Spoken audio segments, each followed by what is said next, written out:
Hey y'all, happy Tuesday. I almost thought it was Wednesday for a moment there. My week is way off already. We're outside. It's still nice here. I gotta soak in all the nice weather, but if the background gets to be too loud or too obnoxious, bear with me. All right, so we got a lot to get through today. I got my notes. I got everything ready to go. I've got clips pulled, but we're gonna start off with a walkthrough of some reminders in the beginning. And then we are going to roll into the filings where we left off. I got to get Dexter too because he's bugging out. Like my shirt, Gilbert needs dicks and butts. So it might be a long one. I'm going to try to keep it more parsed out. There will be multiple parts for this. I don't anticipate getting through all the filings with all the clips I want to play. But I think it's important to remind people of some things before we go into some of these clips. And then during the filings, I'm also going to be pulling clips. All right. My camera's going to go off because I'm outside, but just wanted you all to know, of course, I'm real. I'm a real girl. Just joking. But buckle up. This one is going to be bumpy for some people. Not me. Again, here we go.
Things in the beginning I want to talk about though, because I do miss a whole lot going on in the chat. So thank you to my mods, major thank you to my mods, because I hardly catch the chat. So please understand, I'm not ignoring you.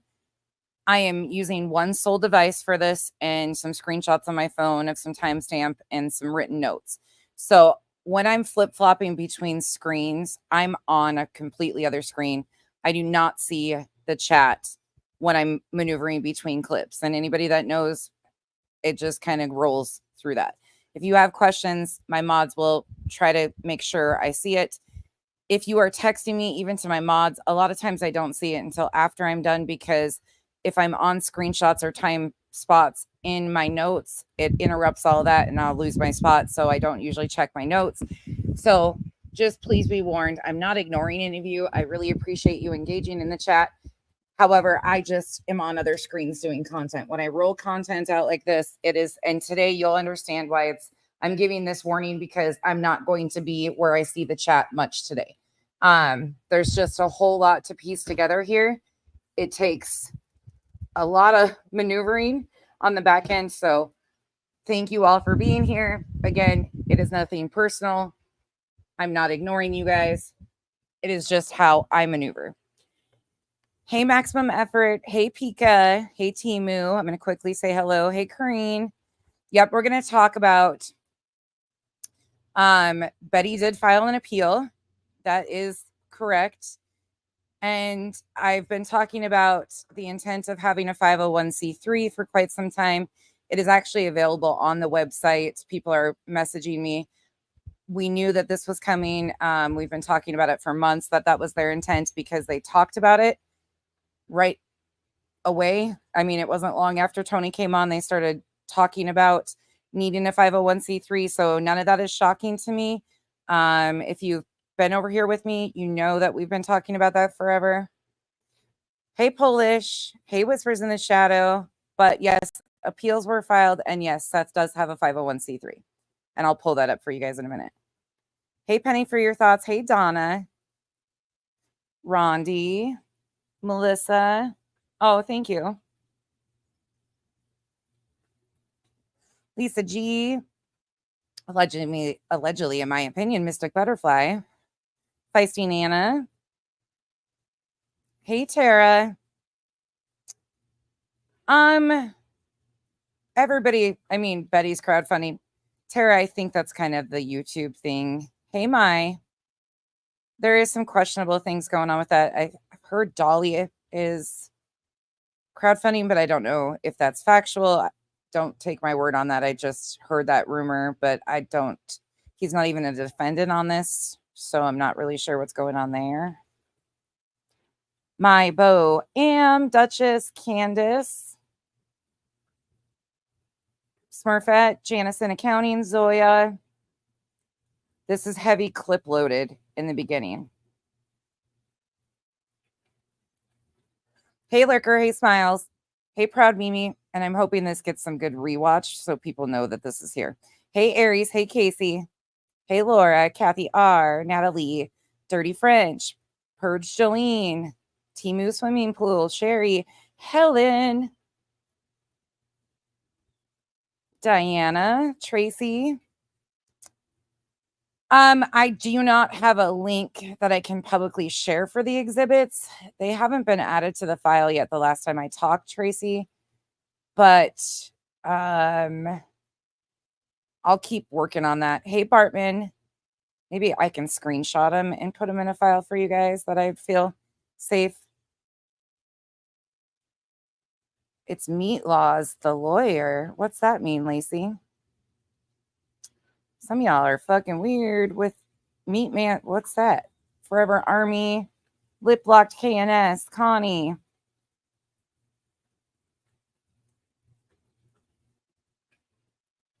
Sherry, Electro, Tia, Dentney's.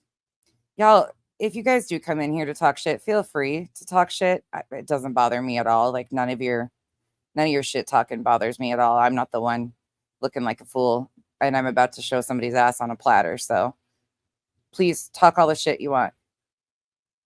AT, the novel writer, Ice. This one will be fun for some of you.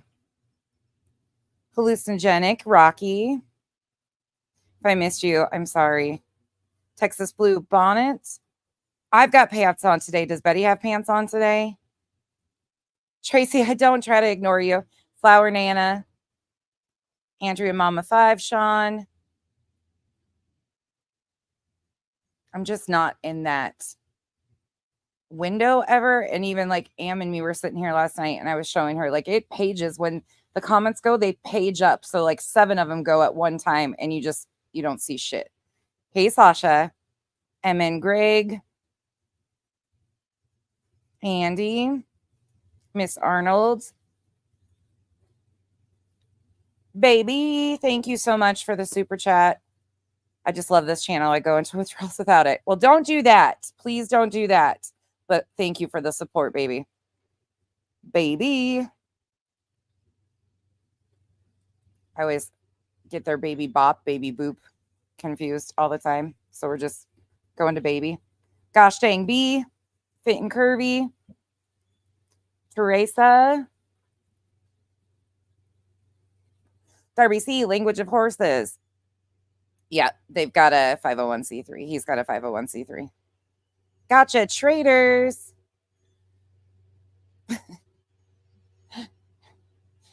Possibly traders. Oh my gosh, you guys are already on it today. Chico, Kim.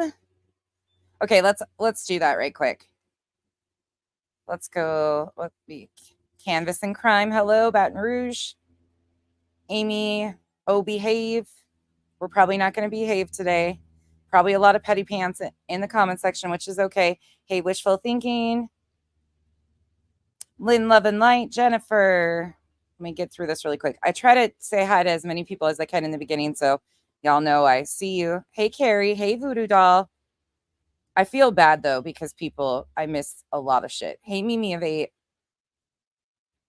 Hey, Lucy. Hola, señorita. Loki's mom. The Captain Lee fam and Batman. Jenny's Mixed Media Journals, Denim. Some new names over here. Proud Mimi. BJ, Hindsight's 20. Crazy Grandma, Kimberly. Bee's Knees. Allegedly speculating.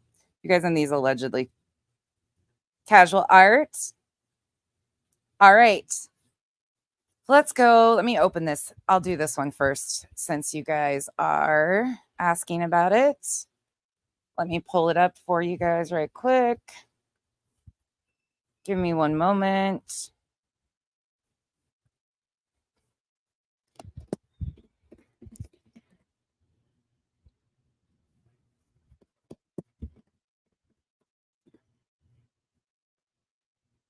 Sorry, I'm on another screen already.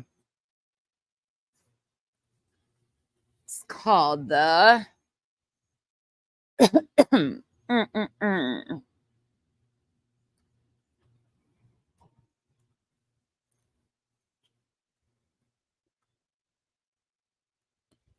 This is the weirdest name ever, too, if I don't say so myself. Rogers Homestead of Family Values. Little interesting, if you ask me. But hey, whatever works, I guess, right?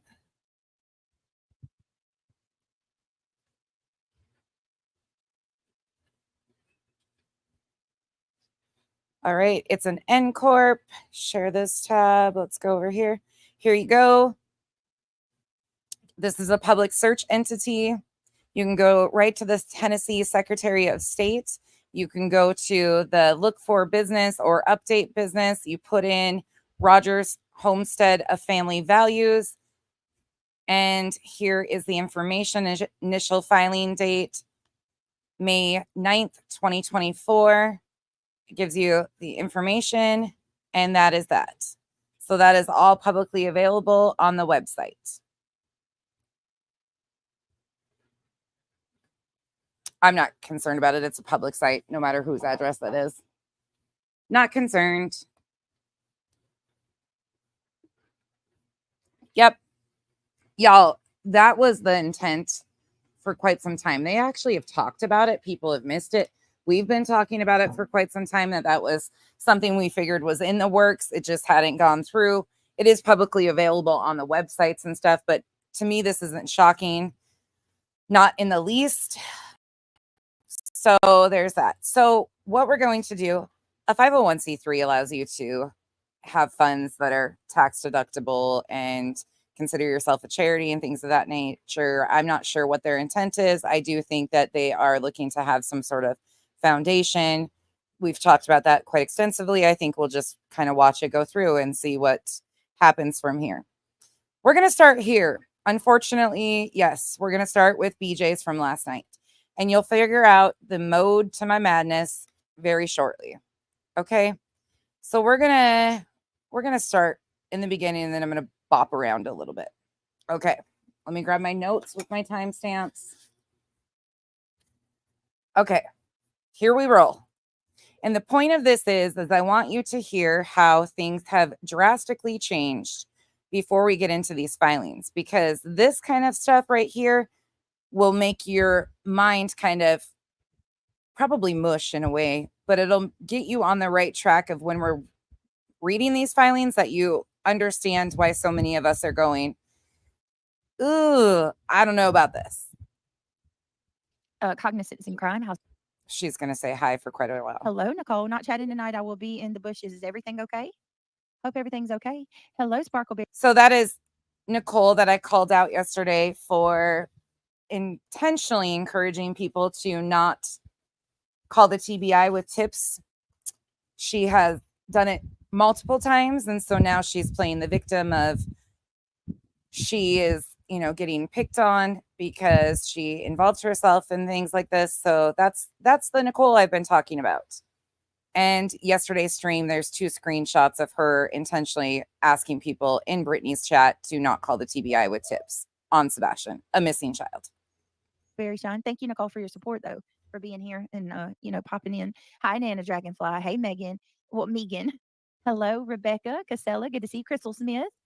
Yeah, let's not do the political stuff if we can avoid it. There is going to be some of that comes up later on down the road because there is some, in my opinion, political desires by some of the people that are involved in this. But yeah, please keep it to minimum in the chat. Be respectful to others. Thank you. Mag 50, nice to see you. Bratty little me, my beautiful friend. How are you? I've missed you. Coach Trey in the house. How you doing, Coach Trey? Good to see you. Leslie Brittany, hi, chat. Hey, good measure. How are you? Hey, Emmy Joe, my boo thing. Michelle Johnson, always a pleasure. Always good to see you. We have Okay, we're just gonna it all day long. I love you as well. Keep Yeah, I can't do it. That's on point right there. I can't do all this fluff and circumstance here. I find this one. Y'all know what I'm about to say? Oh, that's going to be a tough one, but we need it. Yeah, we need it. That's a conversation that needs to be had more often. And I can't. Sorry. Veronica Be True, thank you. We're skipping a lot. Thank you so much for the super sticker. Because I just can't. I don't know if this is true or not. Okay, I can't say for sure.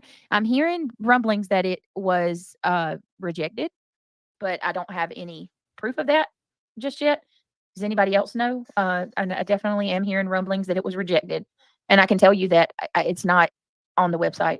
We've looked multiple times. So she's talking about SF's filing. She was trying to say that she's heard that it was rejected by the courts. Meanwhile, that's just, there's nothing to indicate that it's rejected whatsoever. So I'm going to read through it because it's honestly, I can't believe that he even did it. Honestly, I can't. He was absolutely incorrect. There were blatant lies and inaccuracies in that filing.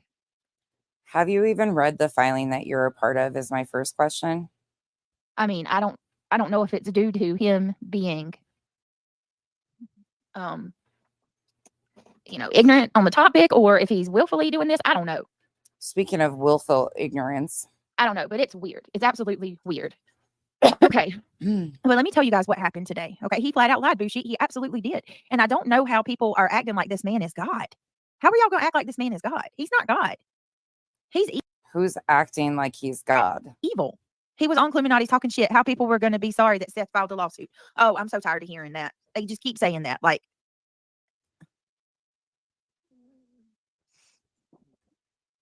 I just can't. People's going to be sorry, right? It's the threats. The threats are so crazy. I can't believe the threats that have been spewed in the last few days. I can't believe the behaviors of people.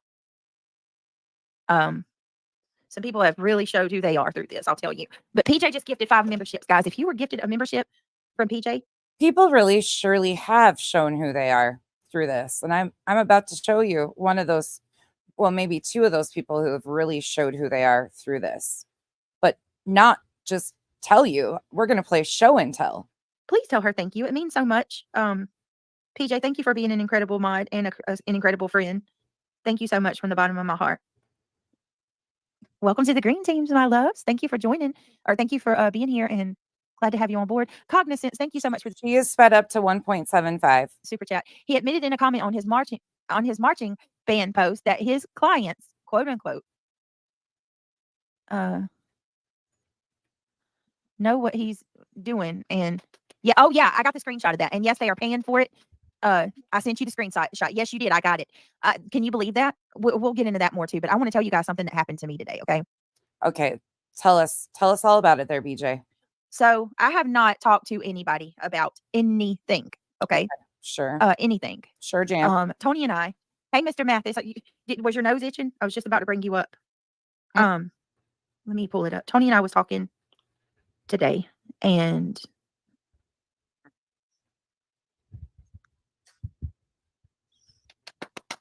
would this be phony, Tony? Hang on. Not my words, hers. Guys, I'm pulling it up. We all collectively stand together. And I want to who's we all stand collectively together? Tell us more. Come to you guys because we are Sebastian's army, right? Oh, you are? We're absolutely Sebastian's army. You're absolutely Sebastian's army. Okay, tell us more. I'm intrigued. And I believe in standing in unity and in solidarity with one another. Oh, you do? Okay. And when one of our own needs help. One of our own. One of our own. Who would that one of our own be? We have to be there to help. You know, that's what I believe. I believe in banding together for your friends. So today something very interesting happened. So what I'm going to do first and foremost is I'm going to ask you guys a favor. I'm going to ask my mods. I just dropped a link in chat. Can you do me a favor and grab that link that I just dropped in chat? It's for Bullhorn Betty. Okay. It's for Bullhorn Betty. As you guys know, Betty is going through a really hard time with the courts in Tennessee, very unfairly Going through a hard time with the courts in Tennessee. Okay. All right. I hear you. Absolutely unfairly has been targeted for merely trying to help Seth find his son. Merely trying to help find Sebastian, basically. She's been unfairly targeted. Oh, okay. My brain already just left my body. So Betty has a very expensive appeal that she has to pay for. So all of us, all of us creators, me, Justin, Josh. The lab is involved in this. Seth, Tony. Does the lab know he's supposed to be dropping Betty's GoFundMe? All of us, Nick, all of us who are working together are collectively coming together. All of us who are working together kind of as a team, an enterprise, a syndicate. To help our friend. And we're asking our friend. Did you just call Betty your friend? And you guys as Sebastian's army as well, if you can also help, it would mean so much, even if it's just $5, right? Is this the same friend that on May 30th, 2024, you were saying this about? You feel embarrassed. Somebody call in. Nobody has thoughts on any of what's going on today? Oh, there's going to be a thought coming up. I hope not, Aries. I hope you're wrong. Who Seth and T-Rev is dating is none of my business. I care about Sebastian and who's trying to find him. I refuse to be distracted by BS.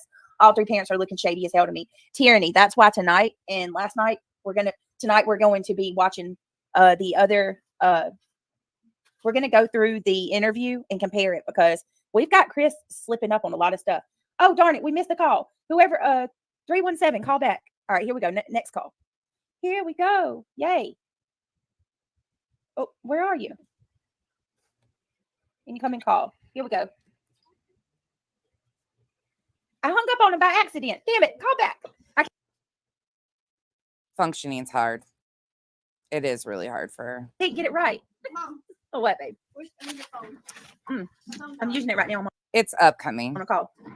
Give me a second. Can you make it quick? Just pay attention. This is Brittany J. You reached Brittany J. Hello. Hello. Hey, how are you? Good. Okay. I wanted to be very clear and make sure that they had context to this because context is hard for them. What is the connection between this Betty woman and Seth and Tony? Oh, wait. Did she just say what's the connection between this Betty woman and Seth and Tony? She sure did. Perk your ears up for me for a moment, friends. Are you familiar with Bullhorn Betty? Let me ask you that before I tell you. Well, I've watched some of her stuff. This is Jackie. Hey, Jackie. Hi, honey. I've watched some of her stuff, not a lot. I pretty much stick to like you and T-Rev and Dolly, but I was scrolling because nobody else was on. There's something odd about this. Yeah, in with them, or because 1 minute she seems like she is because I watched some of her past stuff, and now she seems like she's right in with Tony. Well, I can tell you this, okay? And from my understanding, you all in chat may remember or be familiar with this too. So we're just finding out. Apparently, Bullhorn Betty and JLR were dating for the past 2 years, and she's pretty scorned because JLR has moved on to a new woman, Magnolia. Right. I watched his video this morning. So he was home and all that. I think Betty looks for ways to insert herself into cases And honestly, like the only way she can do it is through Tony. Wait, Betty looks for ways to insert herself in cases. Your friend that you're raising money for? Oh, that's not the best part. That's upcoming. But I can't figure out what her goal is, because to hear the way that Tony was talking about JLR, there was some anger behind that. So That was terrible. yeah, I'll be interested to see where this goes. I mean, at the end of the day, Betty is absolutely an opportunist. I'm not ashamed to say that, in my opinion, allegedly. Oh, wait a moment. Let's back that up. Just, oh, holy shit. No, that wasn't said. Let's slow it down to normal speed so we can get the full context, because it's really hard for people and we twist things around over here. Last night, she was raising money for this friend. Back in May, she was saying this about said friend. To hear the way that Tony was talking about JLR, there was some anger behind that. So That was terrible. yeah, I'll be interested to see where this goes. I mean, at the end of the day, Betty is absolutely an opportunist. I'm not ashamed to say that, in my opinion, allegedly.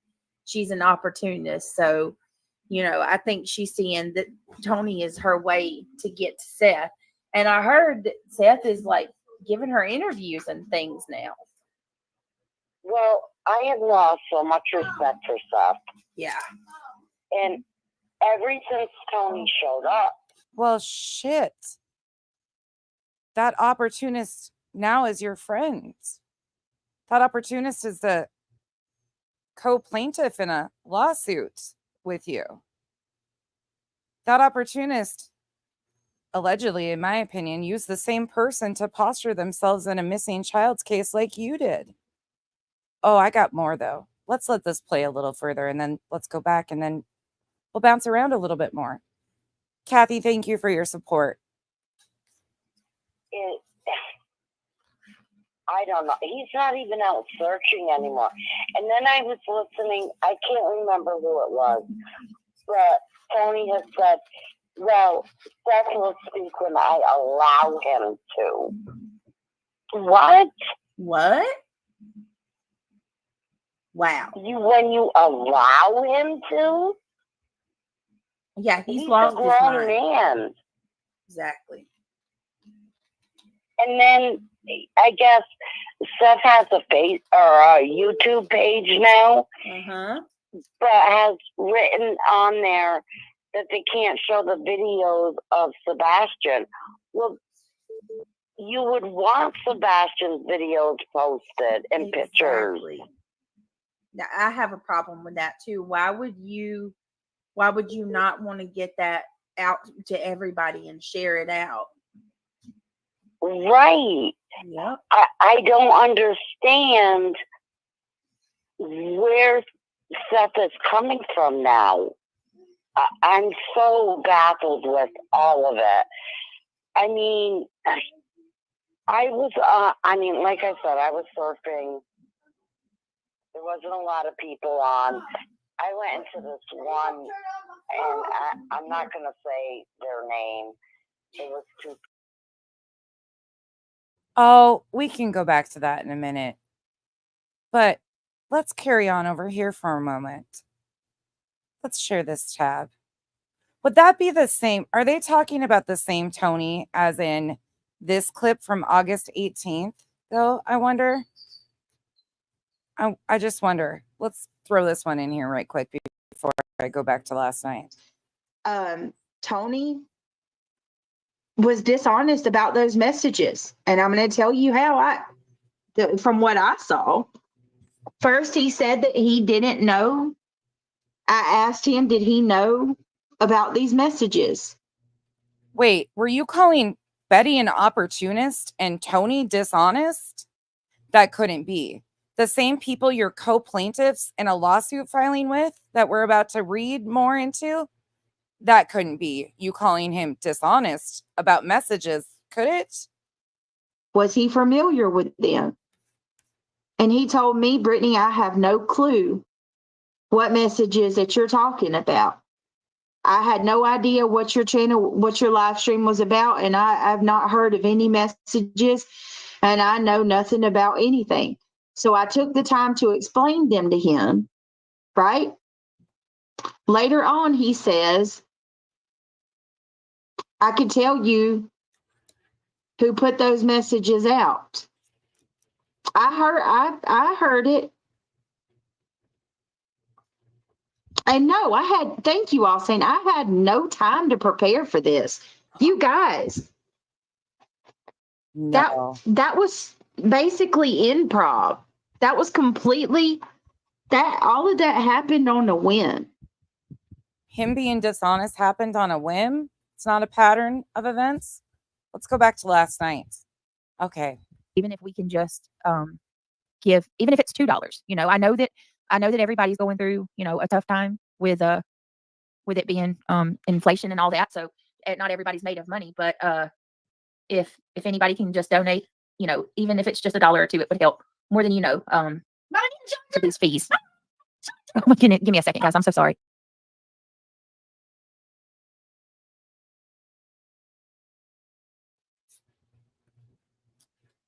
She'll be gone for just a second.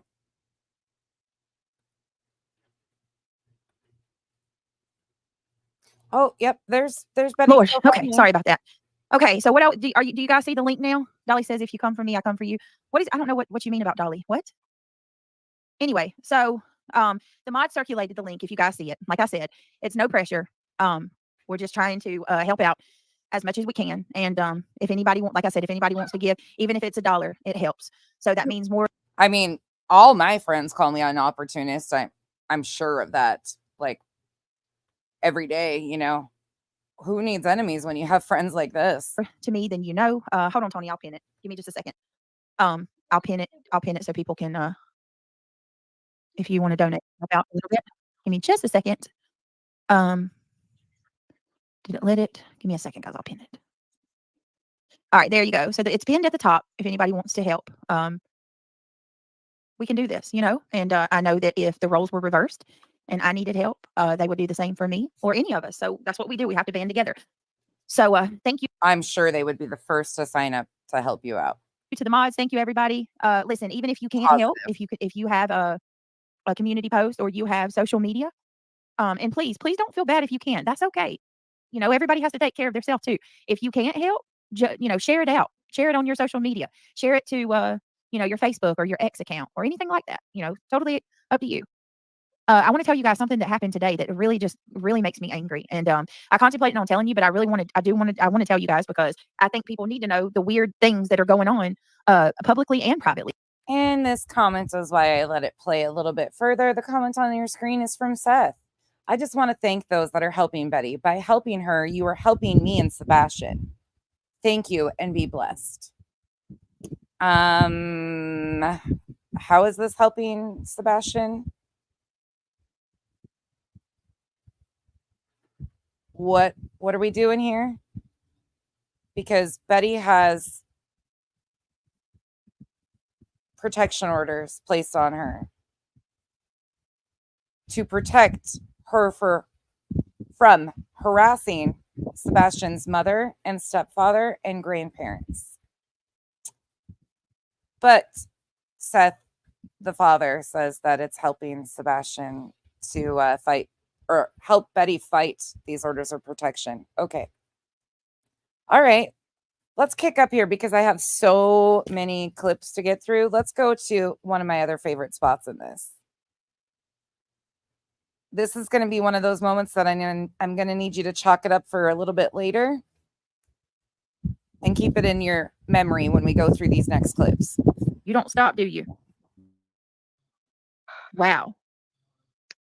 True colors shining through. That's what I see. Hoping for answers. Thank you so much for sending me that. I appreciate that. That's very sweet of you. Thank you. That is insane. Is he stalking anybody else? I don't see him out here bothering any of these other creators.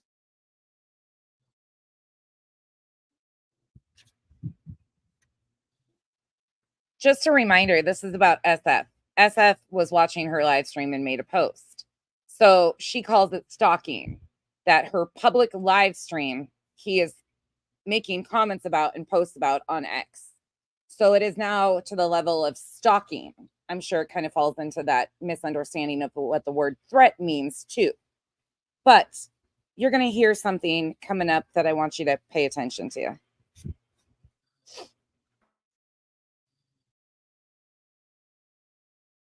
And to claim that, and that's about to so viciously claim that Seth never looked for his son. That's evil.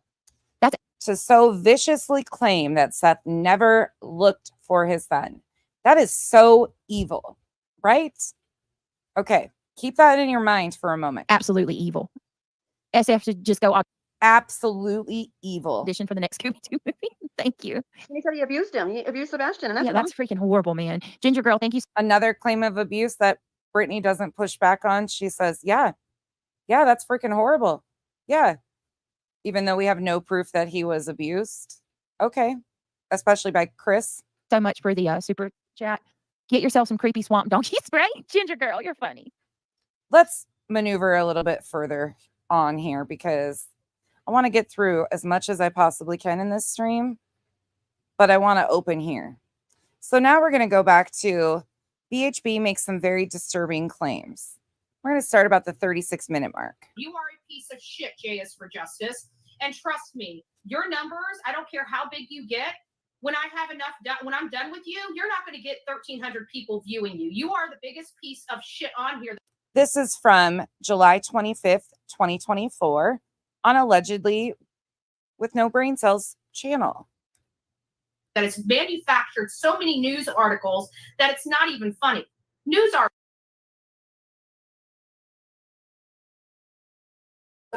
What does that mean? Joe's out, Shamu is in.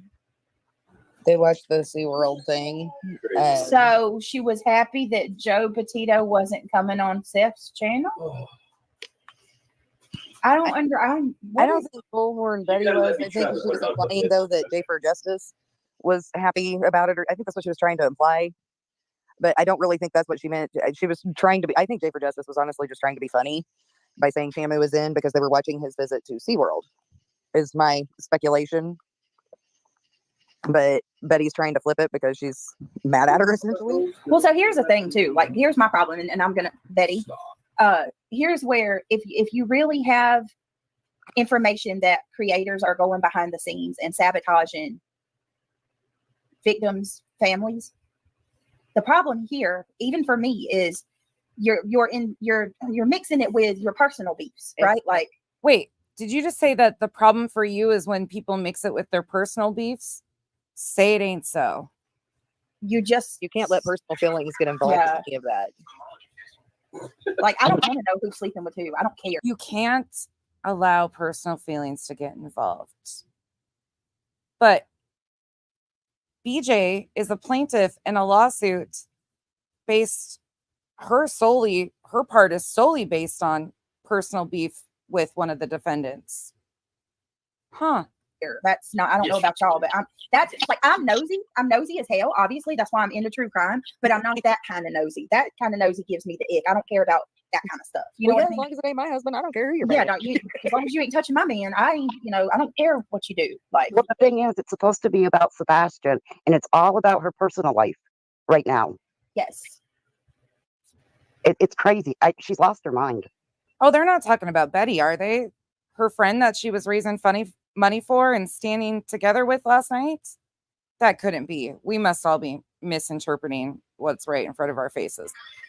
Yeah, that's the well, and going at it like that's a good way to lose viewers, because there's a lot of people like me that are like, I don't give a damn about the drama. Well, you don't want to know about who's sleeping with who. I don't care who's cheated on their husbands or who's cheated on you or anything else. It's like, I mean, it's not going to make me stop watching them. That's part of their past.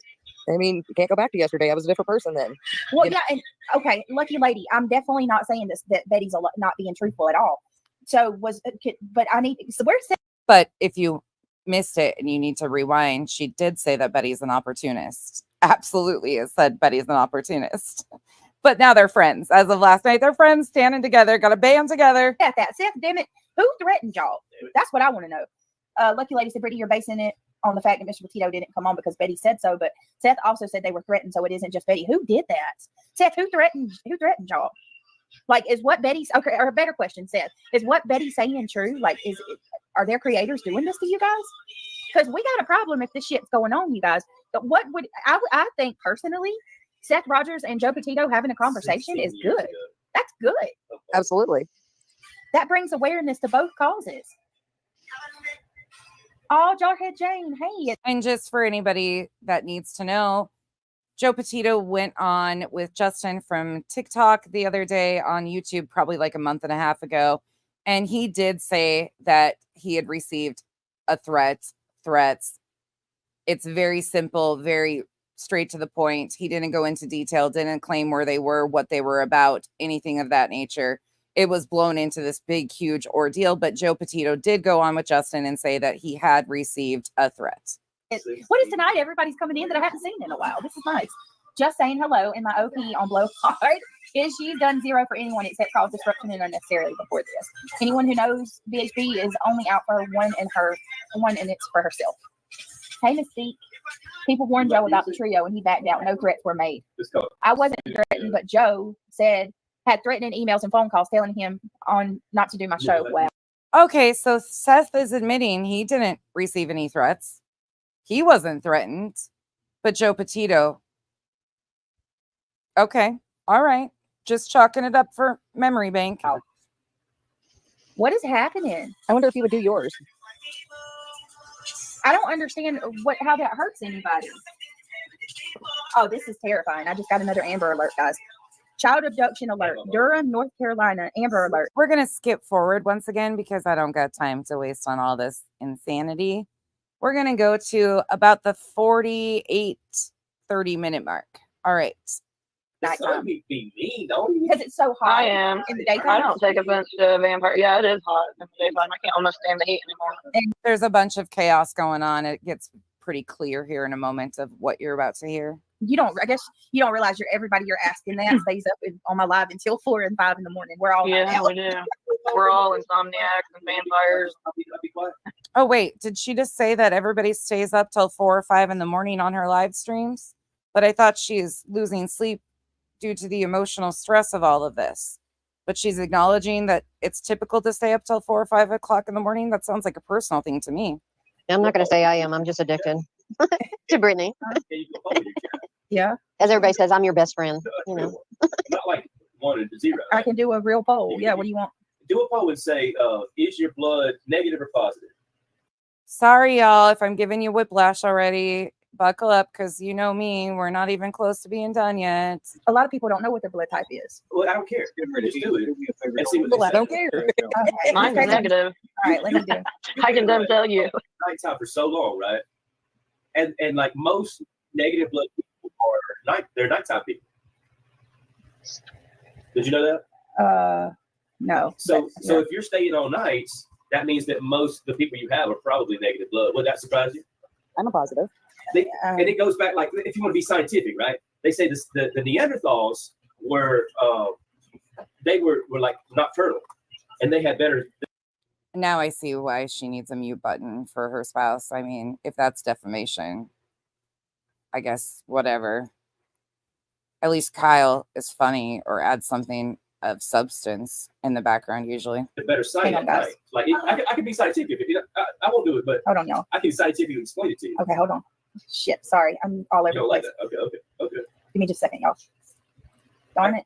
Okay, I did your poll. I did your poll.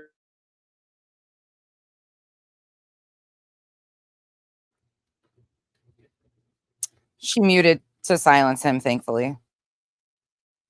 She's about to come back on and say something pretty. I swear her husband's like mine. Wait until you're on the phone or you're busy doing something, and then all of a sudden they want to talk to you. Yeah, Yep. It's the same thing. It's just a guy thing. Yeah. And a kid thing, because my kids do the same thing. He told me to come to the back porch because it was raining out front. And he said, I promise I won't annoy you. I'm like, oh my God. And you're like, I want to believe that, but the evidence suggests otherwise. See why I come on here? Y'all are making me laugh. I haven't laughed all day. Thank you. I love you. Well, good. It's good for the soul. This girl isn't going to make me laugh, though. Ugh. No, she's. I don't know what her problem is. I don't want to talk bad about her for her supporters, but Honestly, she I don't talk bad off the about her. hinge I just can't sometimes. stand her I voice. don't either. That's Yeah, all it I don't is. I talk bad can't. about. Wait, is that Nana saying she can't stand Betty? No, Nana, you love everybody. Nana, the very panel that's now supporting Betty was initially denouncing Betty. Couldn't be. I don't want to talk bad about her for her supporters, but honestly, she I don't talk bad off the about her. I hinge just can't sometimes. stand her I don't voice. either. That's Yeah, all it I don't is. I talk bad can't. about her. Just, If she just toned down a little bit, you know. yeah, she's too hyped up about stuff. Like she takes it way too personal.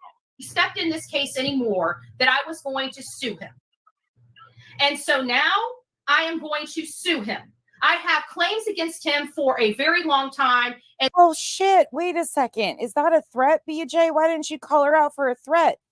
You're trying to tell people a couple days ago that a countersuit, somebody mentioning a countersuit, is a form of threatening. Why didn't you call Betty out on threatening to sue people here? Oh, because it's not a threat? And this last little dig from him and his people, I am going to sue him in Pasco County where he lives.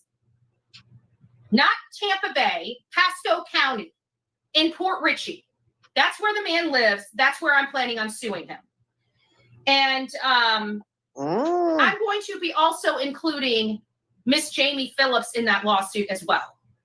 So it's going to be, I'm over this nonsense. I'm over this thuggery on this platform. I'm over people trying to destroy an innocent man because they didn't get the attention that they wanted.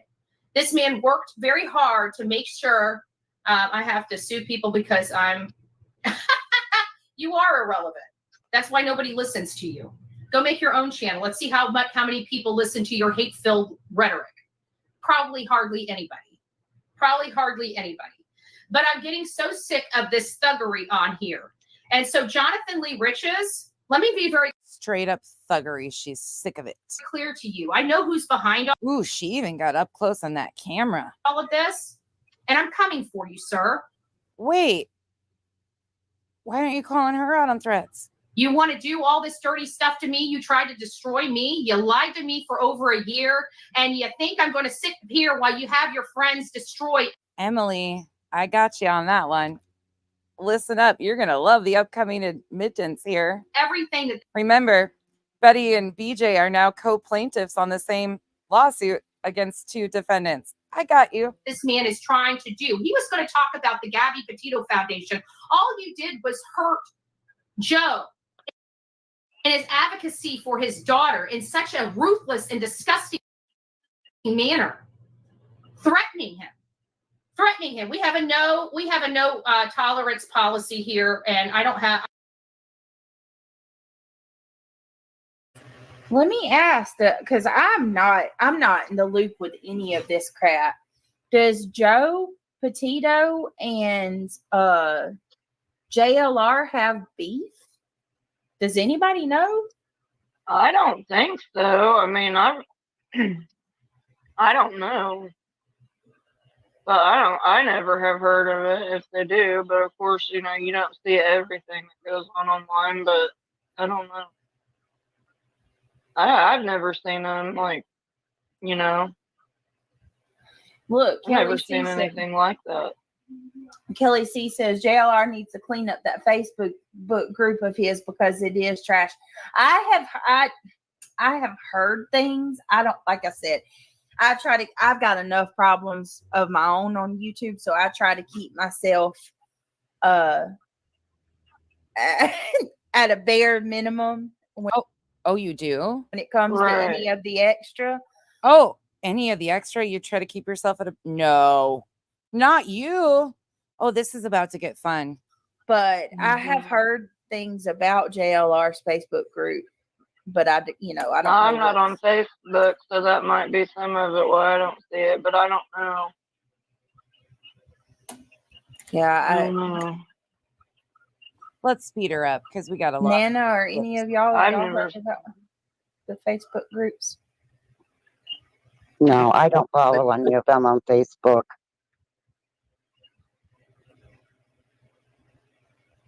See, this is it makes me so frustrated with YouTube because like can we just talk about like just in the past month and a half alone, the things that have surfaced that none of us knew about, like people that you think are, a certain way end up not being,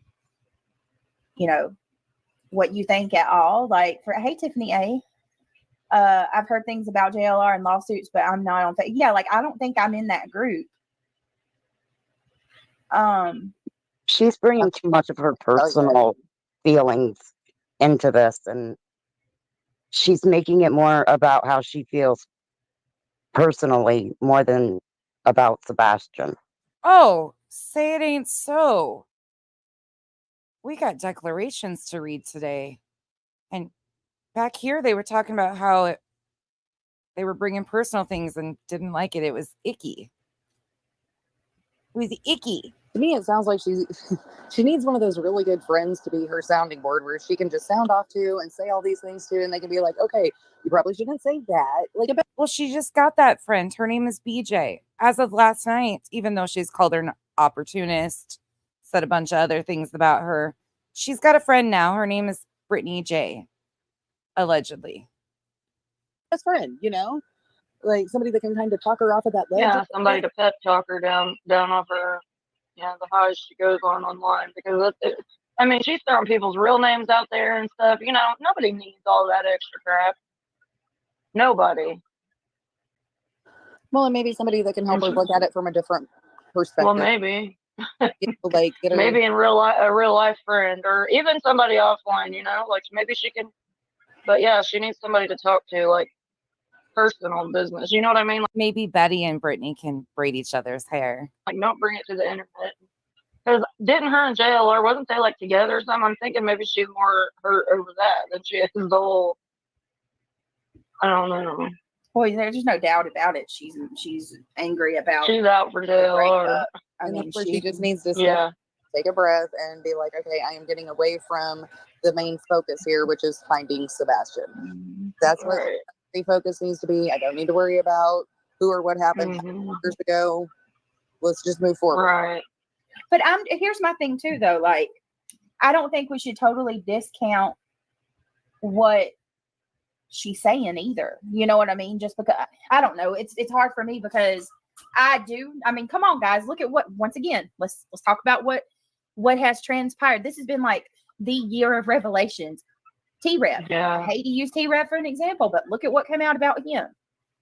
Right. Like people aren't all. Oh, the guy you rode really hard for? No, the guy that you were defending? No. Always what you think they are. And people always, shocking, these words. How many times do you hear about, the behind the scenes, what goes on behind, and there is definitely a behind the scenes in most cases. Yeah. Well, there sure is. There's even a team, an enterprise of sorts. Some might call it a syndicate that you proudly named off last night, working together to help Betty. But Seth said that Joe was threatened. So then you got to ask, who threatened Joe Petito and why? Why did they not want Joe to come on? And why are victims' families out here being threatened to begin with? Why? And that's inappropriate. Why is Seth being treated? I would argue that Seth Rogers is probably by far one parent who has been treated the absolute worst to be innocent. It's safe to say 99% of people. Wait, Seth has been treated poorly, but Katie and Chris, it's open season on? Believe that Seth Rogers is innocent. So why is this man being raked over the coals and crucified when his son's missing? It doesn't make sense. Like the way that people are treating. Life Rewinded, I got you on that too. We're not done yet. I told you guys it was going to be real clip heavy before we got into the declarations and the exhibits. But I think it's important for people to remember how this team formed and where some of them aligned. And now they're co-plaintiffs carrying on about how much they've had done to them. It's even going to get interesting in this one because there's an admission that somebody, one of the plaintiffs, didn't even know who one of the other defendants was until July. Parents. The whole reason that they're doing this to Seth is because people are jealous because he made money off of the GoFundMe. Oh, wait. Is Nana saying that people are jealous because Seth made money off of the GoFundMe? Nana, tell us more. He made money off of getting donations, and everybody is very jealous about it. And think about it, drama, money, it all causes drama. And so that's what it's all about. And how he made his money and what he did is his business. How a creator makes their money is their business. It's no one else's business. And to call people a grifter and things like that, that is so unreal. And that is my bottom line as to why everybody is fighting against each other. It's all about money. So unreal. Because that's what's always brought up into it. Grifting, grifting, grifting. They say money is the root of all evil. So just stay out of people's personal lives when it comes to that. How they do it is how they do it. And it's none of your business. Because if people gave it to them, it was their business why they gave it to them. It's none of yours. Yeah. Like So the anyway, ones of us, you know, donated. I mean, I wouldn't say, oh, I want my money back. Like, no, that's just not right. Thor. Things that make you just think, huh? Not okay. You know, we choose who we donate to. You know, also, so, I mean, they didn't want to donate. I guess they didn't have to. I don't know. And I'm glad they did because he was able to survive and get his surgery that he needed. And yeah, and he was out there searching for his kids. Like, it wasn't like he was just sitting like, you know, Chris and Katie and not doing anything. And then everybody almost like they're not worried about where. Wait, that couldn't have just happened right there, did it? Did this panel guest just claim that Chris and Katie weren't out there searching? But last night, hold on, let's rewind that and listen. I think I heard that, but I might have to go back to last night to verify. What it's like to have a missing child. Because I would not be acting like Chris and Katie. I don't know what the deal is there, but I definitely wouldn't be acting like that.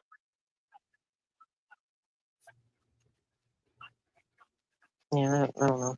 I mean, that's just my opinion, and I'll get down off my soapbox. But when I watch all these crime panels, it's all about grifting, grifting, grifting.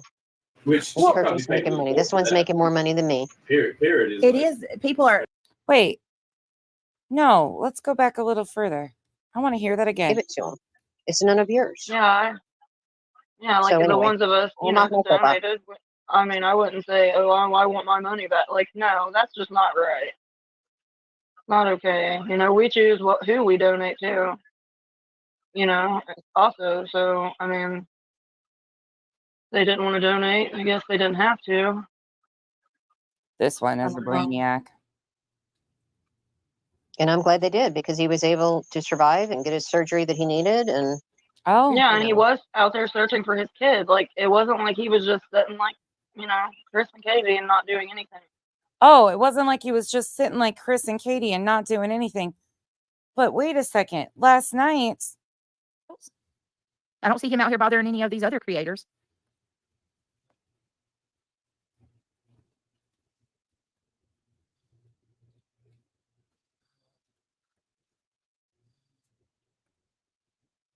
wait.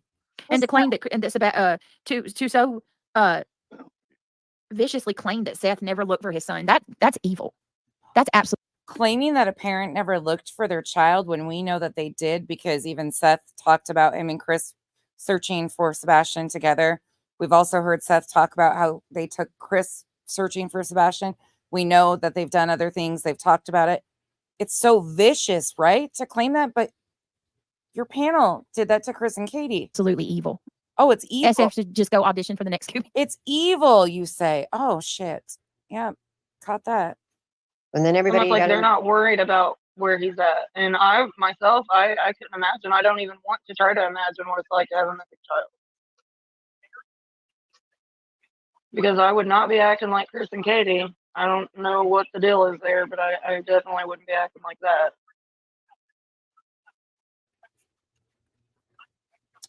Yeah, I don't know. But that wasn't vicious, and that was being said on her panel. I mean, that's just my opinion, and I'll get down off my soapbox. But when I watch all these They crime gotta be- channels, it's all about grifting, grifting, grifting. Which This person's making money. This one's making more money than me. Period. It is. People are. I've never in my life seen people so worried about another person's bag. Like I don't give what your bag and what's in your bag is not going to make or break me at the end of the day. You know what I mean? Like what so and so over there is making on her channel, what she's getting in super chats, what she's getting in membership, you know, what she's making in revenue once a month is not going to make me or break. I don't give a crap what you do with your money. That's your money. At the end of the day, I'm worried about what I'm doing over here. Like I ain't never in my life had somebody count my money so much in the last like and the same and then not only that, like you mean to tell me you can talk about a kid and you can put his name in your tags. You can tag his parents' name, but his own dad can't talk about him. What you doing at your house? I even said the same thing about what you doing in your business? yeah, Candace Nobody said that. Wells with the same thing. I said Candace when I found out, and I wish I could go back to that. I don't know, but when I find out, It's like 8 out of 10. I remember They're worried about what you're doing more than what they're doing at their house. Like, doesn't that tell everything? Like, if you're so worried about what somebody else is doing, it means you got nothing going on in your life. That's exactly right. Absolutely nothing going on in my life. Sure. Yep. All right, let's And keep going. I'm sorry for you. And I pray for you. Like, Yep. Please send all the fake prayers you got, Craig. I need them for my petty Betty, black-hearted, soulless trash bag ass, according to your other half. God help you and lift you up, because if you're at the point where that you're so jealous of everybody else, you've got nothing of yourself anymore. Who are you? Well, Crystal Langford, I'm going to need a meme of God bench pressing me from now on, please. And it's not me bench pressing Kyle, it's God bench pressing me. Thank you. My thing is, Everybody else, she says she's so worried about Sebastian, which I'm sure she is. Everybody is. But I don't care who Jay sleeps with or JLR sleeps with. That's why bring all that into this. Exactly. You know, I seen this thing and they were saying, like, stop. Hey, birthday girl.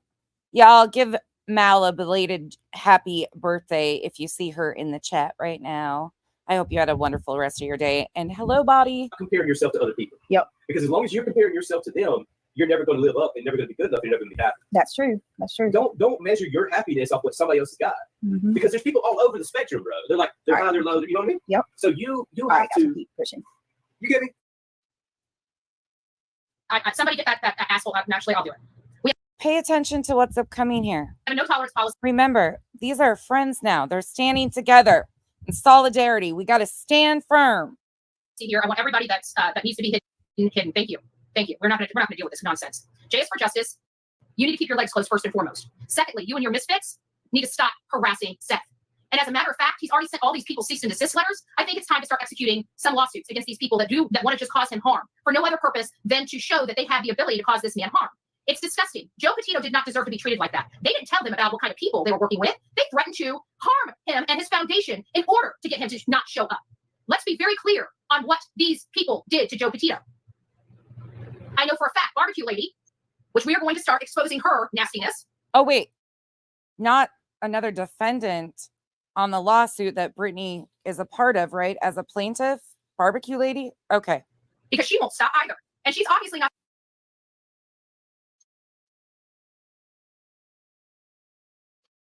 Who's Barbecue Lady? Oh, did they not know who Barbecue Lady was?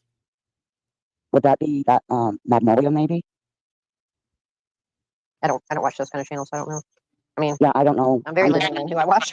I don't know. I'm assuming. I don't know. I don't watch it either, but she goes on and on. Magnolia, And I on. think, is JLR's new girlfriend or something. I'm not sure, but I don't know. All right, That's give me what just I a, think. somebody I'm just not asked. sure. This has been so stressful.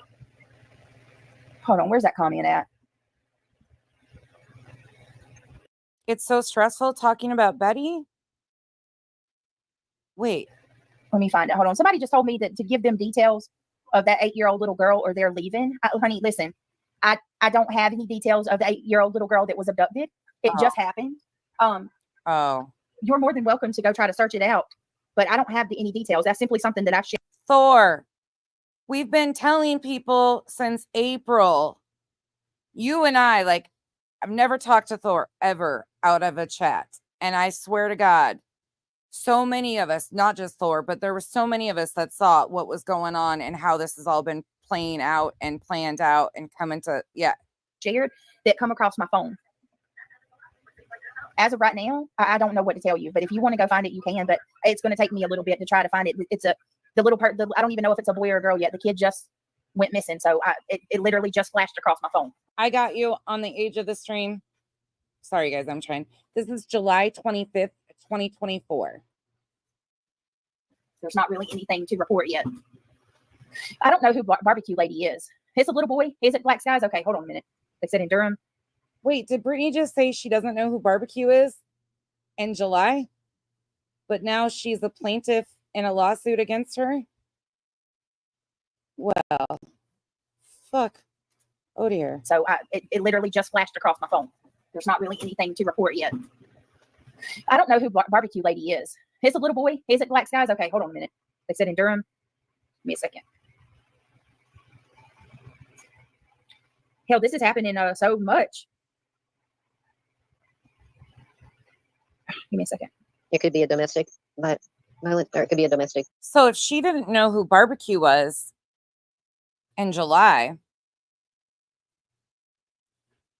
and the only person she's had personal contact with that's a defendant would be Granny's watching, wouldn't this be deemed a personal situation that she's mixing in, that they were just telling us previously was really icky? It gives her the ick. Oh, that couldn't be. Thing, you know, where a parent took them. Let me see. I think they said something about the father or something. I don't know. This is saying a 9-year-old NC boy. Amber Alert issued Thursday night for a 9-year-old NC boy from Durham. Is it Gian? I'm sorry, here, let me tell you his name. There's a few more parts in this that I want to play through, and then we're going to move on to another one. His name is Gian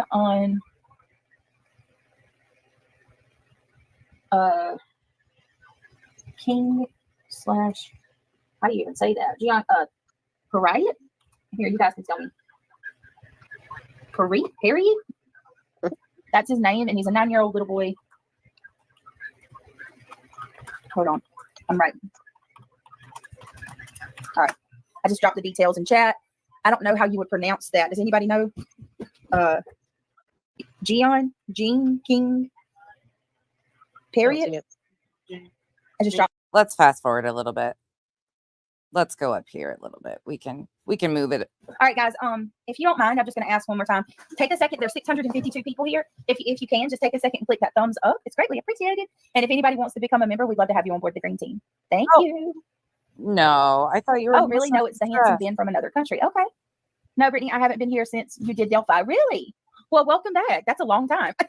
Glad to have you back. I'm glad you're here. Hope you stick around for a while. Today says, I disagree because it's still considered kidnapping. And you never know the other parent's intentions. It absolutely deserves to be an Amber Alert. My child was found from an Amber Alert. No, okay. So I get what you're saying today, and I agree that it should still be an Amber Alert, because you're right. Like, I mean, look at all of the parents today that are doing horrible things to their kids. But I guess what I'm saying is, like, I wish it could be categorized like a little differently. I don't know. I guess you're right. Like, we would still want it to go out. You know, I'm not saying it shouldn't entirely.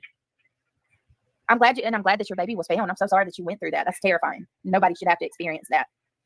Yeah, I saw Seth say that, Kelly. Kelly said, Seth and Tony both said he was, but I want to know how, like, and who was it? Of course, there's who's Barbecue Lady, by the way? I want to know that too. I think she's a TikToker. Like she's No, got not a on big channel on TikTok. TikTok. Yeah, somebody said she was on TikTok. I'm not on TikTok either. So I've seen the name Barbecue Lady come up in a few of the different chats I've been in, but I don't know who it is. I mean, I've never, seen them like act out or nothing. I don't know that for sure. Wow. All right, let's keep going, y'all. Let's keep on going. I guess if she sues, Barbecue Lady will figure out who she is. Right? I think she's got it out for her too. I'm going to stop until there's bracelets around her wrist, because from what I hear, she's already committed a few Oh, wait, did she just admit that Betty has it out for her too? Oh, she did. felonies in the process of doing this. So I hope whoever she committed those felonies against, I hope that they are taking legal action against her. I also found out that she was catering a party and making food while cats were crawling all over her countertop in a very unsanitary work environment. And she fed people that food. Oh my Lord. What That is the hell? disgusting to me. That is absolutely, utterly disgusting to me. But you know what? In good fashion, the show is going to go on. I can tell you that there is going to be, it sounds like we're going to be going through some stuff that you guys haven't seen, such as Sebastian Rogers' day at SeaWorld, for this horrible father that hates his son, that just deserves all of this nonsense from these idiots on YouTube. You know what, J is for Justice? I hope you get your laugh, but I also hope you get some divorce papers soon, because you're rightfully deserving. How many more men are you? Flower Nana, everybody knows over here, I don't give two shits about barbecue. I actually have been the one to uncover a lot of her fuckery. But with the tip line shit and questioned her on it, then got lied straight to my face about it. But I still am going to point out what this is about. I don't have to dislike, or I can dislike somebody and still see the bigger picture of what's happening here. You're sleeping with behind your husband's back. I mean, I'm just curious. I mean, was Jonathan the only one? How many more were there? How many more were there, Jay? How many times did you smile in my face, young lady? I'm just curious. You are disgusting. Human. I mean, just a hollow piece of shit of a woman. You have no care for your own children, let alone anybody else's. Why did you leave the children in it? Jay? Does the whole world know that when you left your children? Yeah, she shouldn't be doing all that. That's wrong, right? You left kids for a man, and then you cheated on that man. And you want to come up here and have a laugh on Seth, a father that's missing his child, when you left yours? Yeah, leave the children out of it, Betty. Keep going. And you guys are happy that you hurt not only, like, you don't even care who you hurt anymore. You guys hurt Joe Petito. Where every single one of you assholes got your name. And just for clarification purposes, because people have a misunderstanding of this, I'm not saying it's a call-in tip line. It was an email address by the title tipsforsebastian@yahoo.com. That is still taking tips and shouldn't happen in any missing child's case. Period. Point blank. End of story. The TBI, the FBI, the investigative agencies, Sumner County, should be the only ones fielding any tips over a missing child. Anything else is dangerous. You guys make me sick. Absolutely, utterly sick. They were going to be talking about Gabby Petito's foundation tonight and all the great work that they were doing, but you guys have to ruin everything. Everything. Why? Because it's not your fake bullshit that nobody's listening to, except Jonathan's bullshit, which is half right, half wrong. It depends on what day you have, what mood he wakes up on the side of the bed. What a lowlife. You guys have just turned yourself from actually being decent people into being no different than the hate channels that used to attack you. You've turned into everything you used to hate.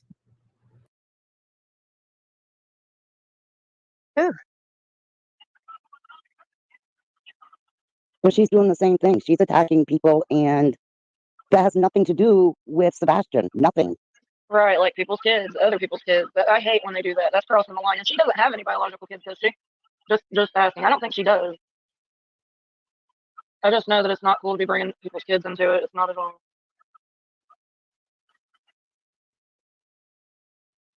Carry on.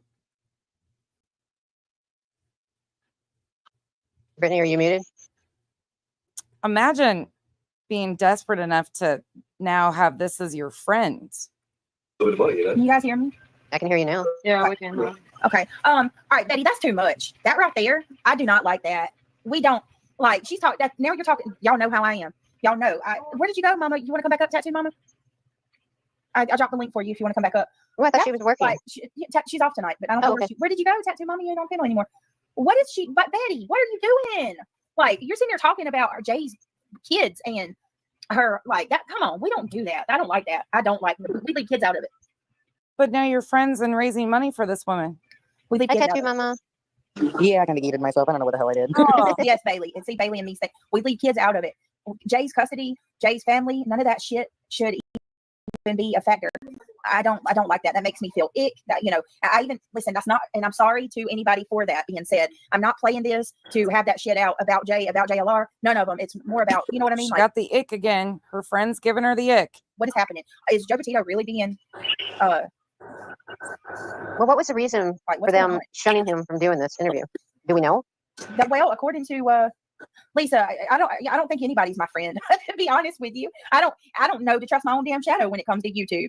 But when it comes to somebody's kids, I don't like that. That shit ain't right. You don't talk about somebody's kids. Well, my thing is, you don't know what was going on in those circumstances at that time. All you know is Right. that you're being told mental health could have played a big factor, and there's a lot of things that could have played a big factor in her deciding maybe that the kids were better off with her dad than her. It may not have had anything to do with who she was banging or whatever. So to bring that in is just in poor taste. Right. I don't feel like it is good at all, especially to bring up somebody's kids. Yeah. Hey, I don't Brett. like it. I don't like it. Yeah, I Hey, agree. girl, That's how what's are you? wrong, period. I'm not feeling well, so I just wanted to put my 2 cents in real quick. Okay. Because Y'all, this gets much nastier. I can you believe what's happening? I'm shook here. Like, this is crazy. Just Real really quick, before, I'm gonna let you get your word, but everybody, Sarah has C19. For those of you that don't know, she's been battling it now for a week. You've been sick for a while, I know. Yeah, since like Sunday or Monday. Oh It's like, God, it's the COVID and the new strain, the flirt. Jesus. It's bad. So I just wanted to say how horrible she's first of all, she's bitter. She's a scorned woman. Yeah. And she is jealous. She's too happy. She's constantly talking about suing people for defamation. And then she's defaming people left and right. Slow down, Betty. And then quit looking so desperate.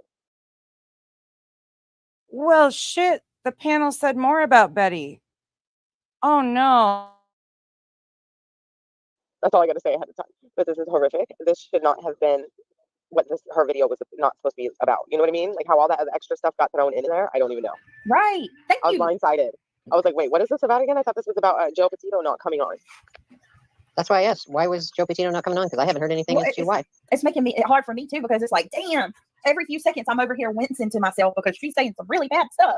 And I'm trying to like dig through all of the low blows and get to the one part that I want to discuss is Joe was threatened. Yeah, Seth said that Joe received emails threatening him and his family if he was to go on his show. Yeah. And they also threatened the Gabby Petito Foundation. So I don't know. I mean, I don't blame him for backing out. I just think it's horrible because what harm would it have done? None whatsoever. It would have been and if people think that he was using him to make money, it was a clickbait, it was a this and that. Listen, I commented in there today that let's do someone do some membership, give out membership. And I was told that Seth's channel is not monetized and does not have any super chats or membership. Oh, I forgot one part. I have another timestamp I want to go back to before I carry on. There's this part that we forgot. Shit. Some things. Same stream going back. That's more, that's out of everything. That's probably the most positive news that you've received in 48 hours, right? So yes, ma'am. That's awesome. I hope your family's okay. Thank God, Nina. I'm so glad. It's been rough. I'm sorry. I'm not any little bit of good news. But you guys are my family, and I appreciate you.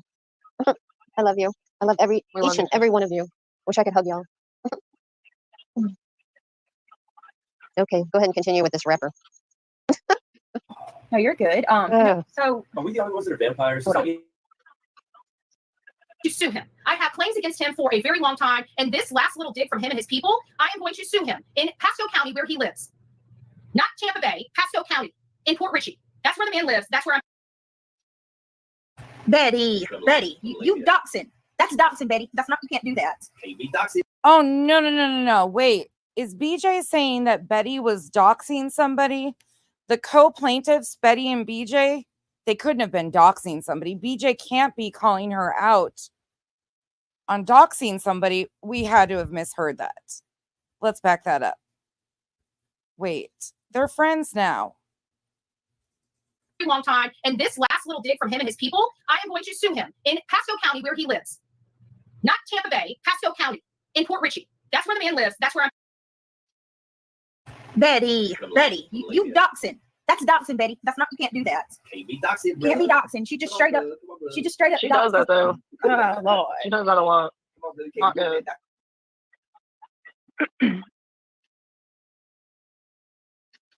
She does that a lot. See. You might like it, you might not. Yeah, Craig said, LA said, did Craig just say in the background, we are. No, that couldn't have just happened. Could it have? Okay, let's go on. I've got another one. Say a little prayer for me. Why is that song stuck in my head now? Now we're going to go to May 30th, 2024. Buckle up. It's about to get fun. Police. Did I not hear it right? That I'm trying to remember. Doesn't Seth, Katie, and Chris all claim that Sebastian has no access to the internet? Because tonight Seth said something that was interesting to me, and I think I caught absolutely Lee Bird. I don't know why Seth is continuing to use Tony. I don't think Seth understands what this is doing. It's not helping him. This is doing him no favors at all. Oh, wait, is she talking about Tony? Another plaintiff that she's sitting next to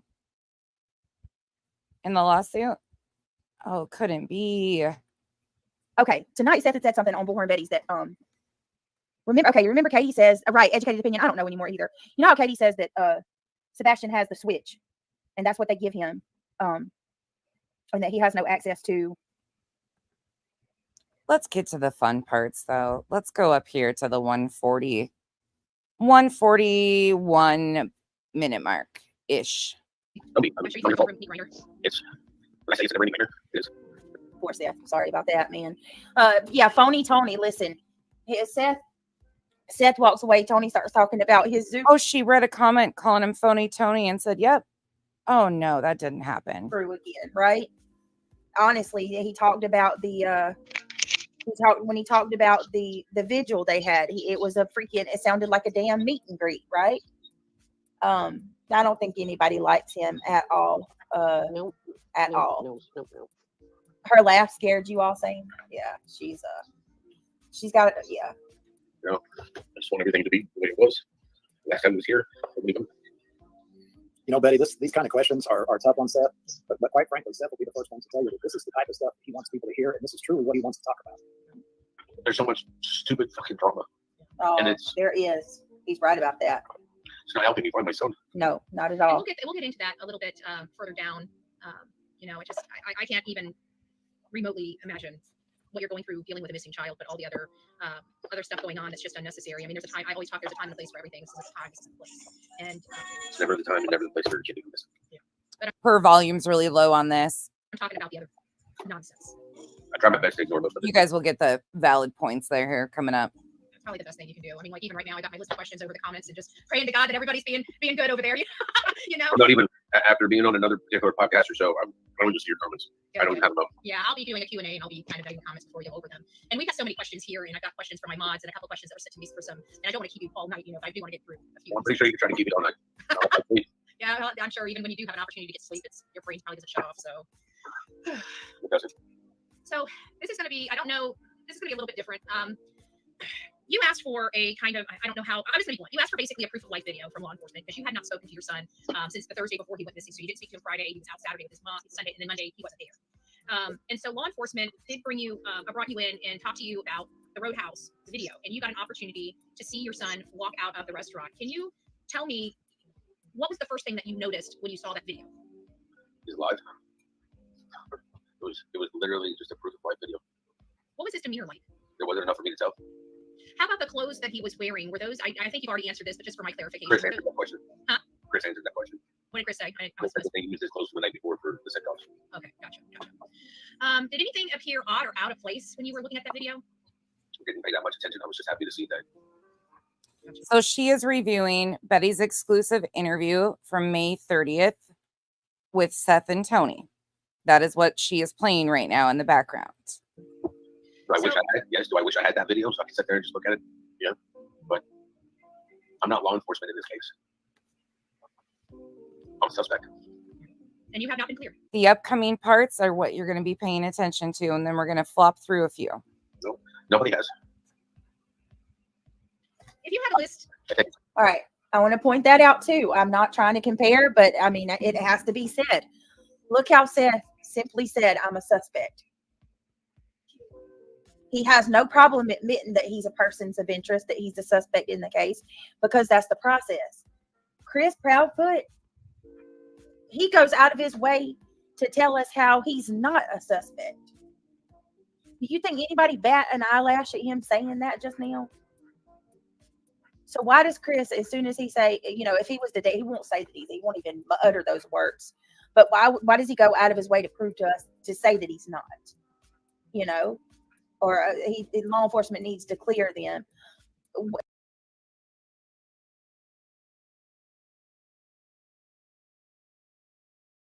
About they're not private investigators. There are plenty of other people that are looking for Sebastian who are not. Yeah, I guess he's saying that nobody's allowed to look unless they're a private investigator. No, it doesn't work I that way. know. Wow. Look at this one. He uses Seth Rogers' self-admission as a suspect. Seth, oh my God. Because Seth said he was a suspect one time. Talk about context. Everybody knows what Seth meant when he said that. He hasn't been cleared. He didn't mean anything by it. Like he's acting like that's an admission. Self-admission as a suspect.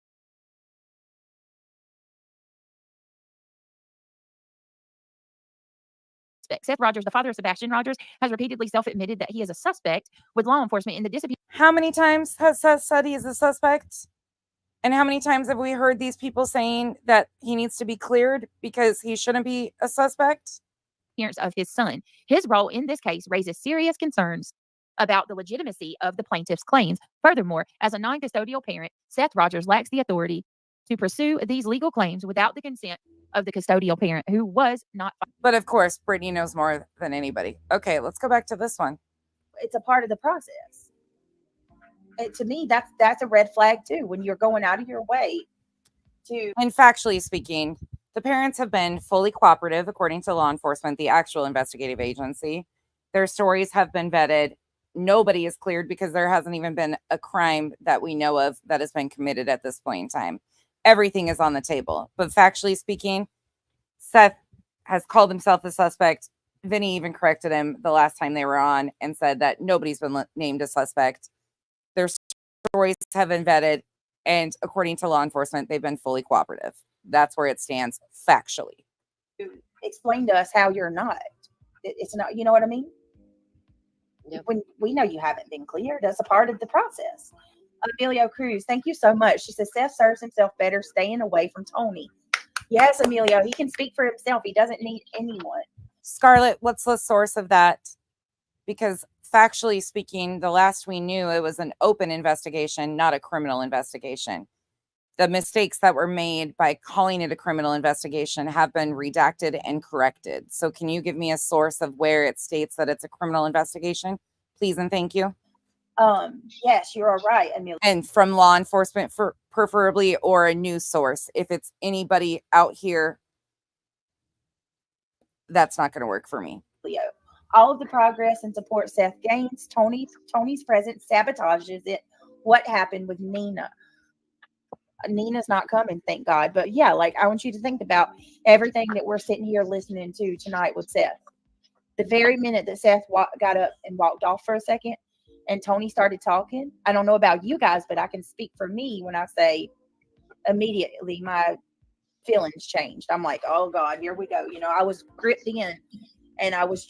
Oh, is she talking about Tony, her co-plaintiff, who she's been talking to and communicating with currently, and decided to stand firmly with in support of Betty and sharing Betty's fundraising for legal expenses because Sumner County wronged her? Drawn in, listening, and feeling very compassionate. And then Tony starts talking, and I'm like, okay, here goes the snake. You know, here's the snake oil salesman now. Let's hear what he's got to say. For anybody in the chat that might not have been here with us the other day, we've actually gone through all of law enforcement's most recent information, and it is not a criminal case. It is an open investigation. If you want factual information solely, go to the TBI website. They have detailed everything and where the case stands.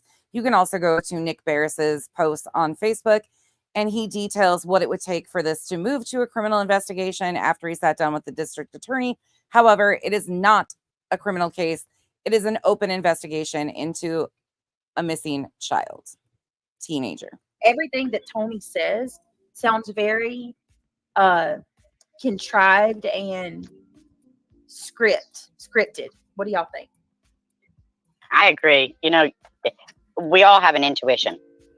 Nana, a little bit. You know, oh, is Scarlett a buddy over here spreading misinformation? Look at her go. Something y'all want to say?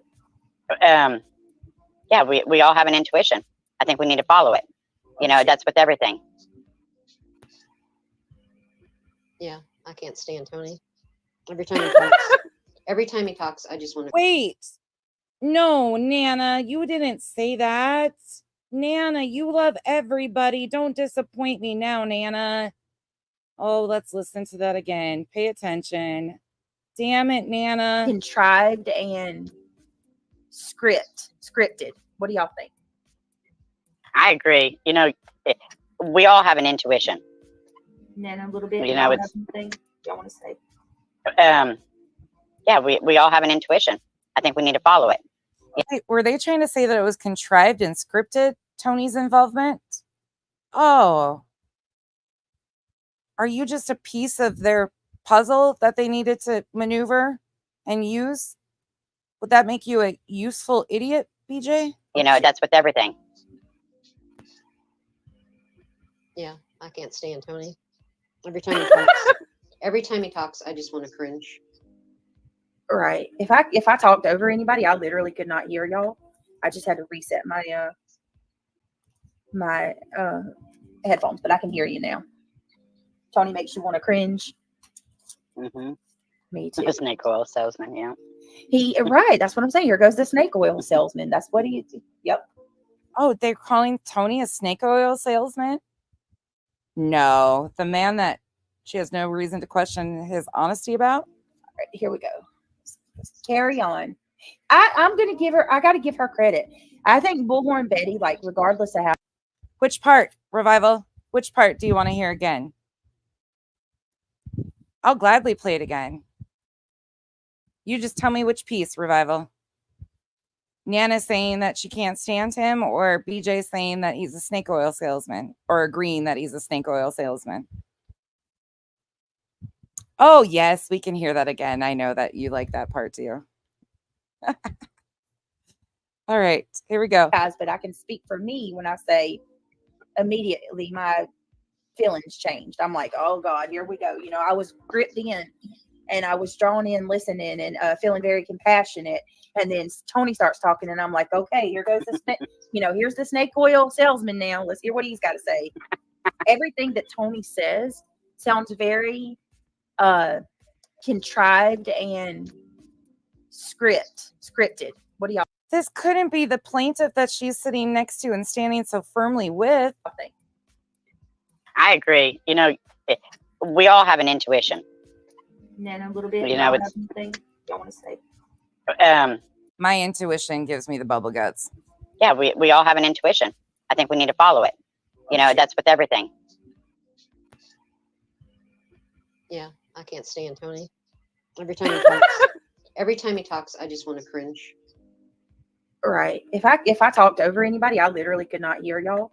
I just had to reset my my headphones, but I can hear you now. Tony makes you want to cringe. Mm-hmm.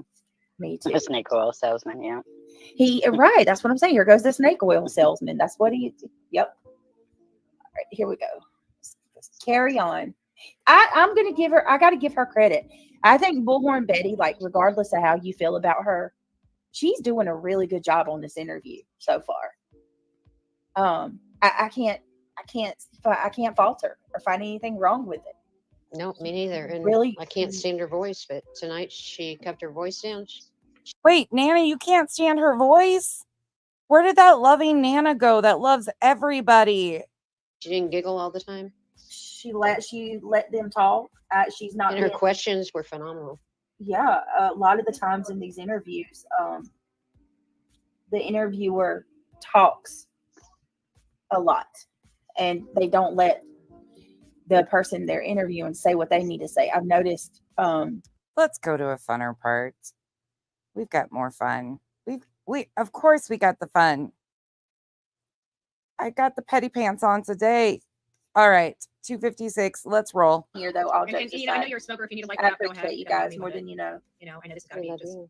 awful. While And he's then taking a go break, I just want to do forward a to check in chat to make Hold on. sure everybody is doing well in chat and everybody's, you know, being good as good as is expected with 2,800 people. You know, so Just for full context purposes again, because I know that's hard for a lot of their group to understand, and you know they'll be pissing and moaning because I'm reviewing their own words and statements and not adding context to it, because how dare I twist anything or turn anything? You know, I don't need to. I can just play the clips and take you to timestamps. Anyways, they are listening to Bullhorn Betty's exclusive interview with Seth and Tony from May 30th. That is what they are reviewing. But she's about to give you some more thoughts on Tony Mathis, her co-plaintiff against two women. One, she acknowledged that she didn't even know who she was until July. She wasn't sure, you know. And the other one, she was saying it was icky what Bullhorn Betty was doing by bringing personal drama in to missing child's case. But now her and these plaintiffs, Tony and Betty and Seth and all these people, are best buddies, raising money because Betty has been wronged by Sumner County. I do appreciate everybody being here. If you guys are getting something out of this, please consider hitting that like button. And again, Tony, I do appreciate, you know, all this. I know this has got to be crap. We appreciate you. We appreciate the format. We appreciate you keeping this predominantly about Sebastian. I mean, like I said, these questions aren't easy for a grieving father, but this is really what he wants the world to focus on is Sebastian. And he says that 20 times a day. I think you would agree. after seeing him tonight, but he clearly means that. Yeah. Well, I gotta tell you, it's been hard. I mean, I'm thankful for these glasses, and one of the reasons why I'm not taking them off, because you'll see my eyes are like they're tearing up. I'm having it's hard for me, to hear this, because it's just a bad situation. Nobody wants to be here, and we are. So what can we do to help? At this point, I don't know. I really don't know, except keeping his name out there and letting people know who Sebastian is. Well, I mean, you said it 100 times on your show. What we would ask of everybody that has a heart, that doesn't want to go through this, that has some compassion, is that we focus on the child. We focus on Sebastian, and either do your part and pray, do your part and keep the word out there, or just move on to another missing child that needs a platform. Wow. And I mean, listen, I can get on board with the like looking past the drama, getting like I can. If Tony's saying, don't engage in the drama or attack people, I'm with you. But sitting there like so smugly telling people to move on and stuff like that. Well, then Tony needs to move on because he's not getting Right. out of the drama. I'm sorry. Oh, yeah. Hold on. Dolly did what? I can't believe Dolly would do that. Mama, what are you talking about? What did Dolly do? They said that Dolly thought. Thank you for letting me know. She can post anything she wants to in her community tab. She's been irrelevant to me since a year ago when she tried to twist my words and make a short about me, and she'll stay irrelevant because while she hate bonds over things and continues to spin her wheels, I will continue to say that victims and their families deserve protection, and she has now aligned herself in hate bonding with the very people who exploit these victims. So thank you, but no thank you. Not even interested to read it. That he saw Sebastian when he was there, but did not call law enforcement. I read that correctly. The only thing I ever heard about Dolly is Dolly said Sebastian looked so different without glasses on. When the picture came out with Sebastian having no glasses on, I believe Dolly said that Sebastian looked like a different child. Yeah, I And guess this that was just he recent. could have saw Sebastian and not known it was him. He didn't say that he saw Sebastian. He said Sebastian, that basically what Dolly was saying was shame on them for not putting the older pictures of Sebastian on the flyers. And instead they were using little 10-year-old pictures. Sebastian at 10 years old. And the Christmas picture looks like a completely different person than these little 10-year-old pictures of Sebastian.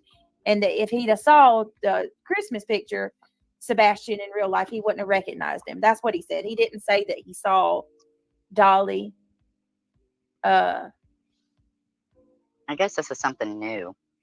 What Dolly said, he saw a kid that looked like Sebastian, and he grabbed a Coke at the store, so he knew it wasn't him. What? Dolly's out there searching right now. Huh? So that's possible. If he, I don't know what the hell. If he do, okay. I don't even know what to say to that. Like, good Lord. Well, that's how things get.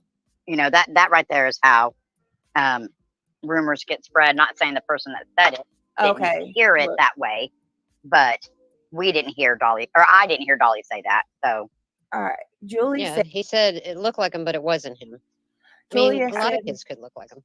Julia said he was joking about a kid he saw at the gas station. Okay, Julia. like Sebastian, but knew it wasn't him. He never said it wasn't him, so I don't know. Okay, I'll have to go hear it from. I have to go.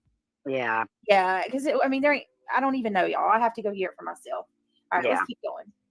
It's always, you can always go and just, if you want to do something. But I can tell you, Tony, here he goes. I have to give it to him. He's been quiet at least this interview. But dag blame it, Tony. Every time you open your mouth, there you go. My God.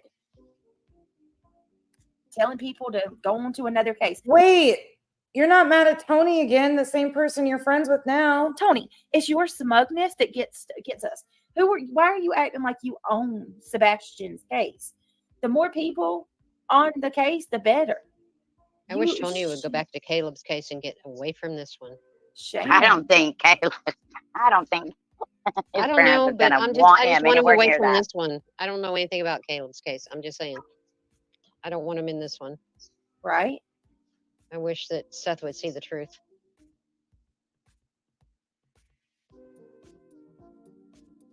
Well, and what's crazy is because they're in active litigation, they can't take things down like this. What's up there has to sit up there. You're in active litigation, and it's here for the world to see.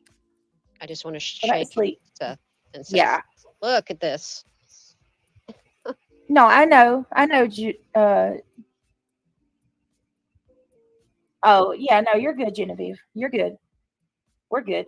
All right, let's keep going, y'all. Go post a flyer on your pole right outside your home. That's probably the quickest and easiest way you can help. You know, I just got back from, as you know, I just got back from North Dakota like 15 minutes before we got on. Tony couldn't be smug. Nah, they're buddies. He's an honest, forthcoming man, right? Let's see what, and he acts like he's owning the case. Let's go up here. I'm sure there's got to be something else in here that might be fun. Let's listen. And I'm going to be the same way towards Seth. What the hell, Seth? Are you? Yes, Black Widow, babe. I see you. You are absolutely back in business, sweetheart. We see you. What the hell? Why? I thought Tony's definitely the issue, Samantha Joy. Because let me tell you something that T-Rev told me that makes all the sense in the world, okay, of what the problem is. If you listen to what T-Rev said yesterday, Tony, they wanted him to basically vet his whole channel, wanted him to screen his calls, basically control everything that comes out on his channel and everything that's said. If Tony's being that way with a channel like T-Rev's, it's what's Rev got? 50-something thousand subs? He's got a shit ton of subscribers. A channel, if he's expecting T-Rev to screen his calls and filter and all of that, and he's got, creators records and things like that, for a solid he's telling Seth to screen who looks for things. Tony's got an agenda. Tony's got a goal. In my humble opinion, allegedly in my opinion, Tony's goal is to only have his people on the case because anybody else is going to get involved with his money. Just for anybody that might want that clip, because I think it might be important. You're going to go to the 3:26-minute mark on let's review this interview with Seth and Tony. I just caught something. She's talking about Tony's agenda that she obviously is now a part of, in my opinion, based on her own words of being a part of the team, standing in solidarity with them. I guarantee you, if it wasn't for public perception and outcry, a GoFundMe would have been created by now. I think it's the public kind of Oh, like a GoFundMe that you were sharing last night for Betty? Halting it a little bit has held it back. But Tony's got, he's got that team he speaks about, his small little group, and that's it. Brittany, can I ask you this? Yeah. Do you think that Tony is getting into all these cases because he's wanting to collect a reward for all these kids if he finds them? I wouldn't be surprised. Yeah. Ask him why his team TikTok, exactly, all saying. Ask him why he's not talking about Caleb Harris anymore. Look, Nana, I just have to piggyback off of that just for some humor. But maybe Tony needs to start bringing everybody's kids back, because that was funny when you said that. I get what you were saying, but I had a vision of him holding all these kids and then start returning them with his other people, like have somebody else go and return this child to get the money. I could see Tony doing that. Stop. I could see that. Ouch. Is that being claimed on BJ's panel? Oof. No, but stop. But that was funny. I didn't mean it that way. Oh, I didn't mean it that way. Stop. No, I could see him. No, listen. Two high-profile cases is red flags galore. And then you look deeper and you find out that he was touring Moscow, Idaho, for God's sakes, y'all. And then we got Miss Nina Glass, who was on the Drunk Turkey show back in December, talking about Savannah Soto. And then you got where she's been kicked off of multiple search. Yeah, these people are a bunch of fraudulent SOBs, in my opinion. I think the thing that got me was all the Wait, did she just say that Tony was a fraudulent SOB, allegedly, in her opinion? No, couldn't have happened. I didn't hear that. He had out there. Yes. On all these What people. what PR ever would put With their his name name as on the it. middleman? He's the middleman for GoFundMe's. Two different people.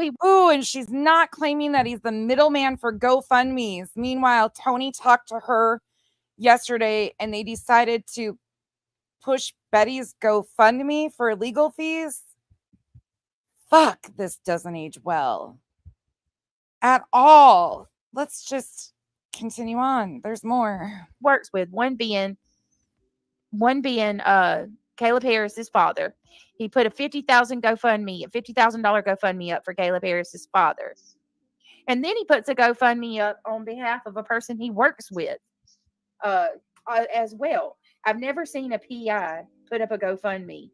Well, you know that people can take On life behalf of insurance anyone. policies out on anybody. It Oh doesn't my have to be God. anybody you know. Yep, God, I I'm hope he aware of doesn't do that. that. I'm hoping he doesn't do that on all these I am kids that he's aware of trying to work that. with. I mean, Alyssa, when whoa. you say, I think you all were hired by Mhm. CP, were maybe not like me, Brittany, and Nana in chat, but yeah, that's what I was saying, Nana. That one day, and that I think there was something else going on. That's how I felt too. You know how they say, I think it might be a good segue back to this really quick, just because I find it so fucking funny. So funny that this happened. We'll go back to that one in a minute. Let's remind everybody what was being said last night. Let me pull it up. Tony and I was talking today, and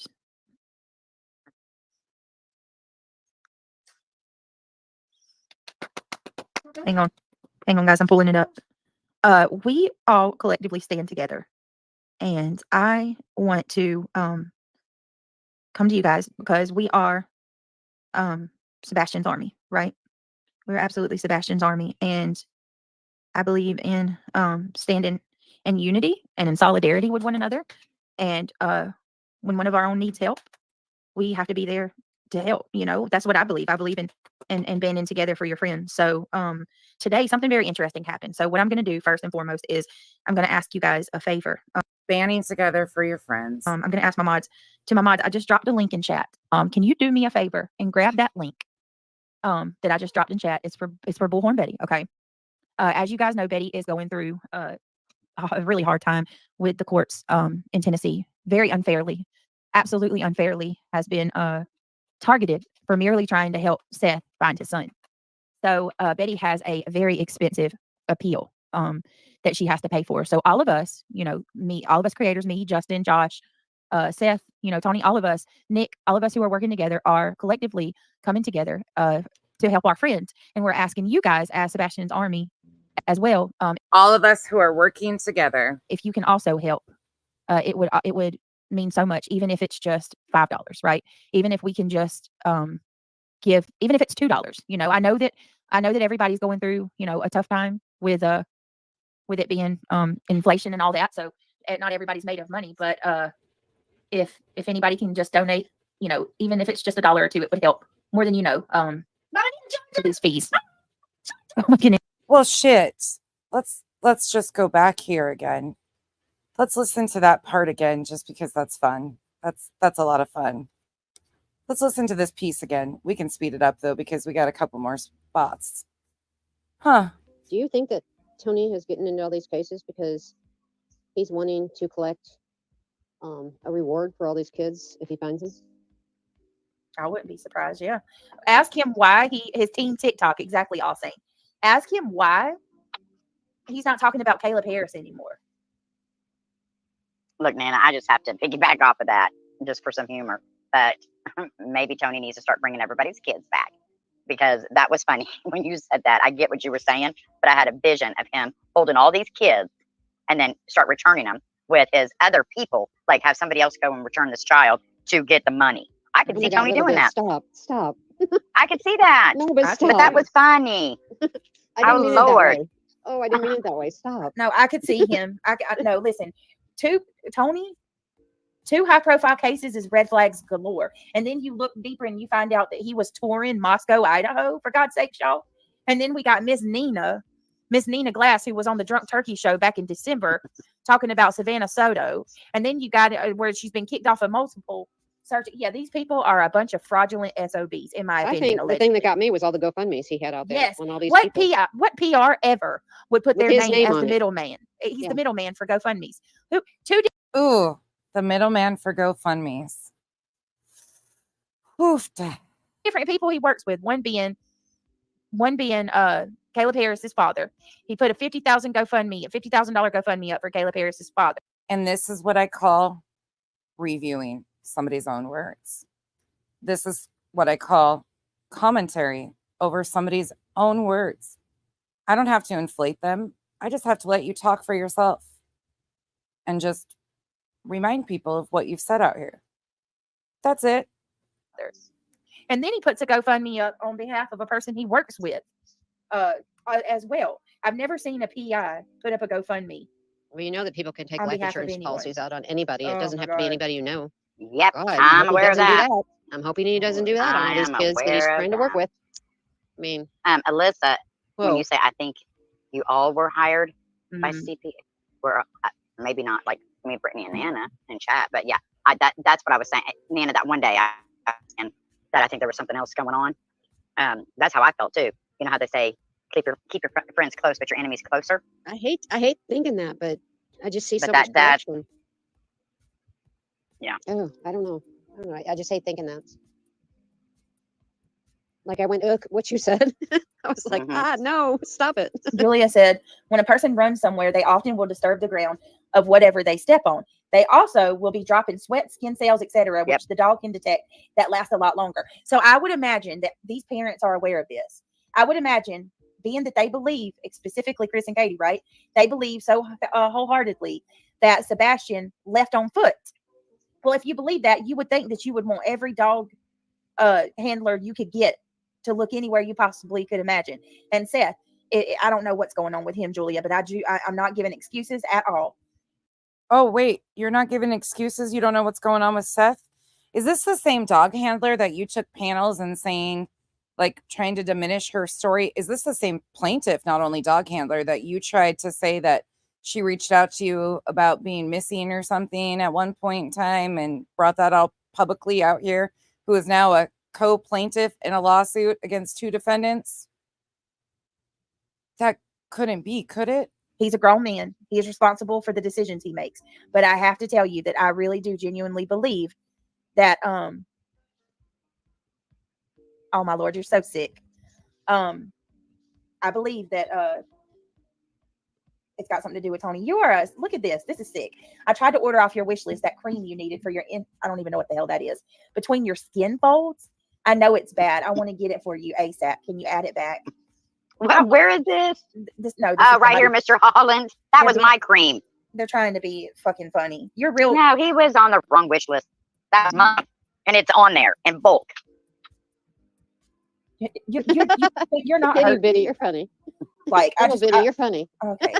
I really want to just say that. You think that bothers me? They're trying to say that I'm fat and I need cream for my folds, okay? That's what they're saying. I know what they're saying. Fucking bothering me. People are fucking stupid. Jesus Christ. I need that cream for my face. Because when I do go to that property and ask to go search that property, and the owner is telling me somebody's already been here and in my name has searched their property, and they were not law enforcement, they were not SAR trained, they did not have it, and they tell me no. Now I can't search this property for my son, so I don't know if that property has been properly searched or not. Right. You don't know who did it. I don't know who did it because I'm not having communication. Who is on my team to find my son is my choice. I'm the one building the team. I'm the one that's responsible for him. As the gentleman here has already said, I'm the boss. I'm the one that asks things to get done. I ask Tony to do things for me. I ask him to put his feelers out to get things that I need. When I sit there and I ask people, if you want to help and you can't come and help search, send me an address to send flyers to. Oh, that became a cue. Seth's asking for your address. Oh, wait, is that Seth admitting that he's in control of this team? He's the boss? Oh, okay. Address. Yeah, I got 1,000 flyers that I'm getting ready to pick up. So I can sit there and hand them out to people who want to hand out flyers. And let's just be honest with you. The people that want to participate can give their address. The ones that don't want to participate don't give their address. Go over to TBI and print off your own damn flyers. I mean, it's simple. But some people can't do that. Some people don't have the monetary sources to go do that. Let me ask you something real quick. And it's kind of talking about your team. Now, this is kind of like a little sore subject because, there's been a lot of criticism about Tony being on your team. I can get over it. Yeah. But, a lot of people are just, concerned that he's taking advantage of you somehow. Is there a way for Tony to take advantage? Does he have access to money, fundraiser, your credit card? I mean, how is he taking advantage of you? I don't know. Tony, how are you taking advantage of me? I think it's those secret late night calls, Seth. Oh, you mean right after I go to sleep when you call me to tell me that somebody's running their mouth? Or the late night calls where I call you because I want to see how everything's going so I know what to prepare myself for the next day. There's nobody taking advantage of anything. He's a volunteer. If he wanted to, he could tell me, hey, I'm done with this shit. I can't do it no more. And I tell Tony, thank you very much and I appreciate it. I know he would. Do you have a TikTok account? No, I don't. You don't have a TikTok account? Okay. I don't have a Facebook. I have a YouTube account, which people have looked. I've had this since 2006. Yeah. But 2006 when I made my Gmail account. That was 2 years before my kid was born. Oh, he does have a Facebook account. Okay. But He said he didn't have a Facebook account. Okay, I'm getting whiplash again. And before this, I use YouTube to listen to music. Right. Yeah. That's the way I was before I became full-time. Seth, let me ask you a question.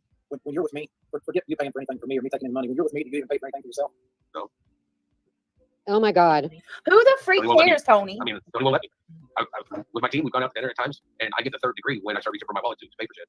And it's like, I was raised to be a gentleman. Right. You know, I had a particular female got mad that I bought her dinner.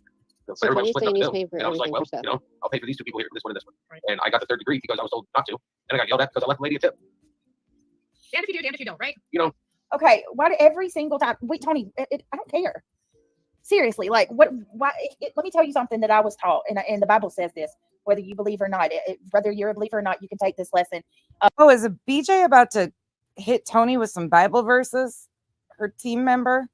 It makes sense. Okay, when you do something nice for someone, you don't expect. You don't tell people about it. When you go and you tell people about it, what you've done is basically void at that point because you're expecting people to reward you for that. I cannot believe he just said that. The reason that you do it is because you're supposed to be out of the kindness of your heart. You want to help somebody. And this man, not supposed to keep score. No, and he's keeping But that's score. what this whole thing is about, though. That's what the whole interview is about. I'm glad Seth was able to come on and give us more information about Sebastian. At this point, we don't know what's true and what's not true. We're just calling those words. But this whole thing tonight that we're listening to was orchestrated by Tony. And yeah, she's doing a great job. Did Little Bit just say orchestrated through Tony? Huh. But is she aware that is she another Seth to Tony? I mean, let's just keep real. Right. There's the motive behind this interview. Yep. No, I agree with you. And I just don't know if, and I feel like Seth, I feel like he knows some, but I don't feel like he knows all. I feel like I think that he can be PhD is trying to get persuaded. on the team. Yeah, she's trying to get on the team. Well, that getting her on the team, is Nana saying Betty was trying to get on the team? No, helping Tony do some damage control because of what he's already done, and then now also the same. You know what? It's all orchestrated through Tony. It's there. Tony does not have. We just lost her. I figured it was going to happen because it kept making a weird noise, like it was like almost like a microphone when it's losing sync. I don't know. No, but she did have a good point there. Oh, thank you, Black Widow. That was very nice. Betty is doing a great job with getting the great questions out there, and Seth is getting a lot of great information out there that we didn't know about him. But there's an alternative motive to this with PHB.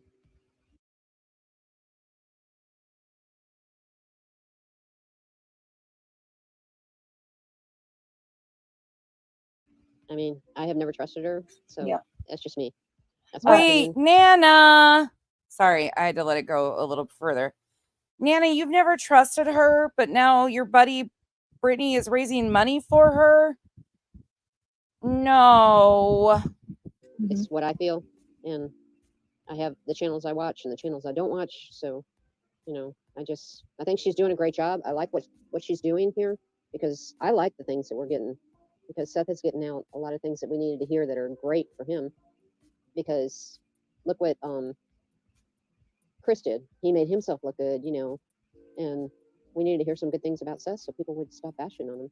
But come tomorrow, I'm scared to see what's going to go out there and how they're going to just bash him. It's already started. It's already started from what y'all said. Anon Starter, thank you so much, sweetheart. Don't let the right hand know what the left is doing. Right. And listen, doing a super chat is not that's not the same thing as doing something trying to get credit for it.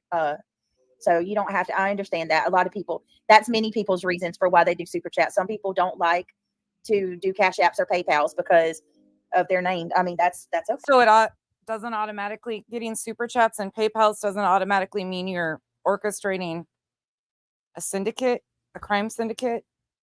It doesn't. Oh shit. Okay. I respect that. I hate when people help me, but then bring it up. Yeah. Oh my God. Let me tell you something, Marion. That is one of my biggest pet peeves. And I'm going to tell you right now. Yeah. She said, I hate when people.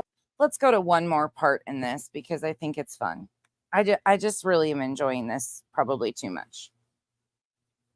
Sorry. I told you it was going to be clip heavy in the beginning.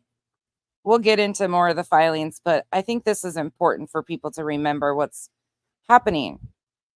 Let's go up here. Let's see. Let's see what we got here.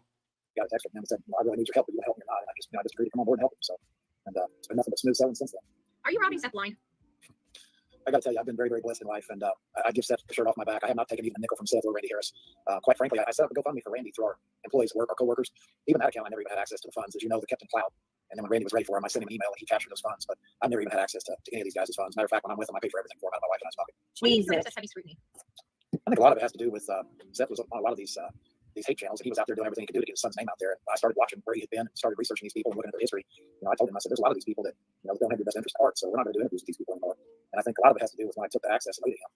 And a lot of the content never had access. Oh my God. They still like them getting on camera and losing. All right, this is the problem with you, Tony. You act like you own Seth. I think the problem is I come in and I looked into these creators and I told Seth we're not going to be talking to any of these anymore.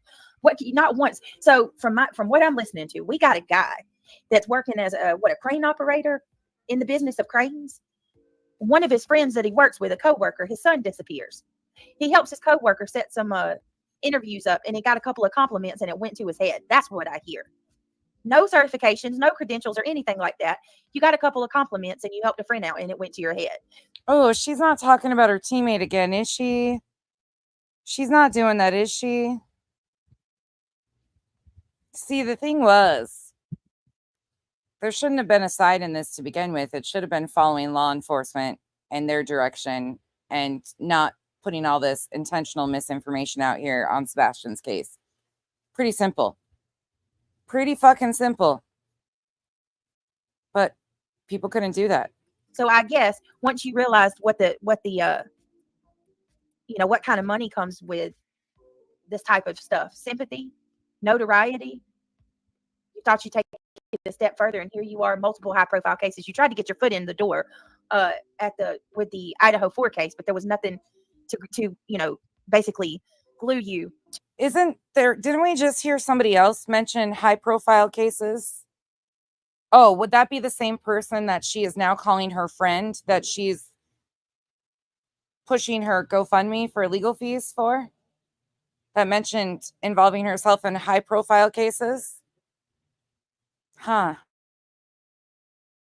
To that one because you didn't have anybody to hold on to, but you tried. We got you pictured with freaking, what's his name, y'all, from News Nation?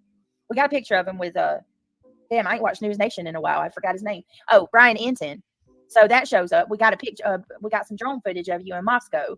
When that didn't work out with you, you end up grabbing a hold to Seth, and now he's your next best bet. I cannot. Watch him, Britt. The next case will be the next big case come up. Yeah, what I cannot with is the flip-flopping, wish-washing, double speak.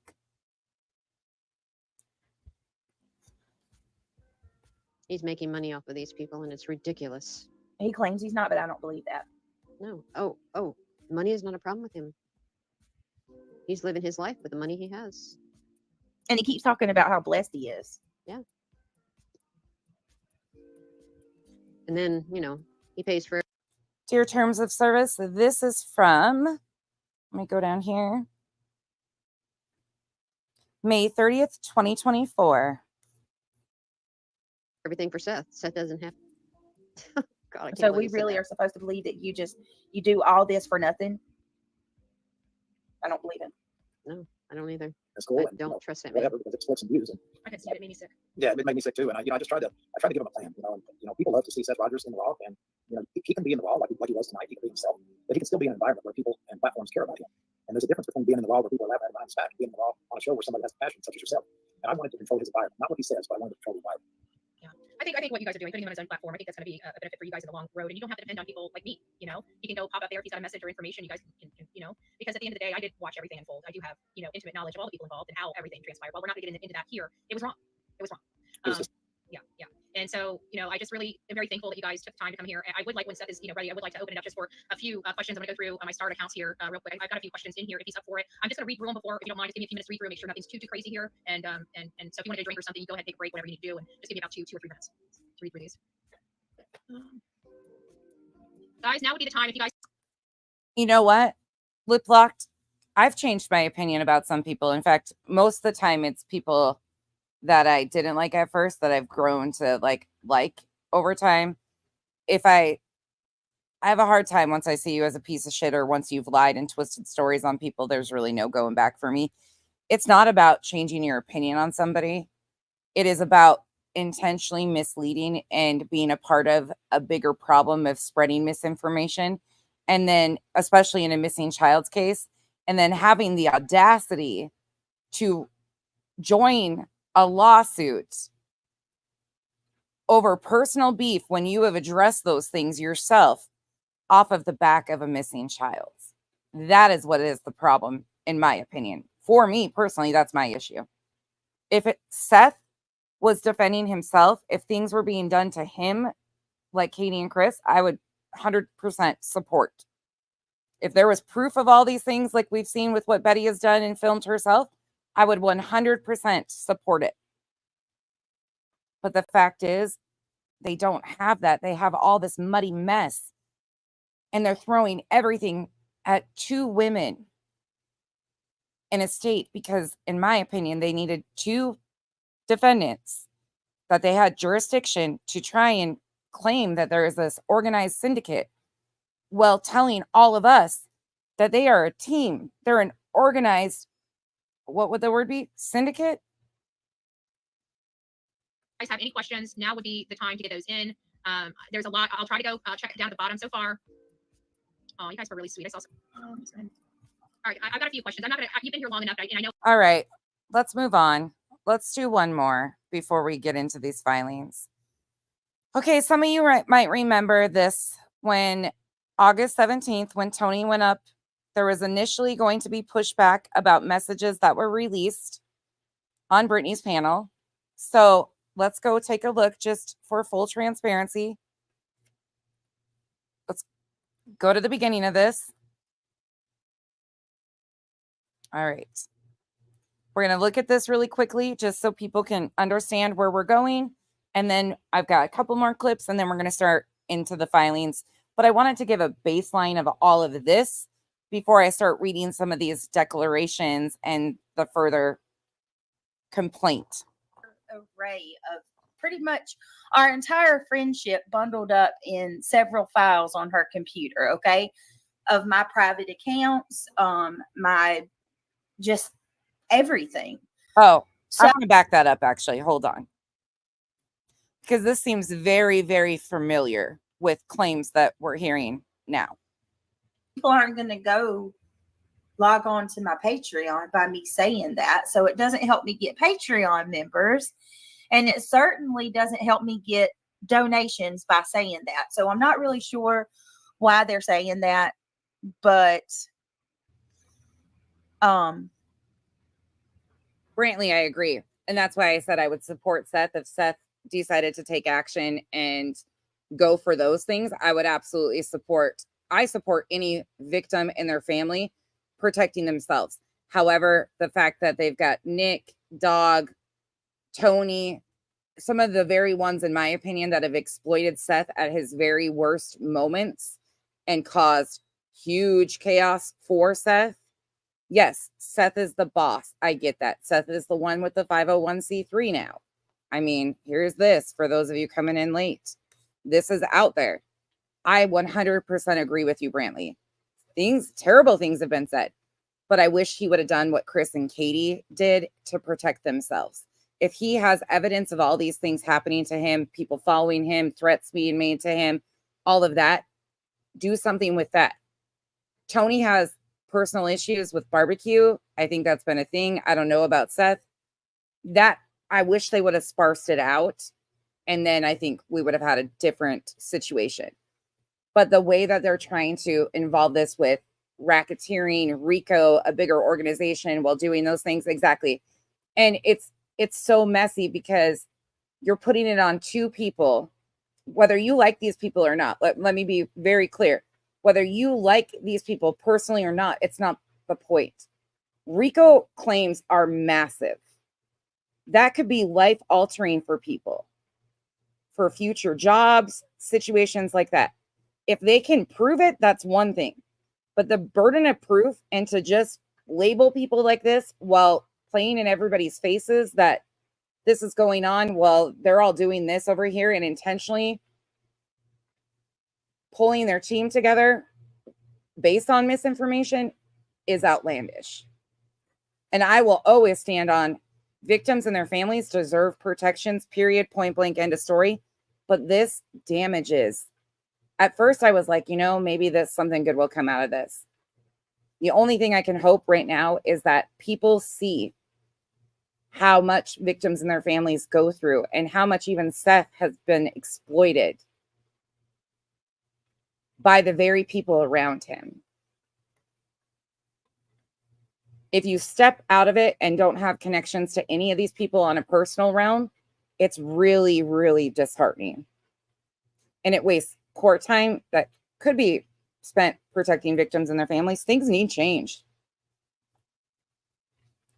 But they're sitting here telling you that all these things Betty was doing was personal. It was for personal gain. And watching BJ flip to that side because she has a personal dislike. Why didn't she file in North Carolina? Why didn't she handle this all herself? She had an attorney, she claims, look over this and say she had merit for her claims with Granny. Then do that. Don't use a missing child for any of this. I hope that makes sense. It's a sad situation. It's just so muddy too. Okay, we're going back to this one. Right, exactly. I wish I knew. Jules, how that brings donations.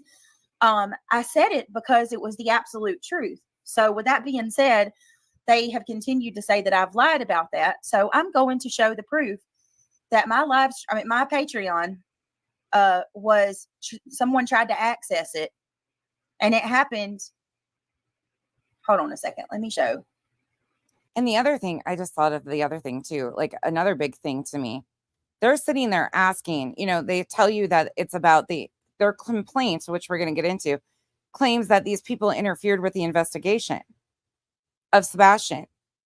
None of these people are the actual investigative agency. If law enforcement has that, they should be charging people with interference. That's my opinion. But to make claims that then it switched to, if you are a victim of cyberbullying and doxing, when the person who was asking for that Nick the Hat has turned around and doxed people himself, what are we doing here? It just becomes this huge, constant mess. And these people are willing to do it for what? It's not about a missing child for them. It never has been. And this is very good proof of seeing that. It's posturing for the betterment of their channel, clicks and views. Give me just a second, guys. Let me pull it up.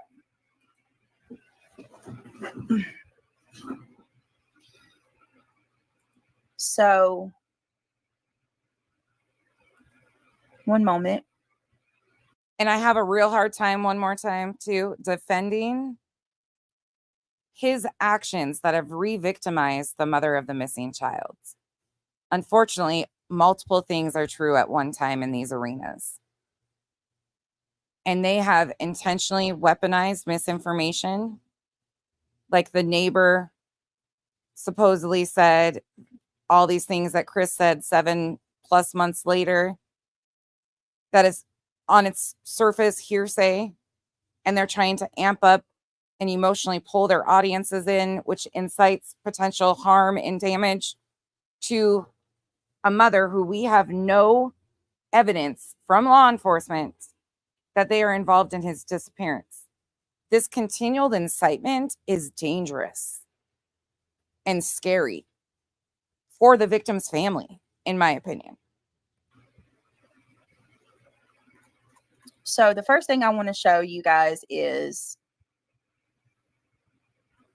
Exactly, Joe. Nobody wins. This isn't a winning game. We dropped some. Nothing Hold about on. winning. Lord, we dropped so much stuff. I got to scroll up. The first thing I'm going to show you here, and I want you to keep this date. I want you to remember this date, okay? So this is a live stream she did after Mal and I had done our live stream, okay? The reason I'm playing this is because she is now in her complaints, which we're going to read, is making claims specifically directed. They're very broad claims, which are typical, but they are directed towards grannies watching. I just want you to hear a pattern. So the person, I'm not saying that anyone accessed my Patreon. I don't know who did it, but I want you to look here. This live stream was Nonsense and Mallory, my ex co-host Mallory, and Nonsense went live on August the 5th to quote unquote expose me. And in this live stream, Mallory showed numerous files saved into her computer of documents that were labeled BJ's Patreon 2. You can go watch that live stream if you want full context of what was actually said and why it was done and yada, yada, yada. I'm not going to go into all that. And then like she had screenshots of the Discord 1, Discord 2. Everything was categorized. It's because if you think I'm OCD with receipts, Mal's probably worse. And labeled neatly from anywhere between mine and her conversations with different various text messages, screenshots and screen recordings of our text messages and our, my Discord, our mod chat, just an entire array of pretty much our entire friendship bundled up in several files on her computer. Okay. Of my private accounts, my just everything. So that pay attention to that. Okay. I'm not saying that anybody is guilty because I have no proof, but what I can tell you is I'm not going to sit here and lie when I say that my Patreon, someone attempted to log into it. Thank you, God. When it happened, I sent it to my mods and I showed them, hey guys, someone just tried to get into my Patreon. I had no clue that she was going live at this time. Now let me show you guys the proof that it happened before Nonsense went live. Nonsense and Mallory went live. Okay. Hang on one second. And just thank God in heaven that I shared these screenshots with my mods, because by doing that, I have the dates and timestamps of everything. Okay. 1 second. Damn it. Hold on. I got to send them to myself. I forgot they're in my phone. Bear with me, guys. And for those of you that don't, you're here to see the live, pretty sure you don't care about this. Just hold tight. I got to get this out because I don't want to waste my time doing an entire live stream. Which she did. She did multiple. I'm going to fast forward it some. You'll see a pattern in her declaration and things. You can go watch more of her live streams. She's been claiming things like this from multiple different creators. The point is she's been claiming similar things have happened to her, have put her in fear, put her in danger for years. You just switch up the one she's blaming at the time. It's been numerous people time and time again. Yes, her and Granny have had history, but she's also had history with many other people. And she, in my opinion, is being used as a useful idiot in a bigger picture. It's ridiculous. Off the back of a missing child. You that may not know what this is, basically it's the same thing as when you try to access your account with pretty much anything today. Google, Patreon, whatever. If you don't have the correct password, but you have Fidelity, the correct login name, they will send you a link, or they will not a link. I'm so sorry. They will send you a code, and you use that code to prove that you are who you say you are. And with that code, you can access your account. I just got this out of the blue, you guys. Okay. It was 8:30. You see it right there, 8:28 p.m. Someone tried, and of course I blotted out the code, but someone tried to access my Patreon. All right. Let me pull this down for a minute. Let me just double check to make sure that I'm not showing anything private. Okay. I don't want to dox anybody. One moment. Okay. It's just a constant. I can't go through this. This is going to drive me nuts. And I showed that and I said, y'all, what? I already talked about this and responded to this before. The F. I don't even have an Apple device. That's when one of my mods said, oh my God, Britt, what is going on? Like, we're still on the call at that time. My whole point of even sharing all this is because some of you guys are probably very confused that if you didn't see the live the other night, but I constantly, I'm so tired of being called a liar. I have nothing to lie about, no reason to lie. So there's that. You've seen it. 100% somebody tried to access my Patreon, and it was 100% from days ago. It wasn't, you can't say it's something I just did. I didn't even know that Nonsense was going to go live at that time. I had no idea about her live stream. Give me a second, guys. Hold on. I'm checking my chat. It's just a constant. It's her, the victim. Everybody else is at fault. And there's so many more that go with this. Okay. All right. So Seth, the reason that I'm hashtagging you in this was in hopes that you would come in here. Okay, now here is when Seth and Tony enter this live stream. Because listen, I want to support you as much as I can. I do. And the things that are being alleged about Tony is not helping Sebastian at all. If Tony's trying to have creators taken off of this platform and he's paying for him, if any of this stuff is true, this is a problem and I can't stand behind it. I want Sebastian found, and I have rallied for you. And as you know, as long as I don't see you doing anything that's shady, I'll continue to rally for you. But I'm just going to be honest with you, Seth. I can't get behind Tony Mathis. What was just said right there? If Tony Mathis took a picture of I can't even think, Caleb Harris's remains, I can't get behind that either. I'm just going to be honest with you. And if you'd like me to take your hashtag off of my live stream, I'll respectfully take it off right now. Give me just a second and I'll remove your name. I have no problem doing that. But this is, I have to be fair in what I'm seeing right now. No disrespect towards you at all, Seth. But when it comes to Tony, I'm sorry. Like, this is not, I can't stand on this one. And the messages were real, which he eventually admitted to. This is from August 17th. Hold on a minute, guys. Let me go ahead and take Seth's hashtag off of my, I have no problem removing that.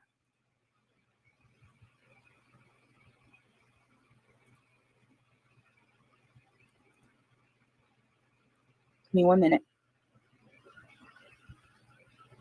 And this to me is when they realized they didn't have full control of this channel and they needed to get this channel back in control.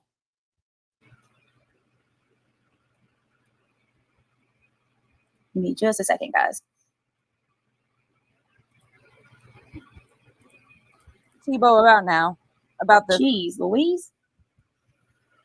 And I hope, you know, I don't want to upset anybody or make anybody feel any type of way, but hey, at the end of the day, I have to stand on what principles and what I believe in. I hope it is, Seth. I hope it is. If it's not standing on principles and what she believes in, okay, true, that this is a bunch of slander and these people are wrong for it, 100%. I really hope it is, and I hope there's a way that Tony can prove that it is not true.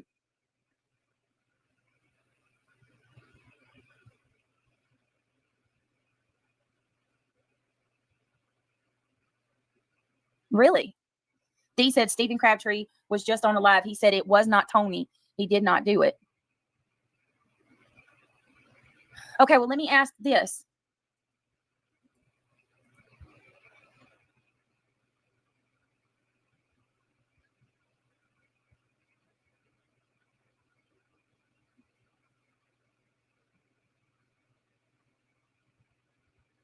You'll see. Right. Listen, that's what I have gone to bat and taken a lot of shit. And I believe in standing up for what's right when it comes to the parents and stuff like that. And hold on a minute. Wait a minute. I haven't even had the wait a minute, y'all. I haven't even been given the opportunity to go through these things and discuss it. I haven't even started my live stream out. So if there's anybody that's saying that I'm accusing anybody of doing anything, how am I supposed to know about what's going on and what's true or what's not if I can't ask questions? Hey, Wealthy. Hey, Titanium.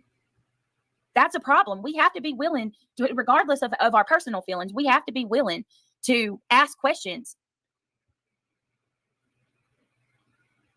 No, Vivian, this is older. That ship. Well, all right, you do what you need to do, Seth. Honestly.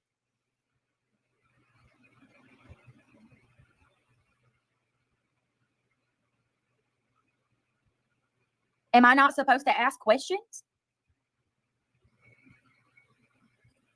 That's what honorable people do, is take a lot of shit. That's exactly what Tony and Seth do, is take a lot of shit that serves no purpose but to stress someone out. I feel like Tony is Seth, I think you're very strong without your team. However, I understand just wanting to help so bad you take it from anyone. I mean, am I just supposed to not ask questions? These screenshots they're damning.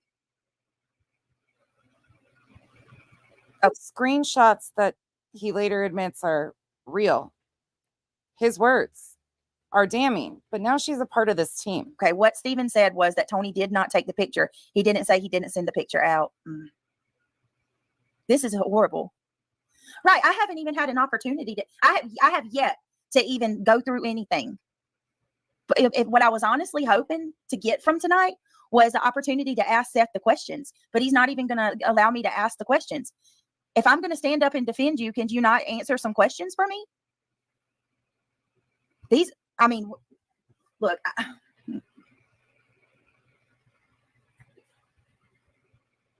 this is insanity.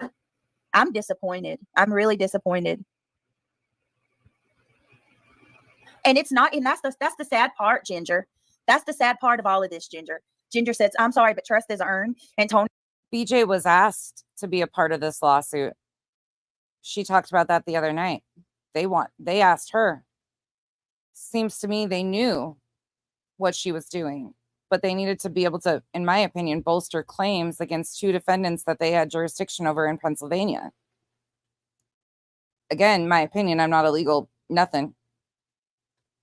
But once upon a time, when she started to push back, things started to kind of change up a little bit. Tony has done nothing to earn my respect or trust. I really hate that Seth seems to trust him so much. Right. That's the thing. It's not even about Seth. How did I start my live out tonight, you guys? I said it's not even about Seth. Everybody be respectful towards him. This is more about Tony. And I have questions. I saw some things today that I'm very uncomfortable with. Very. If you, and I'm not even given the opportunity. Seth said you could email him. And then I'm still going to sit here and be lambasted publicly. I don't think people realize how much us creators, we take a lot of heat for continuing. See how easy it is to manipulate some and get them to be a useful idiot in your games? My opinion. You and the support. And the worse it gets, the more these allegations come to light, it looks like we support this stuff. And I don't. I've sat silent for a while. Tony is a manipulative asshole. And I'm sorry, I cannot support Tony Mathis. If that makes me a bad person, I'm sorry. But what about this? Let's go back here. What about this? Oops, hold on. Hold on. Let's go back here. Right here.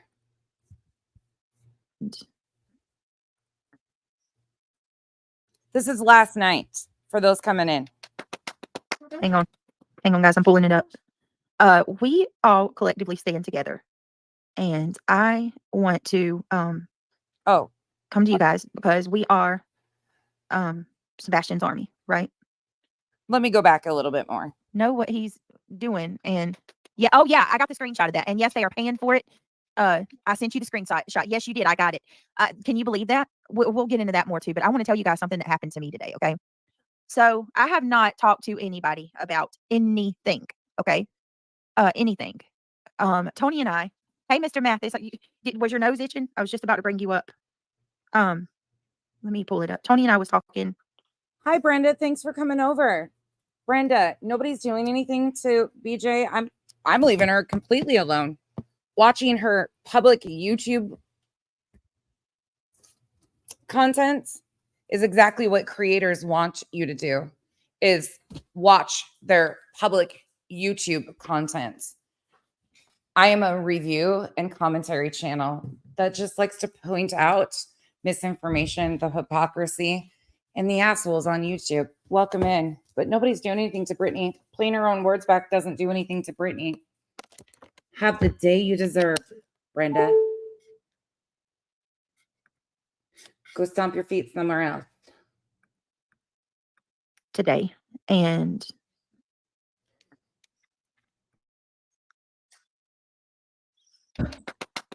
hang on, guys. I'm pulling it up. Oh, is this the moment that I should say, welcome to the island, where we stand on what we say with clips, their own words, and can walk it back like a motherfucker? I mean, hey, you can pull up a little chair at a cabana and watch the show if you want, Brenda. We all collectively stand together, and I want to come to you guys because we are Sebastian's army, right? Brenda, you just gave me something to commentate about. So you say you stand with Britt. Well, lucky for you, she doesn't really stand very much. She mostly sits on her ass or falls flat on her face. So you're lucky. You don't have to stand very long. You'll be doing a lot of sitting and falling flat on your face. Have a great, wonderful afternoon. I hope you enjoy this show. We're absolutely Sebastian's army. And I believe in standing in unity and in solidarity with one another. And when one of our own needs help, we have to be there to help. You know, that's what I believe. I believe in banding together for your friends. So today something very interesting happened. So what I'm going to do first and foremost is I'm going to ask you guys a favor. I'm going to ask my mods. I just dropped a link in chat. Can you do me a favor and grab that link that I just dropped in chat? It's for Bullhorn Betty. Okay. As you guys know, Betty is going through a really hard time with the courts in Tennessee. Very unfairly, absolutely unfairly, has been targeted for merely trying to help Seth find his son. So Betty has a very expensive appeal that she has to pay for. So all of us, you know, all of us creators, me, Justin, Josh, Seth, you know, Tony, all of us, Nick, all of us who are working together are collectively coming together to help our friends. And we're asking you guys as Sebastian's army as well, if you can also help. It would mean so much, even if it's just $5, right? Even if we can just give, even if it's $2. Oh, wait. Did she last night say that they're all working together and they're banding together and, you know, yada, yada, yada, yada, yada? Okay, let's go back over here because I think I want to hear this again. Let's listen to this piece again right quick because it's fun. It's just fun. Let's do this. Wealthy, we already are. Ginger says, I'm sorry, but trust is earned, and Tony has done nothing to earn my respect or trust. I really hate that Seth seems to trust him so much. Right. That's the thing. It's not even about Seth. How did I start my live out tonight, you guys? I said it's not even about Seth. Everybody be respectful towards him. This is more about Tony, and I have questions. I saw some things today that I'm very uncomfortable with. Seth the Welsh. Unfortunately, for the majority of these people, they're not true crime. They've never been true crime. That is my opinion only. And by the way, I am not true crime, so don't let anybody give you that. I dabble here and dabble there. We talk about the harm that's done to victims and the intentional misinformation by the true crime channels. I'm an asshole with a lot of opinions and a really good memory. That's it. That's all. Very. But I agree with you. There are so many people that need awareness brought to their missing loved ones, but because of YouTube creators who refer to themselves as true crime when they're really true crime, that doesn't happen. They only touch the high profile cases, the famous missing children, quoting Jennifer Coffindoffer. It's really, really sad. But thankfully, we still have amazing people like Duchess and Arctic and Chico and other people who will bring Mind of Monsters, will bring awareness to those people. And we have people like Duty Ron who are true crime, who do cover cases with integrity and ethics. But they get a bad label because of people like this. And I'm not even given the opportunity. Seth said you could email him. And then I'm still going to sit here and be lambasted publicly. I don't think people realize how much us creators, we take a lot of heat for continuing to support. And the worse it gets, the more these allegations come to light, it looks like we support this stuff. And I don't. I've sat silent for a while. Tony is a manipulative asshole. And I'm sorry, I cannot support Tony Mathis. If that makes me a bad person, I'm sorry. I'm sorry. It breaks my heart that Seth is so trusting of this man.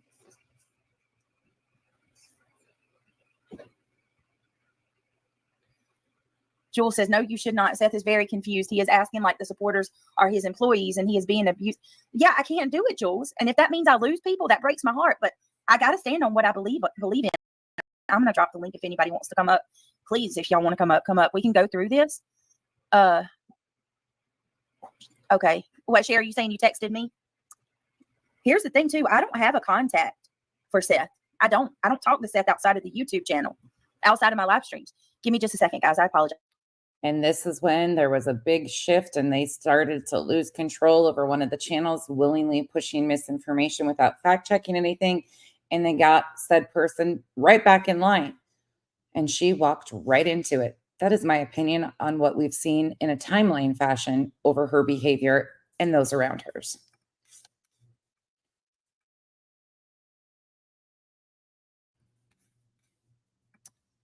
Yeah, Granny. Kyle and I were talking about that. I was like, this RICO allegations could be life altering for people. Employment, anything like that. If they don't have proof of that, like, again, you don't just get to do these things over games on YouTube. If she had these concerns and fears, and why didn't she file a police report in North Carolina? Why didn't she file in North Carolina? That's my biggest problem with it right then and there. To lump this all together and emotionally drain people and fluff it all up with all this other stuff is so ridiculous. And then they're saying, I don't even have to. I'm preaching to the choir. You guys all know. Duchess, I don't have any ill will. She says it's hate. It's all about hate. Me playing their words is about hate. If I hated you, bitch, I'll call you a bitch. I call anybody a bitch. That's not hate.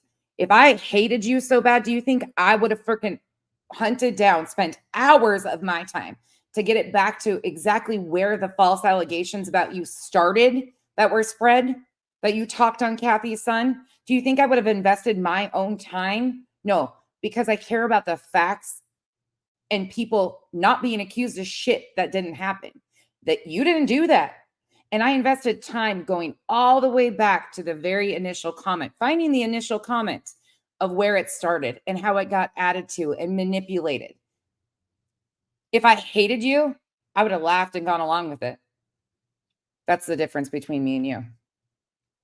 I don't get personally invested with this shit like that. I see you, Yankee Kyle. And in these screenshots, it's talking about they paid Bullhorn Betty to chase down the Bowerfoots, and Tony was trying to get several creators kicked off of YouTube for speaking out against Seth. I'm sorry, the shady dealings behind the scenes. It's just, we're gonna go through it. Like, hey, ATS News, I can't. People can say what they want to say about me. Fine. If you don't like me, fine. But I stand on the principles and things that I believe in. And where'd those go, Brittany? Where'd those go? Where'd those go? If you want to handle stuff with Granny, don't do it off the back of a missing child. You know that Tony was behind a bunch of the BS that is intentionally causing Seth harm too. You know that. You've said these things out of your own mouth, and now you are signing up and promoting the very opportunists. Let's go back here in case those of you coming in didn't get to see this one too. Let's go back here to remind everybody. She promoted BHB's GoFundMe last night. And not long ago, she was saying this. To hear the way that Tony was talking about JLR, there was some anger behind that. So that was terrible. Yeah. I'll be interested to see where this goes. At the end of the day, Betty is absolutely an opportunist. I'm not ashamed to say that. In my opinion, allegedly, she's an opportunist. So, I think she's seeing that Tony is her way to get to Seth. Seth, you are welcome here, but you won't like it here because I don't deal with exploiters, fearmongers, misinformation, destruction of victims and their families, pieces of shit who have called me and made veil threats to me when I never did a fucking thing to her except review her own words. But most importantly, who waste court time that should be used to protect victims and their fucking families because she's an entitled fucking bitch who can't control her anger, aggression, and she masks it all as advocacy for missing children. She should go back to the political arena. She sucked at that too, but she really sucks at exploiting missing children because that's all she does. You're welcome to stay here and be here all you want. You're just not going to like it here because we deal with the facts, and the facts are Betty has 6 violations of order of protections because of her behavior. And I heard that Seth is like giving her interviews and things now. Well, I have lost so much respect. And I agree with Brittany. She's an opportunist. Unfortunately, Brittany became an opportunist too. Herself. Yeah. But I just thought I'd remind everybody of that little gem too there. Let's go back to this one. Got one more clip, and then I am going to read some of the filings because I told you it was going to be clip heavy in the beginning because I wanted to remind everybody of exactly what we are dealing with and the intent here and the motivations that were widely seen. People knew. People were pushing back. And the sad thing is at the end of the day, there is a missing child here. And they continue to tell people nobody wants the missing child brought home. That is the farthest from the truth. I want that closure for Seth, Katie, Chris, and most importantly, Sebastian. I want this all to be resolved. Unfortunately, the damage that has been done to all of their lives, Seth included, can't be repaired. It will forever change their lives. And the allegations that have been made against Seth are gross, but the allegations that have been made against Chris and Katie, because people on the internet don't like their tone of voice, don't like the way they've breathed during interviews, don't like the way that they've answered questions when we're not entitled to anything. Law enforcement is investigating it. It's disgusting. But we've seen this happen so many times. Marvon McRae, Brandy Neal, Dawn Wells. You can just continue. Cash Gernon's family. Until laws catch up and say enough is enough, that victims and their families deserve protection, and there are things, ramifications for these people's actions who claim it's a career to exploit these families at their worst time and then cry the victim, shit has to change. It has to. And it might take us years to get there, but it will. And we will continue to highlight and push back, because at the end of the day, these families are innocent until proven guilty in a court of law based on evidence, not off of your little fucking sensitive feelings. Brittany, you had every right to do your channel like you want to. I can't get behind it. I cannot get behind what these, and honestly, what I wanted to come on here and do. You guys can list all the families in the comment sections. List them all. Feel free. The Long family. We can go on and on and on and list families that they've done this to off the backs of. It doesn't matter our personal feelings. You don't have to like these people. These are fellow human beings going through the worst time. And you sure as hell wouldn't want it done to your family, what is being done to these families. They didn't ask for this. None of them. And we go off of evidence and what law enforcement says. Not some yahoos with a YouTube channel that can't get a job and call this a career. Because I know Seth was a mod here. I was hoping he could come and be like, Brittany, give me some explanations. So then I could be like, hey, this is this and this and this is that. And they won't even, he just dipped out before I could even talk. Brittany, there's something that's concerning me. And anti-slap started in Pennsylvania in July. And yes, I did text you privately just so you take a peek at that. But something is kind of worrying me because I've asked it 3 times in chat now and it's been ignored. Seth, I'd like a yes or a no question. Have you been made to sign anything between Bullhorn Betty and or Tony Mathis? Just a yes or a no. Have you signed something that's keeping you from speaking up? Because I feel like you are, especially since you and I have gone back and forth. You have been in my comments. I've been, actually kind of changed my mind on you. All right.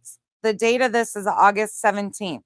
Does anybody know, based on the exhibits, when the documents were signed between At Night and Seth Rogers?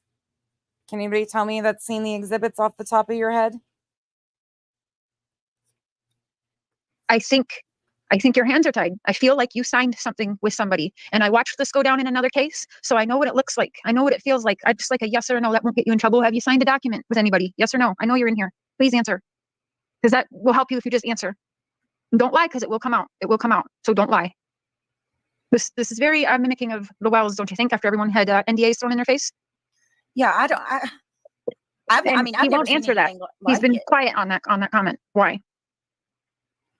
Honestly, after all of the stuff that has come out, everyone's thinking I'm crazy, but I've watched it go down in other cases. You can think I'm crazy. I'm asking the question for a purpose. Well, with that thing, and listen, guys, don't think about Seth. Think about Tony Mathis right now. And that's what I'm talking about. I'm saying Seth has his hands tied. I'm not putting nothing on Seth. I think Seth might have got into something that maybe he can't speak up. I don't know, but I watched. The Ganunya, Am and I were talking last night how it would be really nice if we could go all the way back to some of these first cases that YouTube started exploiting in true crime, because there's so many. And even though this brought out a lot of people realizing some of the depths of it, you're right. They are defendants and they are plaintiffs. Countersuits ultimately can happen very easily. But just some of the things she was telling me about some of the stories, I was appalled by, and the coordinated effort between creators going back on some of these cases. It's disgusting. And I wish there was a way of going back and like standing up for all of these families, all of them. It just makes me furious to hear, especially the Long case.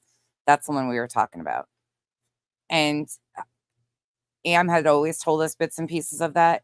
She told me more like, God, it just makes my blood boil. To go down in multiple Listen, cases. if there are shady dealings going on behind the scenes to take creators off of YouTube, I want no part in it.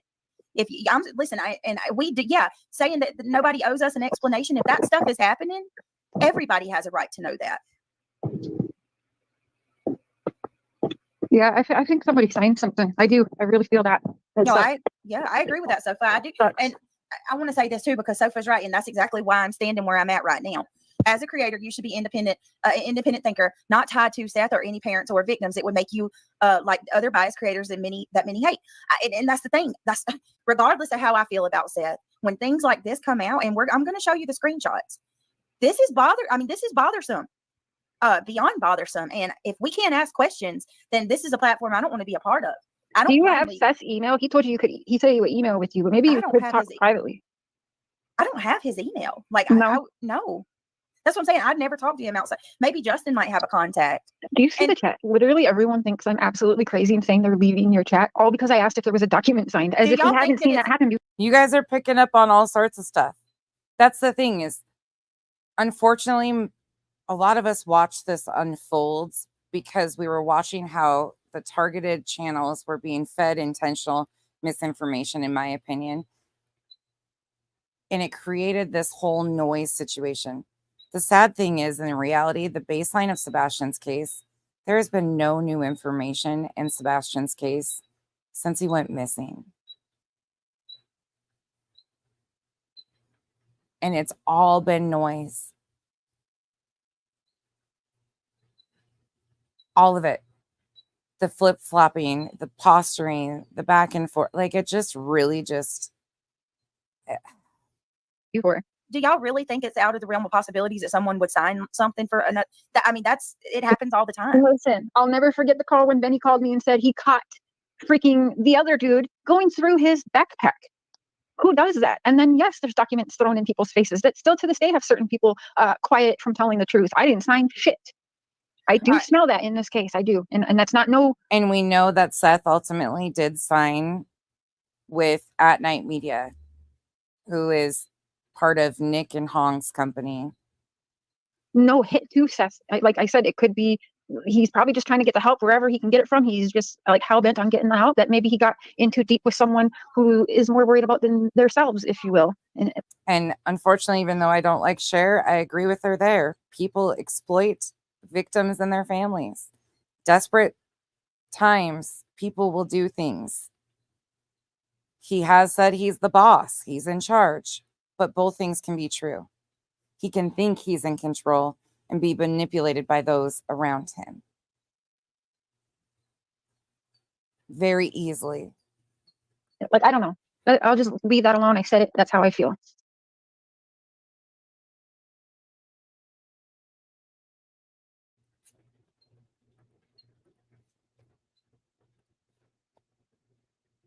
Oh, Granny, if that's being said, that is like, this is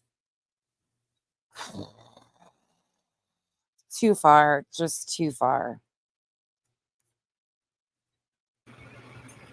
Okay. Busby said, Brittany, I personally wouldn't ever add a parent of any case as a mod. Let me explain that. The only reason that I ever added him as a mod wasn't because it was to get, special treatment from one of the parents. Mercedes girl, I have a major problem with that too. I have a major problem with that.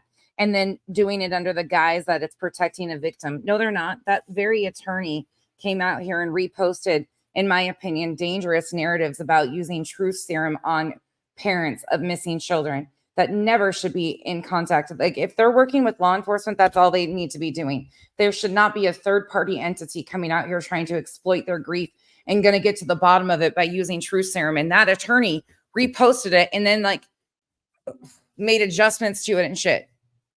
We added him as a mod because there's about 50 Seth Rogers fake accounts.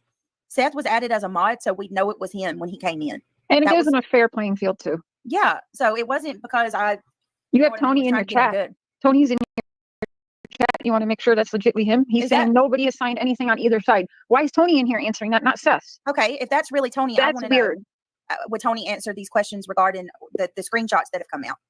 I'll just mute because I'm good at biting my tongue. I haven't checked today yet, but has anybody in the comment section checked to see if this filing has even been accepted by the court? I haven't checked. I can go do that in a minute. I'm just curious if anybody has seen if that has been. Right now, we have a filing. That's all we have. We don't even have an injunction in play. And at the end of the day, too, the injunction is asking for the threats and defamation to stop. However, the people that are claiming these things, it's a very personal situation. And again, if it was pieced out and it was protecting Seth and things that were happening to him being the parent of a missing child, like they've claimed that somebody was stalking and harassing him and doing stuff to him, following him around. If that happens, he's got the right to protect himself and his safety. But I know for one, Granny hasn't even been to Tennessee. If you feel you've been defamed, file for defamation in civil court. Lumping this all in and calling it a criminal enterprise and it just is so fucking much. I'm going to skip through to where Tony comes up for a moment. I'm going to get to the part where he comes up and then I'm going to pop to her rebuttal. We have supported Seth. I still support Seth. I don't think, I think Seth is the one that has been trying to find his son. I've seen him out here pleading with the public. So, I'm not coming at this from a nefarious standpoint. It's just really concerning when you see things like that. But what they're alleging is there was someone in a group with you who has taken screenshots of some group you were in and shared them with another content creator. Okay. Again, we're going back. And the reason I'm not doing this for any other purpose, but to show the bigger picture and hope people can kind of navigate some of the reasons why these filings, to me, are very questionable and very personal vendettas. That is why I am doing this and going over these filings and even taking interest in it.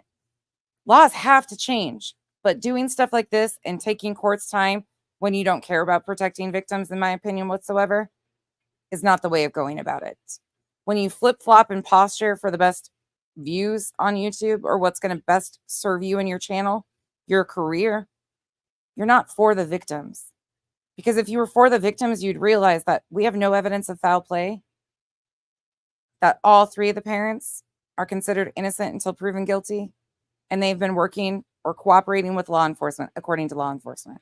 And in these screenshots, it's basically they're accusing you of paying Bullhorn Betty to follow the Bower Sox. They're saying, So let me give you a little background. We were in a Facebook group. Just another troll. Please just exit. Like I don't want to do this with you again in another case. You did this shit to me and Marvon. I ended up blocking you. I unblocked you. And here we are again. Nobody's out here going ape shit over anything. But your friends, right? That you were pissed at me for laughing at the fucking bullshit lies being told on her yesterday. Somebody bringing highlight to these people's own words is a problem for you. We're going ape shit, right? Playing their own words is a problem for you. I think it's best you just exit my chat and probably stay the fuck away from my chat. Let's see if I can get a light on in here. I'm sorry it's so dark. I'm sitting in here watching a football game. I just appreciate you coming on to clear it up for us. You didn't have to do that, so I appreciate it. Did he say he came up here? He has not seen these pictures yet? Yeah. Because I do think that's a little shady. Like I'm no fan of Tony. Sorry, Tony, but I do think that could be easily manipulated. Like, why would Tony go on Facebook and send pictures like that? Like, obviously, it'd go back to him. So I'll give him that. So let me, and I appreciate that.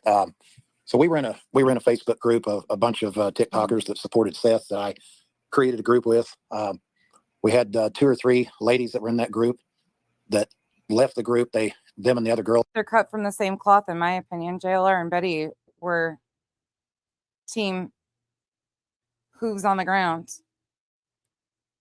for the longest time. They're no different. They just had a personal falling out. They do the same shit, in my opinion. I don't care for either one of them. I'm one of those people that you don't have to pick a side. They can equally be as awful.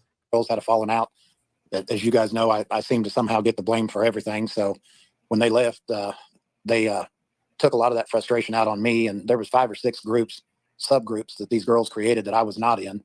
And what created the falling out is a couple of these girls went and they chased down a content creator's mom in her hometown and connected with her mom. And they did a bunch of really wild things that I did not know about because it was all going on in a group that I was not in.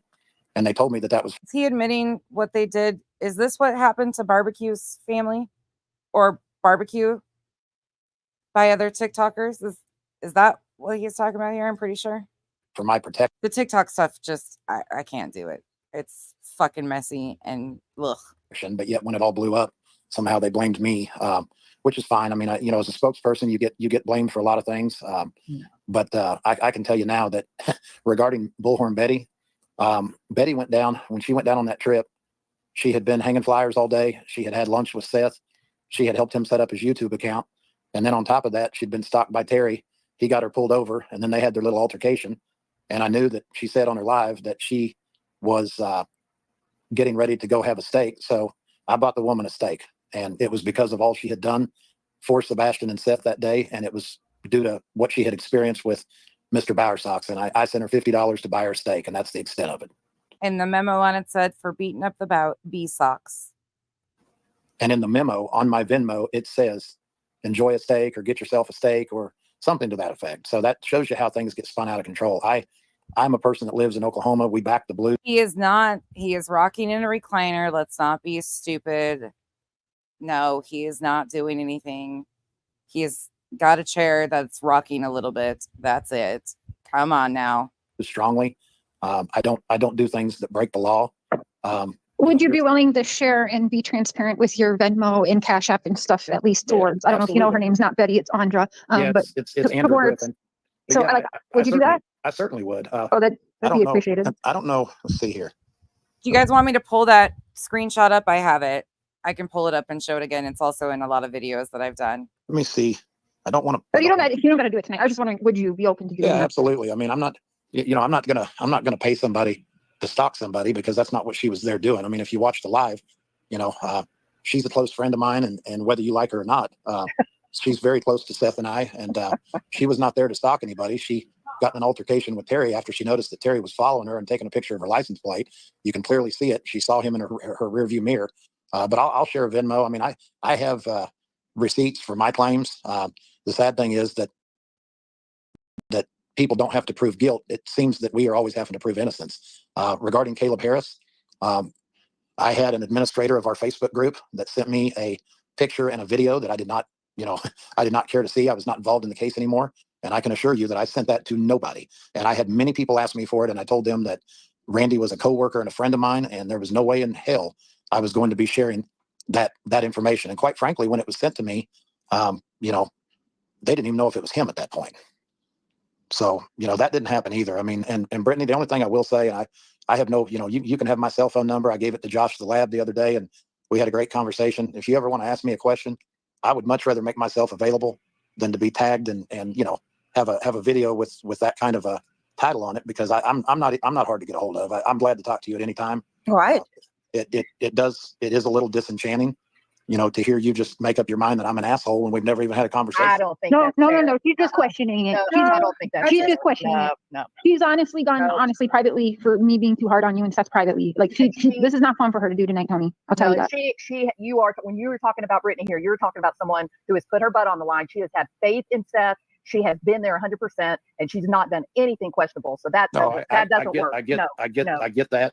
But Brittany, am I incorrect here? Was it you that said I think Tony's an asshole, or was it somebody else on the team? I may have said that. I said that. I said you're a liar and you're an asshole. I said that for sure. Okay. Well, my apologies. And I thought it was you that said it, Brittany.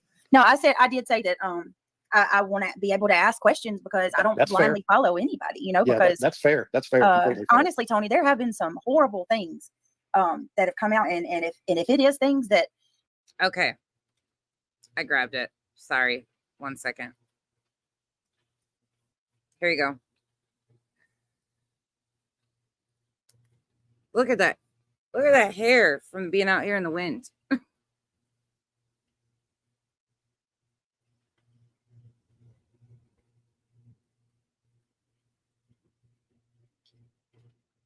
There you go.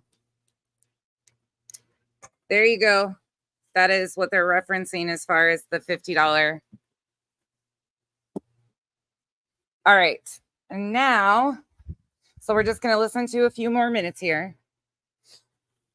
And then I'm going to play you one more, and then we're going to read her declaration and Seth's. you are innocent of, Seth is innocent of, it's horrible. And I, you know, will say I'm sorry if you have been falsely accused of these things. They have attacked my wife, who's got nothing to do with any of this. You know, they've sent emails to my work. They've sent emails to my family, content creators, and it's one that's doing it. We finally snatched his IP address when he sent an email. Believe it or not, the same person was sending emails to the pet rescue that we're donating money to, and he got a little bit careless, and one of the IP addresses got captured. But you know, we've been through it. You know, the pictures you're talking about on TikTok, that did not happen either. What nobody talks about is I went back and replayed the live. I showed a recording of me going into my TikTok lives, pulling the video up from the night before. They said it happened at the 13-minute mark. I was with my best friend, who's a 60-year-old stage 4 cancer patient, fishing in Minnesota. Okay, couple notes right here. This just got brought up. I showed it earlier, but I'll show it again. Yes, Seth does have a 501c3 based out of Tennessee. It was filed for May 9th. You can go in here and see it publicly. I'm not doxing anybody's address. It's publicly available. It is what it is. Here's the 501c3 from May 9th, 2024. For anybody coming in, yes, that is correct. As far as the whatever happened with the green screen, y'all know I've always said that I'm not a penis inspector. I have no idea. I personally have no idea what that thing was, nor do I care to. Brittany and her panel did talk about it, though. It is what it is. So kind of rewriting here. I'm not really sure why they're doing that. But let's go on. Just a few more minutes of this one, and then I want to remind you. So she says that they ask questions, and she's, you know, again, I don't care if people change their opinions on people, but do it based on proof and facts. And all they're given is word salad throughout this. I reviewed this whole thing. It's a pre-recorded video on my page. I broke it all down, put clips, laid it through just like I do on live stream. If you want to watch that, I can link that below. Minnesota, when I did that live that they put that overlay on, it's the same person that sent the emails to my work and to this poor lady at this pet rescue, who also sent emails to Joe Petito. But another concerning thing for me right there is that they're claiming that they're grabbing people's IP addresses.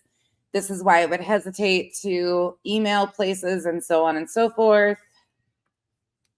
They said it happened at the 13-minute mark. I went back and played pretty much the entire live so that people could see the real live unedited. It was not an overlay either. It is absolutely not an overlay. There were people that were recording and broadcasting it live on YouTube as it happened. It was never an overlay. That is one thing I know for sure. What happened with the green screen glitch, I'm not sure. I don't know if it was his anything, nor do I care. But to say it was an overlay manufactured and done with intent is factually incorrect, because you can go to Crime Critters Crazy, I think is her name. And she was live streaming it on YouTube as it happened and commenting in the chat as it was going on. The whole thing is right there. And of course, there was nothing there. I was in my pajamas sitting in the hotel lobby when I did the live, and my phone was face down on a table. But, you know, you just get tired of defending yourself against this craziness, because it never ends. Well, apparently I did call you an asshole. So for that, I apologize. Well, I thought I saw your box light up, but you know. That's right. You know what though? I have to tell you this, and I'm probably gonna get some shit for it. But Who cares? people don't like me anyway. It's the fact that you come up here and you're willing to have a discussion with us. That's true. He walked right in, straight up into the lion's den. That you got. All right, I want to move forward from this one because I want to get into these declarations before we close out today. And there's just so much I could do. There's just so fucking much here. Like, so much that just doesn't make sense. Okay, this is the next one. So this is going to be the following day on August 18th, 2024. I just want to play a couple pieces of this. So this is after Tony had been on her panel the night previously, and I want you to hear how she changes her tune, okay? Or what she says. With that being said, we'll back it up. There you go. I still don't trust the man, okay? I caught him in a couple of different contradictions last night. She's talking about Tony. Let me back it up. She's talking about Tony being on her panel the night before. Just like everybody has their channel, I have mine. And as long as I'm doing things within the laws and the terms of service of YouTube, then it's my prerogative. Are you going to tell me that not one of these creators that criticized me today, do you think that not one of them? Granny, you don't need to apologize for anything. Not at all. Everything's good. Would bring. I want people to see like how damaging this ultimately can be for victims and their families, to incite things like this that At Night Media, in my opinion, is doing, intentionally using people that, and then as far as like these accusations are major and could be life-changing for the defendants. Whether you don't have to like people or not to understand, these are just things that waste the court system and they impact people's lives, and not a good way for the victims and their families. Tony Mathis on their panel, if he offered, I guarantee you every one of them would have had Tony on their panel. Absolutely. I'm going to say that next. Is having Tony on my panel co-signing Tony? No, not at all. Did him coming on my panel last night change some things for me? Yes, it did. I have more respect for him today than I did yesterday, being that he actually took the opportunity to come up on panel and have the discussion. With that being said, I still don't trust the man, okay? I caught him in a couple of different contradictions last night. He was dishonest with me about some things. And I'm going to get to Jaden too, drawn to silence. I'm absolutely going to get to Jaden because I'm disgusted and I can't believe that people aren't calling that out. I'm mind blown. I'm mind blown that more people are more wound up tightly. Their panties are more in a wad regarding Tony coming on my panel than the fact that Seth Rogers was lied on. He was slandered. That's slander in the most vicious fucking way. Excuse my French, but this man was accused. Let me tell y'all what they said that man did, because people need to know. And I can't believe that nobody is calling this out. Seth Rogers was accused of telling that Jaden guy.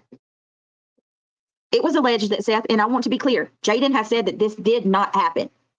Jaden came in my chat last night, said that was a complete lie. It never happened. And these allegations were helped by JLR and T-Rev. That's factual speaking once again. I don't know. I can't speak if Granny talked on it or if Barbecue Lady talked on these specific things. I know that T-Rev did. I know that JLR made allegations of the sort of inappropriate stuff with females. But that's all the further I know as far as that. Happened, okay? That's defamation. It's absolutely defamation. So Jaden, for those of you that don't know, because must have got lost, is asking who's Jaden. Jaden is The guy, if you guys remember the vigil, Sebastian's vigil, where there was the first vigil, where there was a guy there that had the weapon, the pew pew. That people got nervous about the pew pew or whatever. Jaden is the guy that had the weapon on his hip at the vigil. Well, it was stated that after the bike rally, Pascal, Tony, Seth, Jaden, T-Rev, a bunch of people went to the Red Robin, and they were having dinner. And it was stated that Seth, every time Jaden's wife put the straw in her mouth, they were saying that Seth said, "I got something to suck on if you want something to suck on." And then every time she would take a bite of her burger, he would say, "If you want some meat, I got some meat for you." That was going around, and they were saying that Seth made this woman so uncomfortable and was saying those horrific things. And they said that that's what made Pascal get up and walk out and leave, that he left and went back home. Well, hold on now. Listen, come to find out. Guess what? Jaden came into my chat last night and said that that was a lie. It never happened. So you have people on YouTube who are taking a lie. That's horrible. That is horrible. You're basically saying that he SA'd another person. Because when you say stuff like that, that constitutes, that you are SAing a person verbally. And that man never said it. And where's that? Not anybody is going to clear that up. Not one person's going to go live and say, "Wow, that's shameful." Nobody? Y'all are more outraged that I had a peaceful conversation, that me and my, panel guest had a peaceful conversation with, right. I don't think I can say that word, unfortunately. She comes back. Your channel. Okay, but does that give us the right? Does that give us the right to sit there? Sorry, hold on. Sofa. The Trevor Lee stuff. I wish that he just wouldn't even talk about that.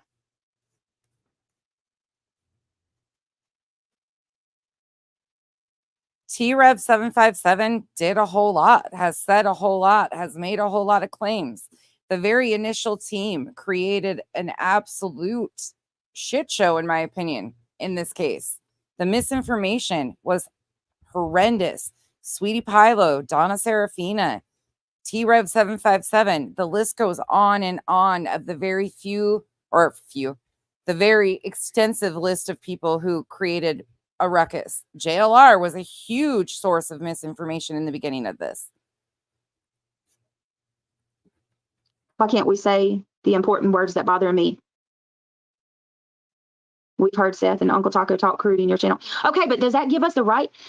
Does that give us the right to sit there and say, who would go around saying that somebody did something so heinous without proof? So are you going to tell me that it's okay that somebody can accuse that man of something so heinous with no evidence that he did that? Are we going to hang that up on a person now because you don't like Seth Rogers? Come on, let's be real. That's disgusting. That's absolutely disgusting if anybody's okay with that. If you can't look past your own... Yo, BJ, I got a quick question because I know you have mods in here. Y'all, I want to know something. Who's texting me right now? Or whoever's... Hold on, let me put this on just so your stuff doesn't come down. I just got this. I just fucking got this. Look at this.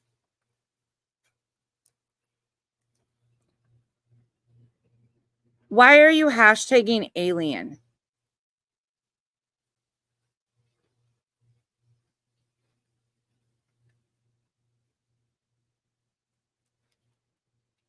Sebastian Rogers, Seth Rogers, Sebastian Rogers case, Tony Mathis, Nick the Hat, True Crime Community, AWBJ, Alien, alleged with Brittany J. What are you doing, dude?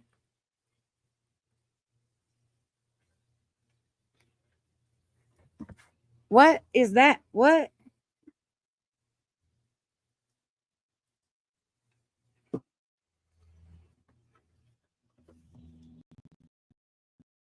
Are you okay? Are you okay?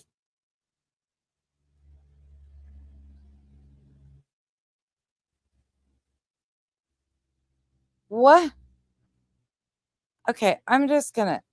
I don't even know what to say about that. Like, what? Why? Hatred and say that it's okay that somebody can go around and put those types of allegations on another person without proof? That's effed up. I'm so confused. I think I might be speechless for a moment because, which doesn't ever happen, unfortunately. But alien? Hashtag alien? What? Okay, well, let's say this. If that wasn't Jaden, and Jaden's really, and the real Jaden's really upset, if the real Jaden is, if let's say that Jaden's really saying that, okay? Let's say that Jaden is really saying that. I'm going to fast forward. I mean, this is just rehashing. He said, she said shit. Oh, allegations like that can ruin people's lives, like the allegations that Sweetie Pilo made against Chris, some of the allegations that have been made against Katie, the allegations that have been said on her very panel about Chris being an abuser, things like that. Let's Talk. Have you clipped me anymore? Let's Talk is also the one that likes to clip me and say that they're threats when I said I was going to hurt her brain or beat up her brain or something like that. It's in my community tab. Is my audio breaking up, guys? No, unfortunately, we can hear you. Oh, God. Let me know if y'all can hear me. That actually just made me nauseous.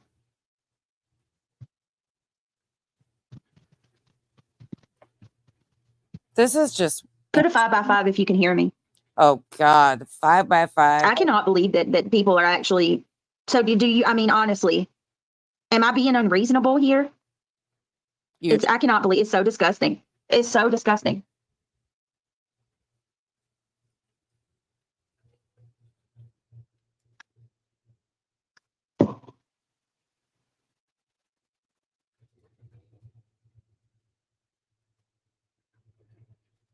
Brittany, I see it like this. This is your channel, and you can have whomever you want on your panel. All the negative losers should go find a channel more up their bitchy alley. Okay, this is what I want to ask. I guess this is where I'm confused.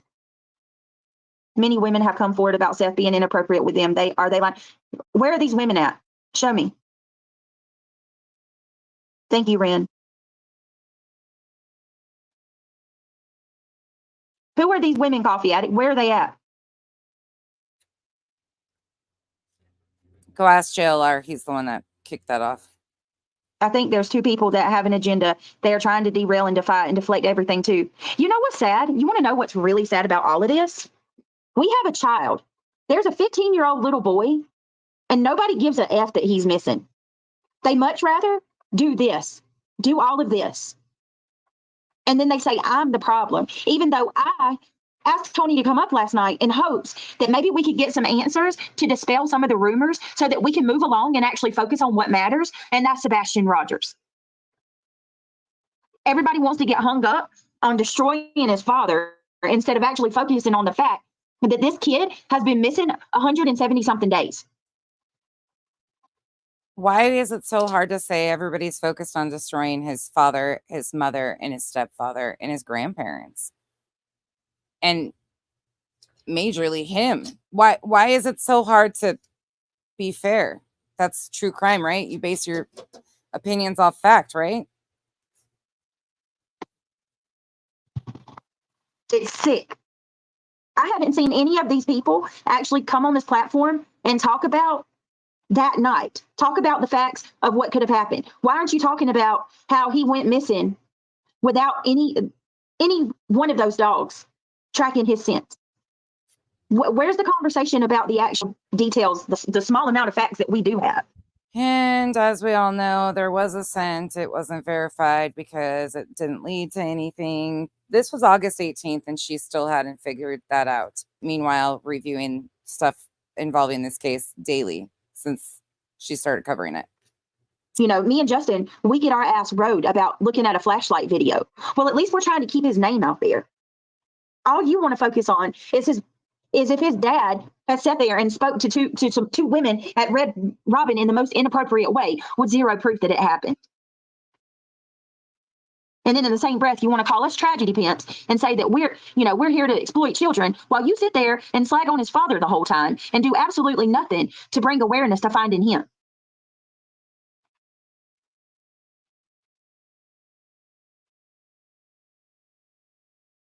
That's it, Rhonda.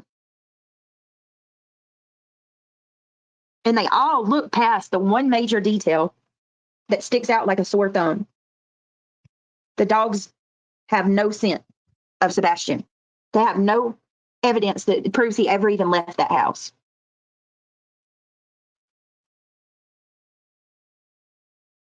Yes, Janine, actually covering Sebastian.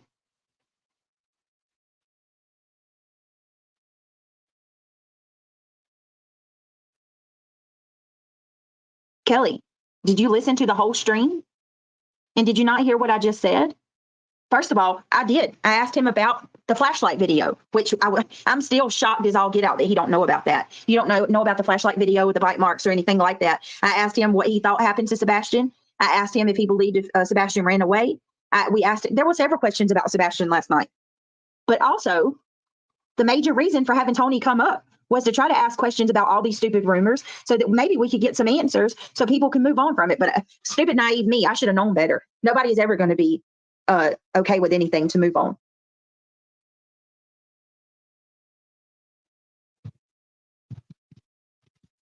And here's the thing, it's sad because it doesn't stop with Sebastian. These people will keep going and going and going and going, and it'll continue with every other case too. Yes, I do think that's very weird, Miss Sugar. I'm going to be honest with you. Not only do I think it's weird, I think it's disappointing too. If that's true, I question if he's actually even being honest about that. Because I feel like, first of all, if any of you, and I know most of you, a lot of you guys are regular supporters of mine, so I know you know how important that video is. And I would feel like that would be a major focus for him and Seth.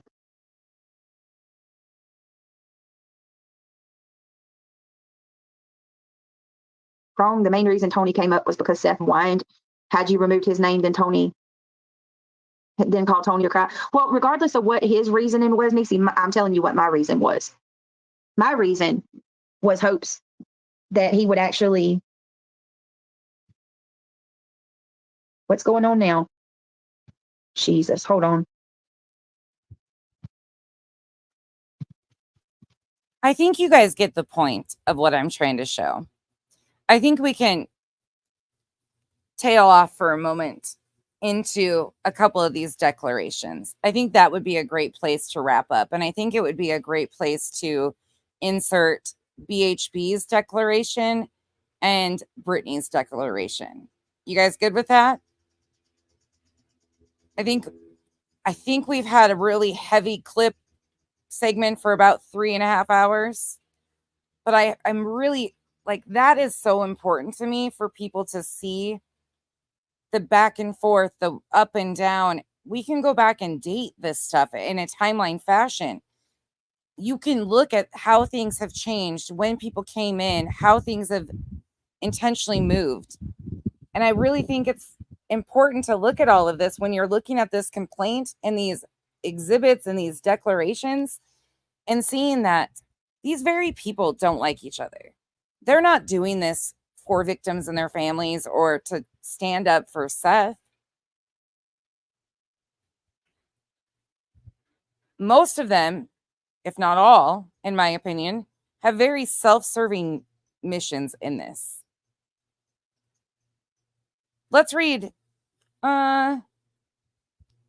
Betty's first.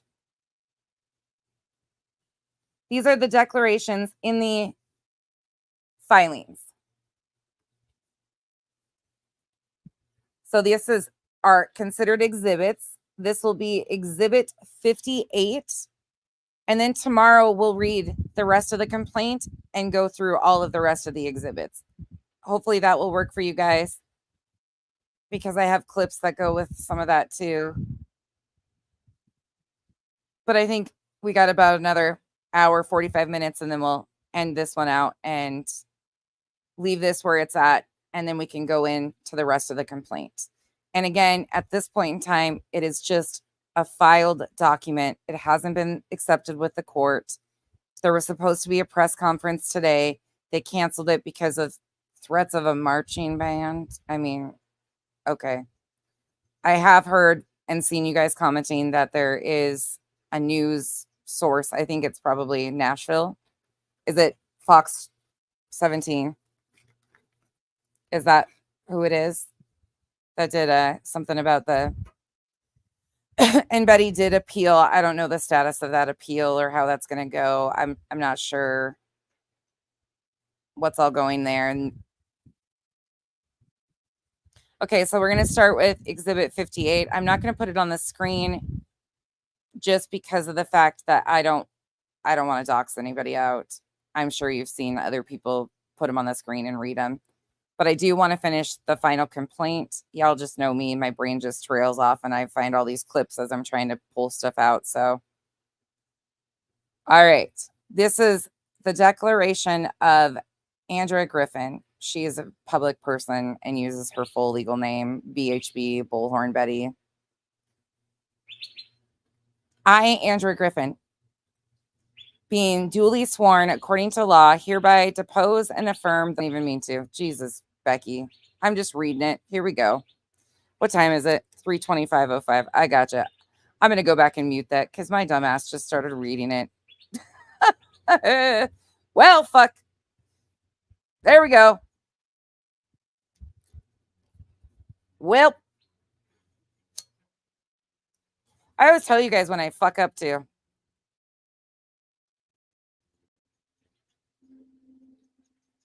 $3:25. I got it. Sorry, I'm making a note of it so I can go in and mute myself. I just like to read this shit. This is why they can't do this shit to me. Hold on. Let me send that to myself so I know.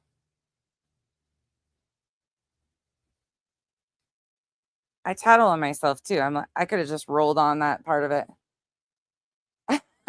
I don't care if it's clipped or not. You know how many times she's yelled her fucking address out here? You know how many times that these are all public documents to you guys. It is what it is. Enterprise number 72. You guys are loving this. Sorry, y'all. No. Definitely didn't get a contact. You might be a part of this now. Here's the thing, you guys. I could show all of this shit and let it sit on my screen. Every bit of it. This is public filings. These are public documents.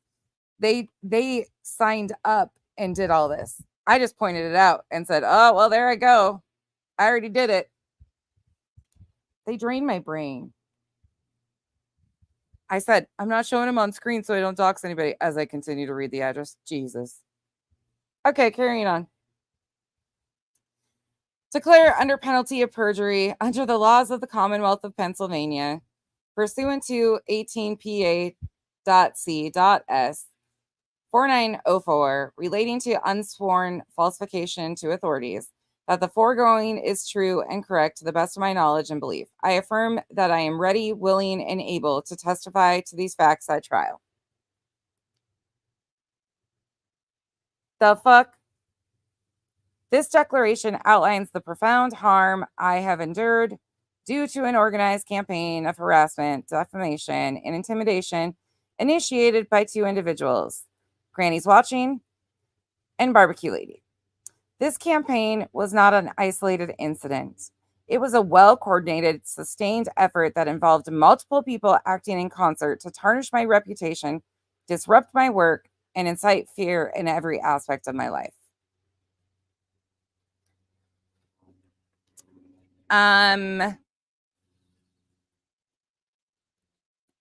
Initiated by two individuals, Granny and Barbecue. This was not just an isolated incident. It was a well-coordinated and sustained effort involving multiple people who acted in concert to damage my reputation, disrupt my work, and make me feel unsafe in my own life.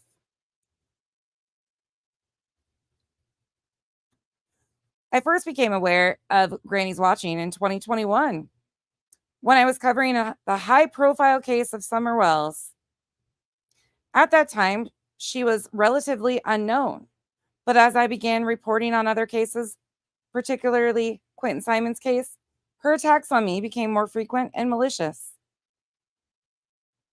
It seemed that as my reach grew, so did her hostility. Granny started using her platform to spread false and defamatory information about me. I would see her rallying her followers to discredit me, questioning my motives and my work, despite the fact that I have always approached every case with sincerity and care. It wasn't just casual remarks. There was a clear pattern. As I began to investigate the disappearance of Sebastian Wayne Drake Rogers in March 2024, the attacks against me intensified significantly. I was called a tragedy pimp and a grifter, words that struck deeply, especially because I have never sought personal gain from the work I do. These false claims were broadcast widely, and they were clearly designed to damage my professional reputation. Thank you, me. We'll finish out with that. This wasn't just idle gossip. It was an organized effort to destroy my credibility. Each defamatory statement chipped away at my reputation in the eyes of those who once trusted my integrity.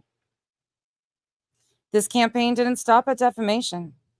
Granny and her followers took things further by making false reports about me to law enforcement, which ultimately led to my unjust arrest. I was deeply shaken when I realized that the charges were based on fabricated claims from people under her influence. The level of coordination behind these false reports was terrifying. It wasn't just a random person trying to stir trouble. It was a group effort to disrupt my investigations and discredit my work. Barbecue Lady, she put her full name, known as Barbecue Lady, soon joined forces with Granny. Barbecue echoed and even amplified the false accusations, creating a united front. Their attacks were not only calculated, but also sustained over time. It felt as though they were working in tandem, ensuring that no matter how much I tried to move past the lies, their coordinated efforts would keep the attacks alive. Their behavior has extended well beyond online defamation. Together, they have rallied their followers to participate in a broader conspiracy of harassment and cyberstalking, involving multiple online creators who seem to operate under their direction. One of the most frightening aspects of this ordeal has been the doxing. At one point, my home address was posted online. Ma'am, this isn't in here, but I'm ad-libbing right now. She screamed her address out numerous times on live streams. It's in public documents. It's attached to mugshots. All of the above. I began receiving messages that made me fear for my safety. The idea that strangers might show up at my home has caused me to live in constant fear. I've had to take extra precautions to protect myself and my family.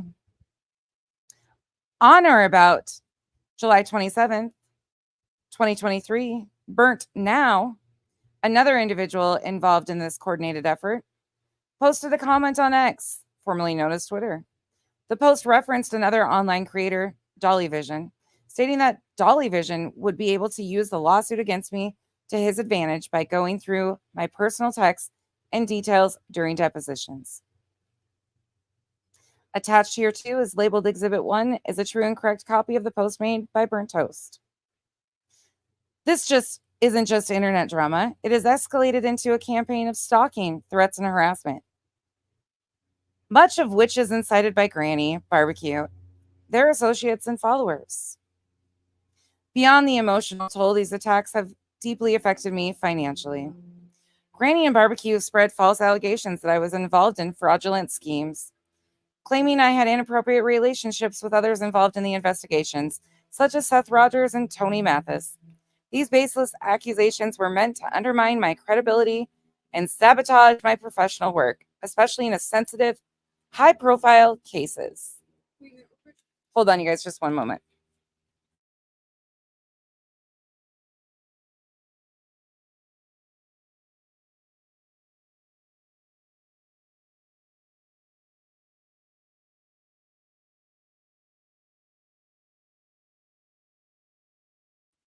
Sorry, sis had to tell me something right quick. I'm trying to keep a straight I'm trying not to bust up into laughter. I'm really trying. Okay. Their baseless accusations were meant to undermine my credibility and sabotage my professional work, especially in sensitive, high-profile cases. High-profile cases becoming a constant. Some people who once trusted my work have distanced themselves, no longer willing to be associated with me because of the reputation damage caused by their false narratives, these false narratives.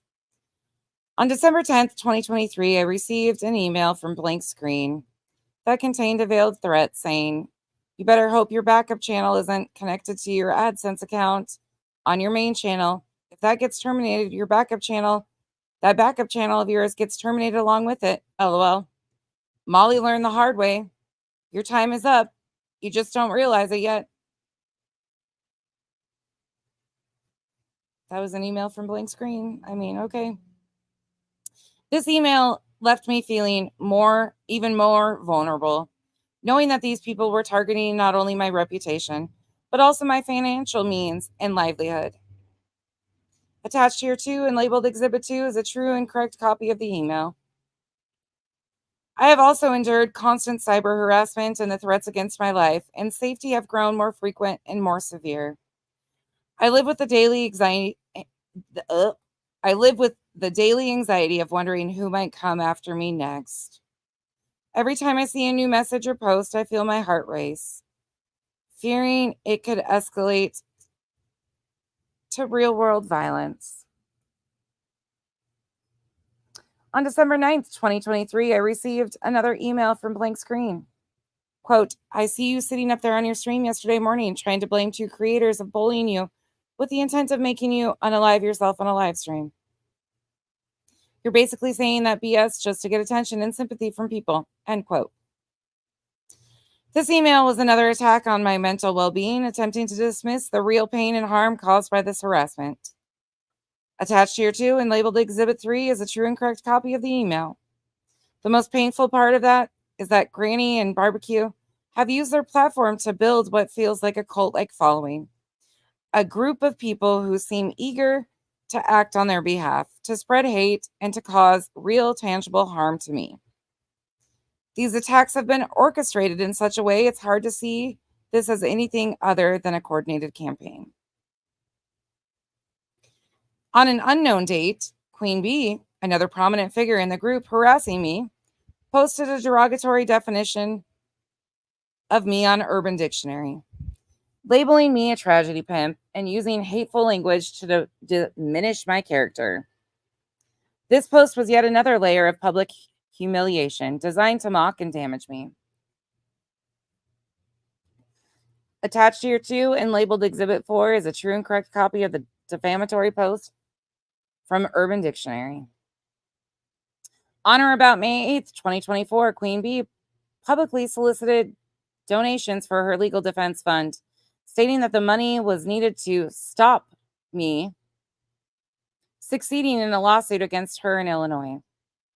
Attached here too and labeled Exhibit 5 is a true and correct copy of the solicitation posted on YouTube. The actions of Granny and Barbecue and their network have caused me significant emotional, professional, and financial harm. Their relentless efforts have made it incredibly difficult for me to continue my work and protect my reputation and feel safe in my everyday life. What started as an online bullying has now become something much bigger and much more dangerous. I live with the constant threat that something worse could happen, and that it's taken a tremendous toll on my mental and emotional health.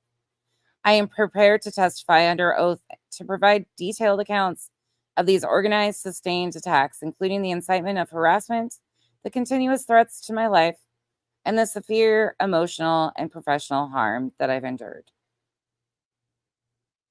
I, Bullhorn Betty, swear and/or affirm and verify under penalty of perjury, under the laws of the United States of America, the Commonwealth of Pennsylvania, the state of Tennessee, the state of New York, the state of Florida, that the foregoing is true and correct. I understand that false statements herein are made subject to the penalties of perjury and other applicable laws. That is Bullhorn Betty's declaration, my friends.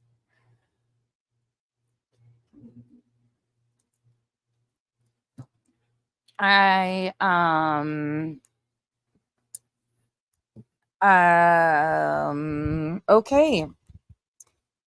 All right, then. I'm kind of, I mean, I've read this before and I thought I would numb myself out, but okay. Here is the declaration. I can't even talk. Of BJ. I will not put her address in here because I just did that with Betty. And, you know, now I got to edit this video and it's going to take the chat out. And I wanted to read the chat. Actually, I don't even have to. I really don't. It's all out here publicly. It is what it is. But I'll be the nice girl I am and take it out. But I'm going to read the chat first. And then after we read BJ's, I think you guys might find some similarities in this. And then we'll close out with the news segment from WKRN. I, BJ, declare under penalty of perjury under the laws of the Commonwealth of Pennsylvania pursuant to 18 PCS, whatever. I affirm that I am ready, willing, and able to testify to these facts at trial. I am writing this declaration not as a lawyer or someone engaged in a legal dispute, but as a mother and a human being who has endured unimaginable pain, fear, and suffering due to the relentless harassment and defamation perpetuated by Granny, along with her friends, followers, and cult-like network. I think somebody else just said cult-like network. What they have done is torn apart not just my professional life, but my personal life as a mother, a daughter, and a person who values kindness, honesty, and peace. I have lost count of the number of times I have woken up in a cold sweat, terrified that someone might follow through on the threats that Granny and her followers have made against me.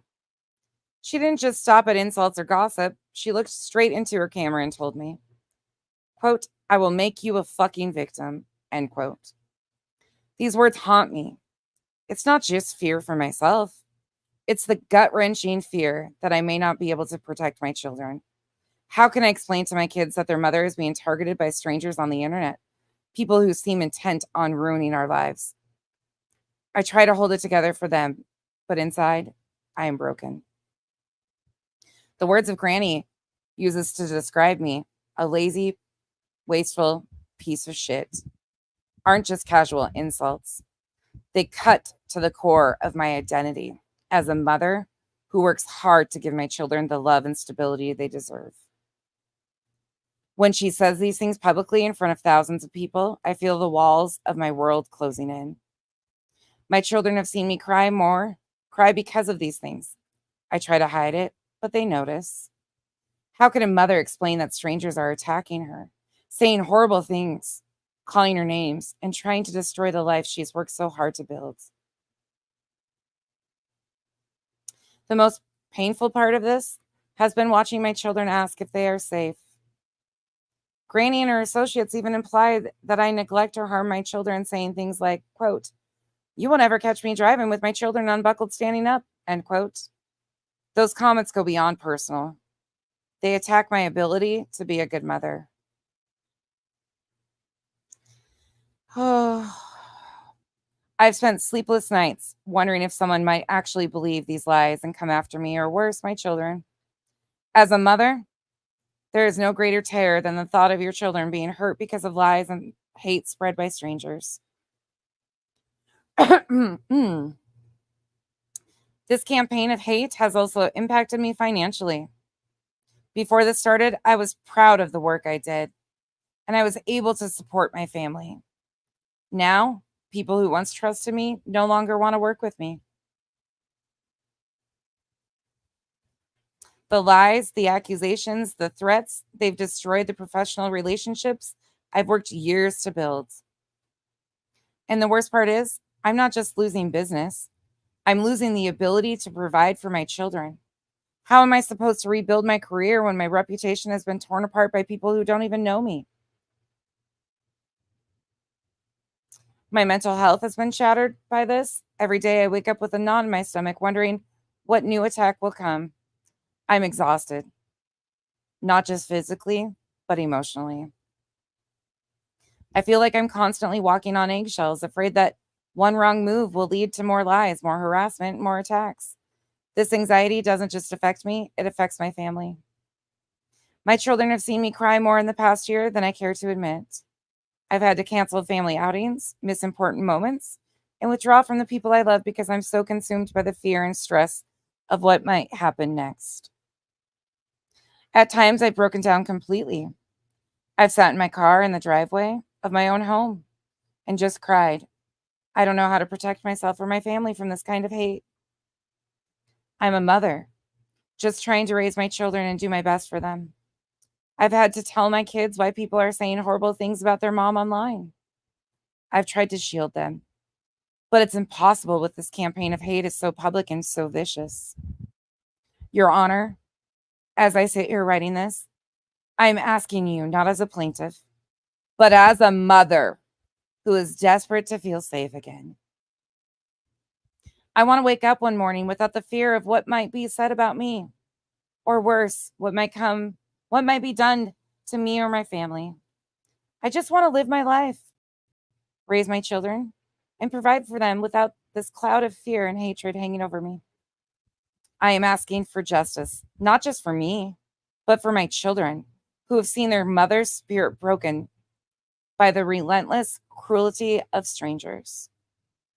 I, BJ, am not just fighting to clear my name, but to protect my family from the very real and ongoing threats that this coordinated campaign of harassment has caused. The psychological, emotional, and financial damage has left scars that may never fully heal. I am pleading with this court to recognize the very real harm that these actions have inflicted on me and my children, and to hold those responsible accountable for the destruction they have caused. I, BJ, swear and affirm and verify under penalty of perjury under the laws of the United States of America relating to unsworn declarations under penalty of perjury of the Commonwealth of Pennsylvania, the state of Tennessee, the state of New York, the state of Florida, that the following or the foregoing is true and correct. I understand that false statements herein are made subject to the penalties of perjury and other applicable laws. Signed, BJ. And not one attachment, not one exhibit of threats, clips, nothing with her declaration. No emailed threats, no nothing. Huh. Well, again, my question is, if all this fear exists, why isn't there police reports, restraining orders that were filed for, defamation suits that were filed for in the state that you've lived? Because this has been an ongoing thing way before February of 2024. I've almost felt like I was reading very similar things that they both said. I'll be darned. Let me look and see what we got here.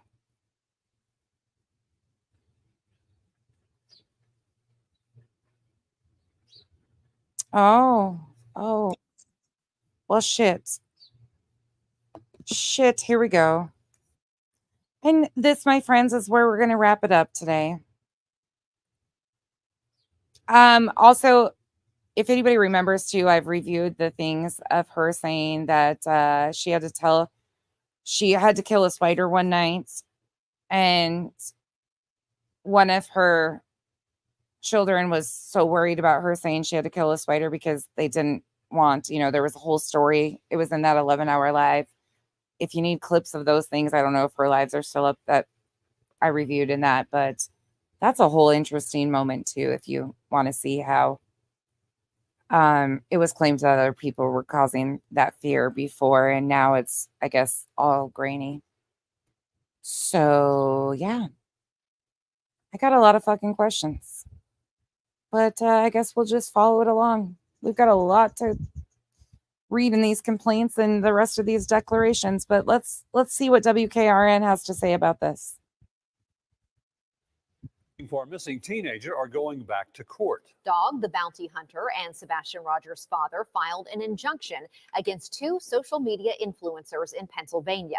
They claim the YouTuber and TikToker are obstructing the search for Sebastian Rogers. News 2's Caitlin Quisenberry breaks down statements included in this lawsuit. An 18-page injunction backed by a 323-page list of exhibits and testimonies was filed last. Sorry guys, I'm reading some of the comments. I'm not going to unlist it. It just takes a moment to blurb out that little like 3-second segment. It's just going to lose the chat. So you guys just know that I'm not taking the chat down. It might go down while it's temporarily fixing that. I'm just going to mute that section where I read her address. That's it. It'll be right available for all of this, but it is timestamped, and I'm sure that people know where I'm getting all this from. It's all up there. Every bit of it's up there. But this is all here. But it will not. The only thing that's going to go down is your guys' comments in the chat, the live chat. So feel free to make any comments under the video when you guys are done. But that's all I'm going to do. Yeah, I know. Remy, I know. That's why I'm like, do I even care? Last Friday, the plaintiffs include Dog the Bounty Hunter, Sebastian Rogers' father, Seth, and the father's spokesperson, Tony Mathis, as well as YouTuber Andrew Griffin. The lawsuit alleges 2 influencers, a YouTuber and TikToker, created a, quote, coordinated campaign of cyber harassment, false allegations, and witness intimidation. The lawsuit ties back to the search for missing Sumner County teen Sebastian Rogers. He was last seen in February at his family home in Hendersonville. Dog the Bounty Hunter joined the search for Sebastian in September and added $75,000 to the reward for. Okay, I'm gonna let this play, and then I'm gonna go back and piece this out for a moment because I gotta push some questions here. For information, now totaling $125,000. The plaintiffs claim the influencers encourage their subscribers to flood tip lines, and law enforcement with false reports have threatened Dog the Bounty Hunter and other searchers, allegedly slowing down critical travel and coordination for search efforts. A spokesperson for Sebastian's father said one of the influencers threatened to, quote, take him down, while Sebastian's dad wrote, quote, I'm fighting against a coordinated group of individuals who seem more interested in destroying me than helping to find my boy. He went on to say, quote, if my son dies out there, they'll have blood on their hands. The lawsuit urges the influencers to stop any disparaging comments about the plaintiffs, remove any previous video content doing so, and ask their subscribers to follow their example. A press conference was scheduled for today in Pennsylvania, where the influencers live, to address the filed lawsuit. But according to At Night Private Intelligence Agency, the conference was postponed due to, quote, reports of individuals arranging for a marching band to interrupt the conference. How could she say that with a straight face? Along with other suspicious messages. In a letter included in the court documents, the lawyer for the YouTuber writes the allegations are, quote, baseless and without legal foundation. News 2 reached out to all parties involved and has not heard back. If you have any information to the whereabouts of Sebastian Rogers, you can find a list of numbers to call on our website at WKRN.com. Okay, we're going back. People searching. I'm gonna say a whole lot right now. It's going to get paused a bunch because this is absolute. Okay. All right. So it says obstructing the search for Sebastian Rogers. Thank you guys for all being here with me. We're going to do this and then we're going to wrap it up. This has been a long one again. And we've got more to do with the complaint and all the other bullshit tomorrow. I'm going to need a freaking value-sized bottle of ibuprofen after this. Holy shit. Hi, baby. I opened the door to let Dexter out, and the little one's sitting there, and she's like, "Hi, Becky." They're so cute. They're so cute. Okay.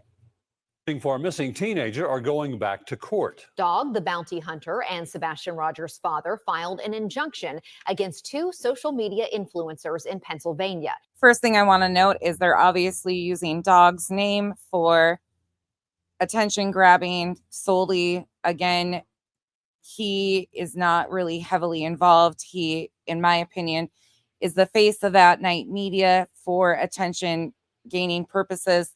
My sole opinion. They claim the YouTuber and TikToker are obstructing the search for Sebastian Rogers. They're claiming that they're obstructing the search for Sebastian Rogers. Meanwhile, one of them has not even been to Tennessee at all, whatsoever. Okay. News 2's Caitlin Quisenberry breaks down statements included in this lawsuit.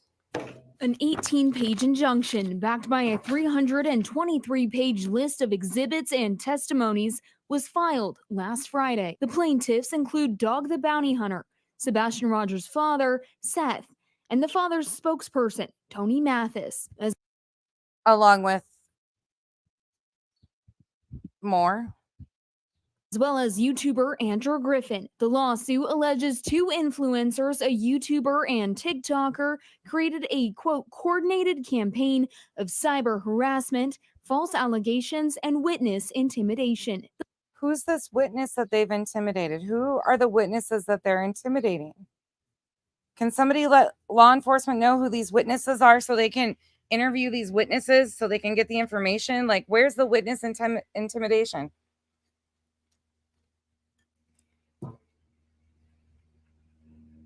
What? The lawsuit ties back to the search for missing Sumner County teen Sebastian Rogers. He was last seen in February. Oh, this actually, I am so mad right now and trying to keep it together. So mad. So freaking mad that they're using Sebastian for this. At his family home in Hendersonville. Dog the Bounty Hunter joined the search for Sebastian in September and added $75,000 to the reward. Dog the Bounty Hunter also called the missing child Nicholas and the Seth Rogers Sean. Dog the Bounty Hunter has also made very blatant allegations in his interviews. For information, now totaling $125,000. The plaintiffs claim the influencers encourage their subscribers to flood tip lines and law enforcement with false reports.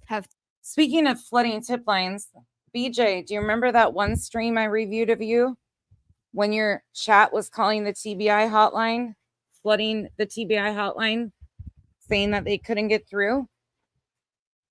Oh, that exists. Do you remember that? Because I sure do. For those of you that don't know, BJ is one of the plaintiffs in this. Threatened Dog the Bounty Hunter and other searchers. Threatened Dog the Bounty Hunter and other searchers. I think we're going to need to be specific about who these other searchers supposedly are that are being threatened. Allegedly slowing down critical travel and coordination for search efforts. Slowing down critical travel and efforts. But Nick the Hat's own words said that they had 24 assets on the ground in Tennessee already. So how did anything get slowed down? And the first and foremost question I'm going to ask about all of this is, they're not law enforcement. They're not working with law enforcement. They're not working on behalf of law enforcement. So how did any of that impede the investigation into the disappearance of Sebastian? A spokesperson for Sebastian's father said one of the influencers threatened to, quote, take him down. The spokesperson has also given misinformation on the disappearance of the missing child, such as claiming that the missing child was in direct contact with Katie's mom. The spokesperson has also said things like, or intimidated other folks by saying stuff about Dolly's brother.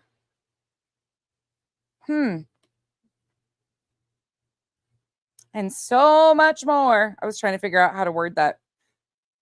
While Sebastian's dad wrote, quote, I'm fighting against a coordinated group of individuals who's a coordinated group of individuals, kind of like the team, your hand-selected team there, Seth.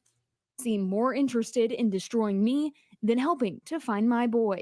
The very team that you have members that have said that your search was a photo op. I've played those clips. The very team that tried to push back because they couldn't stand next to somebody that was intent on trying to silence and take people off platforms. Tony Mathis is who she was referring to. The very team members that have kept the family members under surveillance.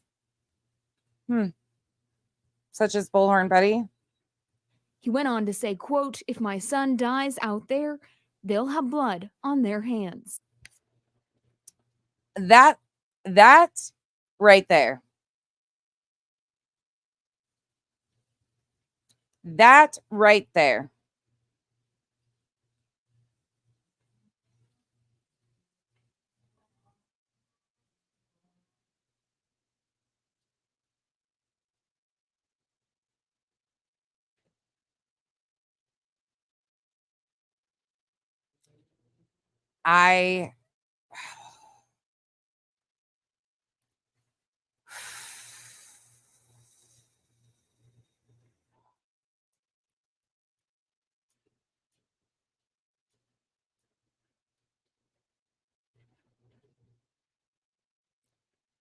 Your very team members, such as Bullhorn Betty, have called him a package, have called him defective,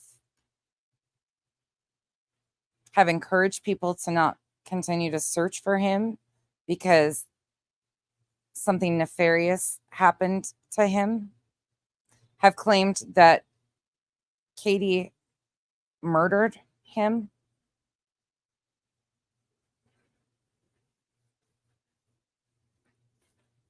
So trying to put it on these two defendants, these two people, seems very unfair to me. When we've had fake dog handlers,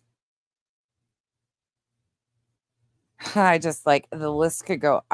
The lawsuit urges the influencers to stop any disparaging comments about the plaintiffs, remove any previous video content doing so, and ask their subscribers to follow their example. A press conference was scheduled for today in Pennsylvania, where the influencers live, to address the filed lawsuit. But according to At Night Private Intelligence Agency, the conference was postponed due to, quote, reports of individuals arranging for a marching band to interrupt the conference. So that was a conversation between SF and Stephen Crabtree about it being weird that they were trying to get media to RSVP to this press conference in a public space. They were joking around about it. I don't know if it got added on to. I don't think anybody probably had I don't know if they had the intent of hiring a marching band or not. They were trying to, my understanding is, make it understood that it's a public space. It was weird to even have media RSVP to a public place, but here we are now that it's being twisted into threats of a marching band. Okay. Along with other suspicious messages. In a letter included in the court documents, the lawyer for the YouTuber writes the allegations are, quote, baseless and without legal foundation. News 2 reached out to all parties involved and has not heard back. If you have any information to the whereabouts of Sebastian Rogers, you can find a list of numbers to call on our website at WKRN.com. I tell you what, this is one thing I'm going to say. I hope these attorneys that represent the defendants are just as comfortable in front of the media as the rest of them. They're going to play this emotional game in the media. I hope these attorneys will play the factual game in the media.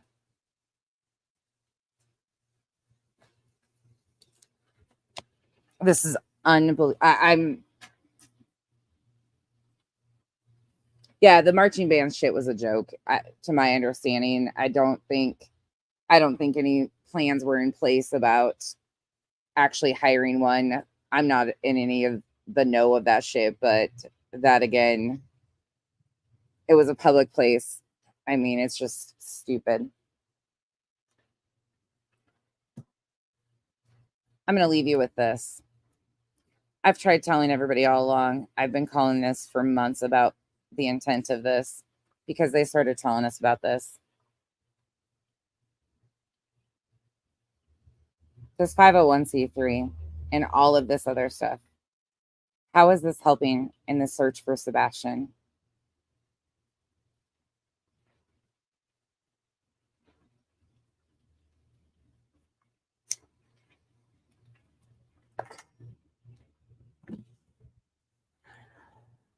How is any of this helping? How is a 501c3? And again, I'm going to ask the same thing of you, Tony. If you had all these fears, why didn't you file in your home state? Why didn't you file for something?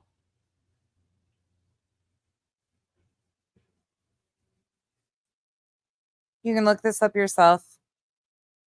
It's all there. You can go verify that there's a 501c3.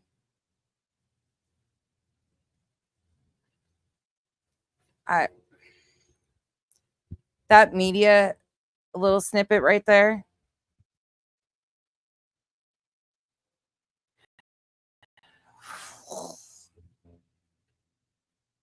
So now we have, yep, 501c3 was created in May 9th.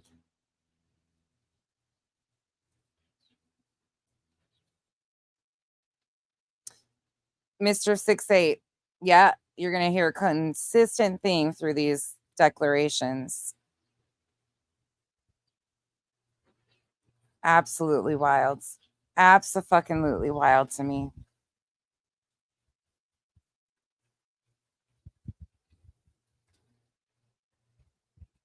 Remy, same. Oh, here, no. May 9th, 2024.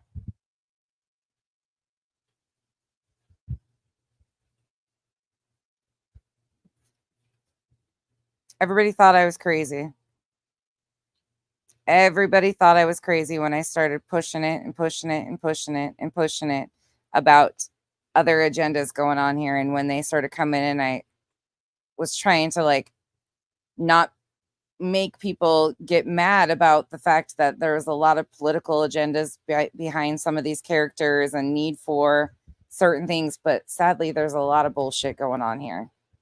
And it's the perfect climate for a lot of this right now, too, in election season.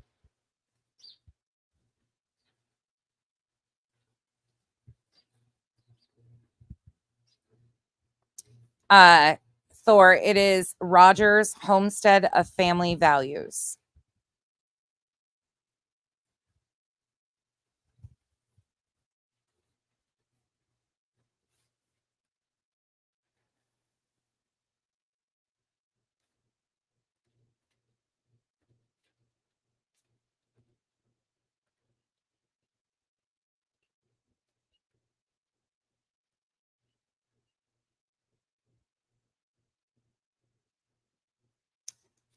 I'm stunned right now.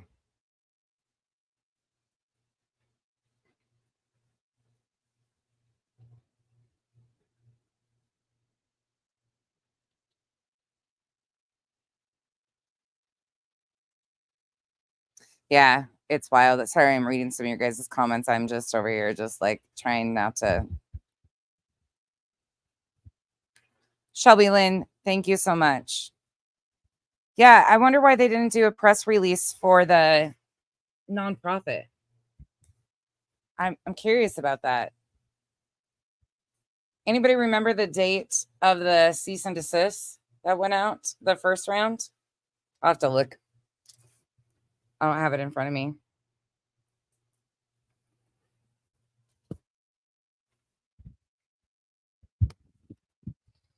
Oh, this is just insane.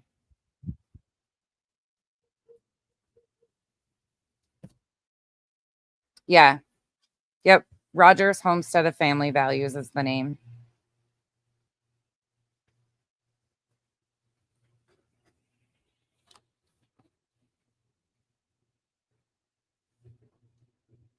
It wasn't Tap Mom. They talked about needing to get a 501c3 going for reward so they could do a reward fund.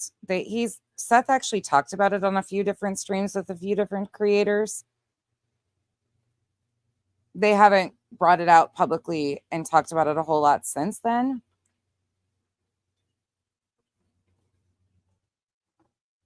Oh, Polish, that could be.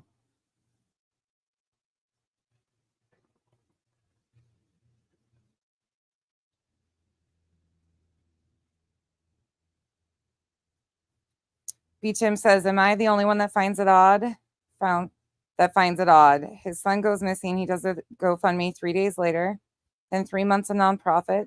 He does vigils where he uses his son's image to raise money for others. No, B. Tim, I don't think you're the only one for sure. Thank you for the support, but I think a lot of us have a lot of fucking questions. And it was technically night number 2, day number 3.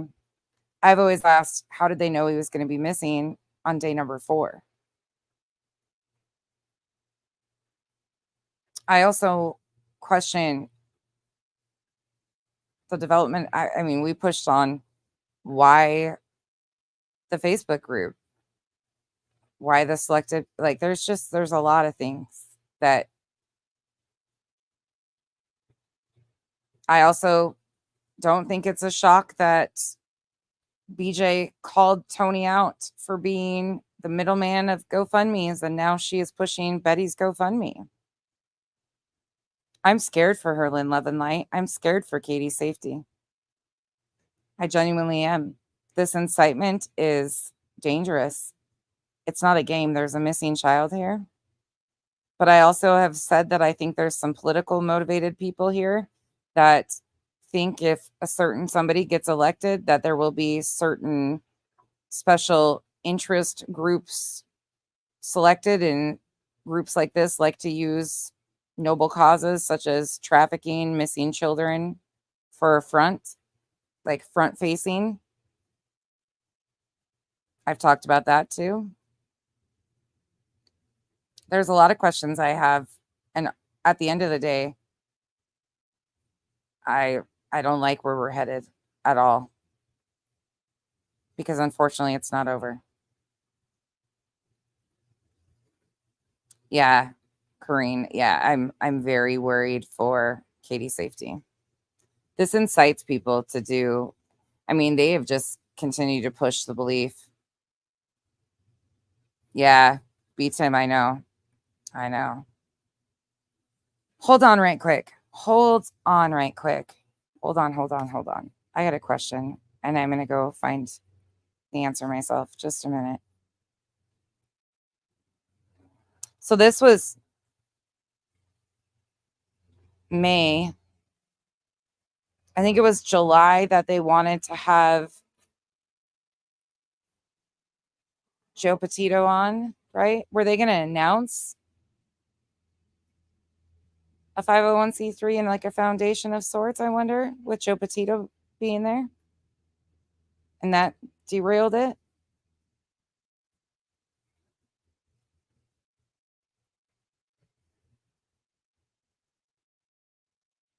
I'm really curious about that now.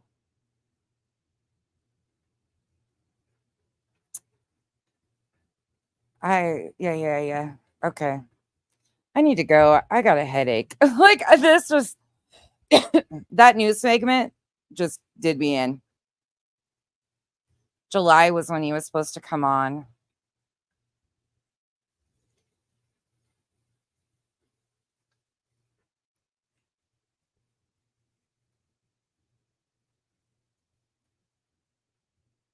Little Daisy, I wonder if that's the ultimate goal. Yeah.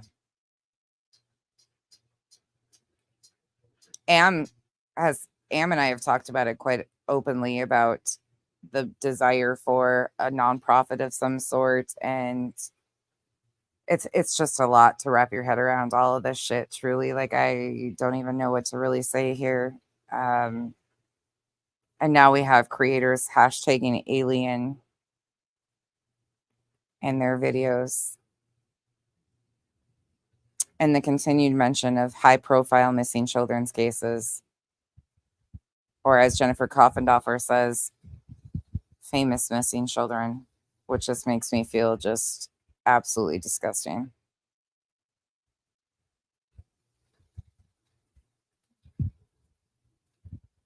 It just makes me really sad, really, really sad at the end of the day, because this is a 15-year-old missing child and his dignity that is being completely diminished for what? For what? Who does this help? I don't know. All right, y'all. Have a wonderful rest of your evening. I will see you guys sometime tomorrow, and we will do more of the complaint and the exhibit. Sorry, it was more clip heavy today, but I wanted to get that out there and do that. And tomorrow will be more reading. Again, just so everybody's aware, the chat will go away because I'm going to go edit and just mute that little section right there. And then I don't know if it'll take the video down or not, but feel free to leave any comments in the comment section after, because your comments here will be missing. So sorry about that. Yeah. So everybody keep your eyes open. Please keep looking for Sebastian. We don't know where he is. Nobody does. Law enforcement has asked everybody to keep looking. If you have any tips, please only call them into Sumner County, the TBI, the FBI.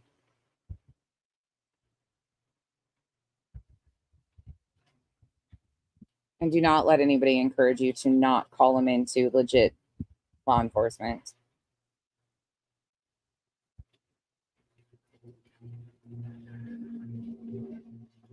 Good night, y'all. Have a great night.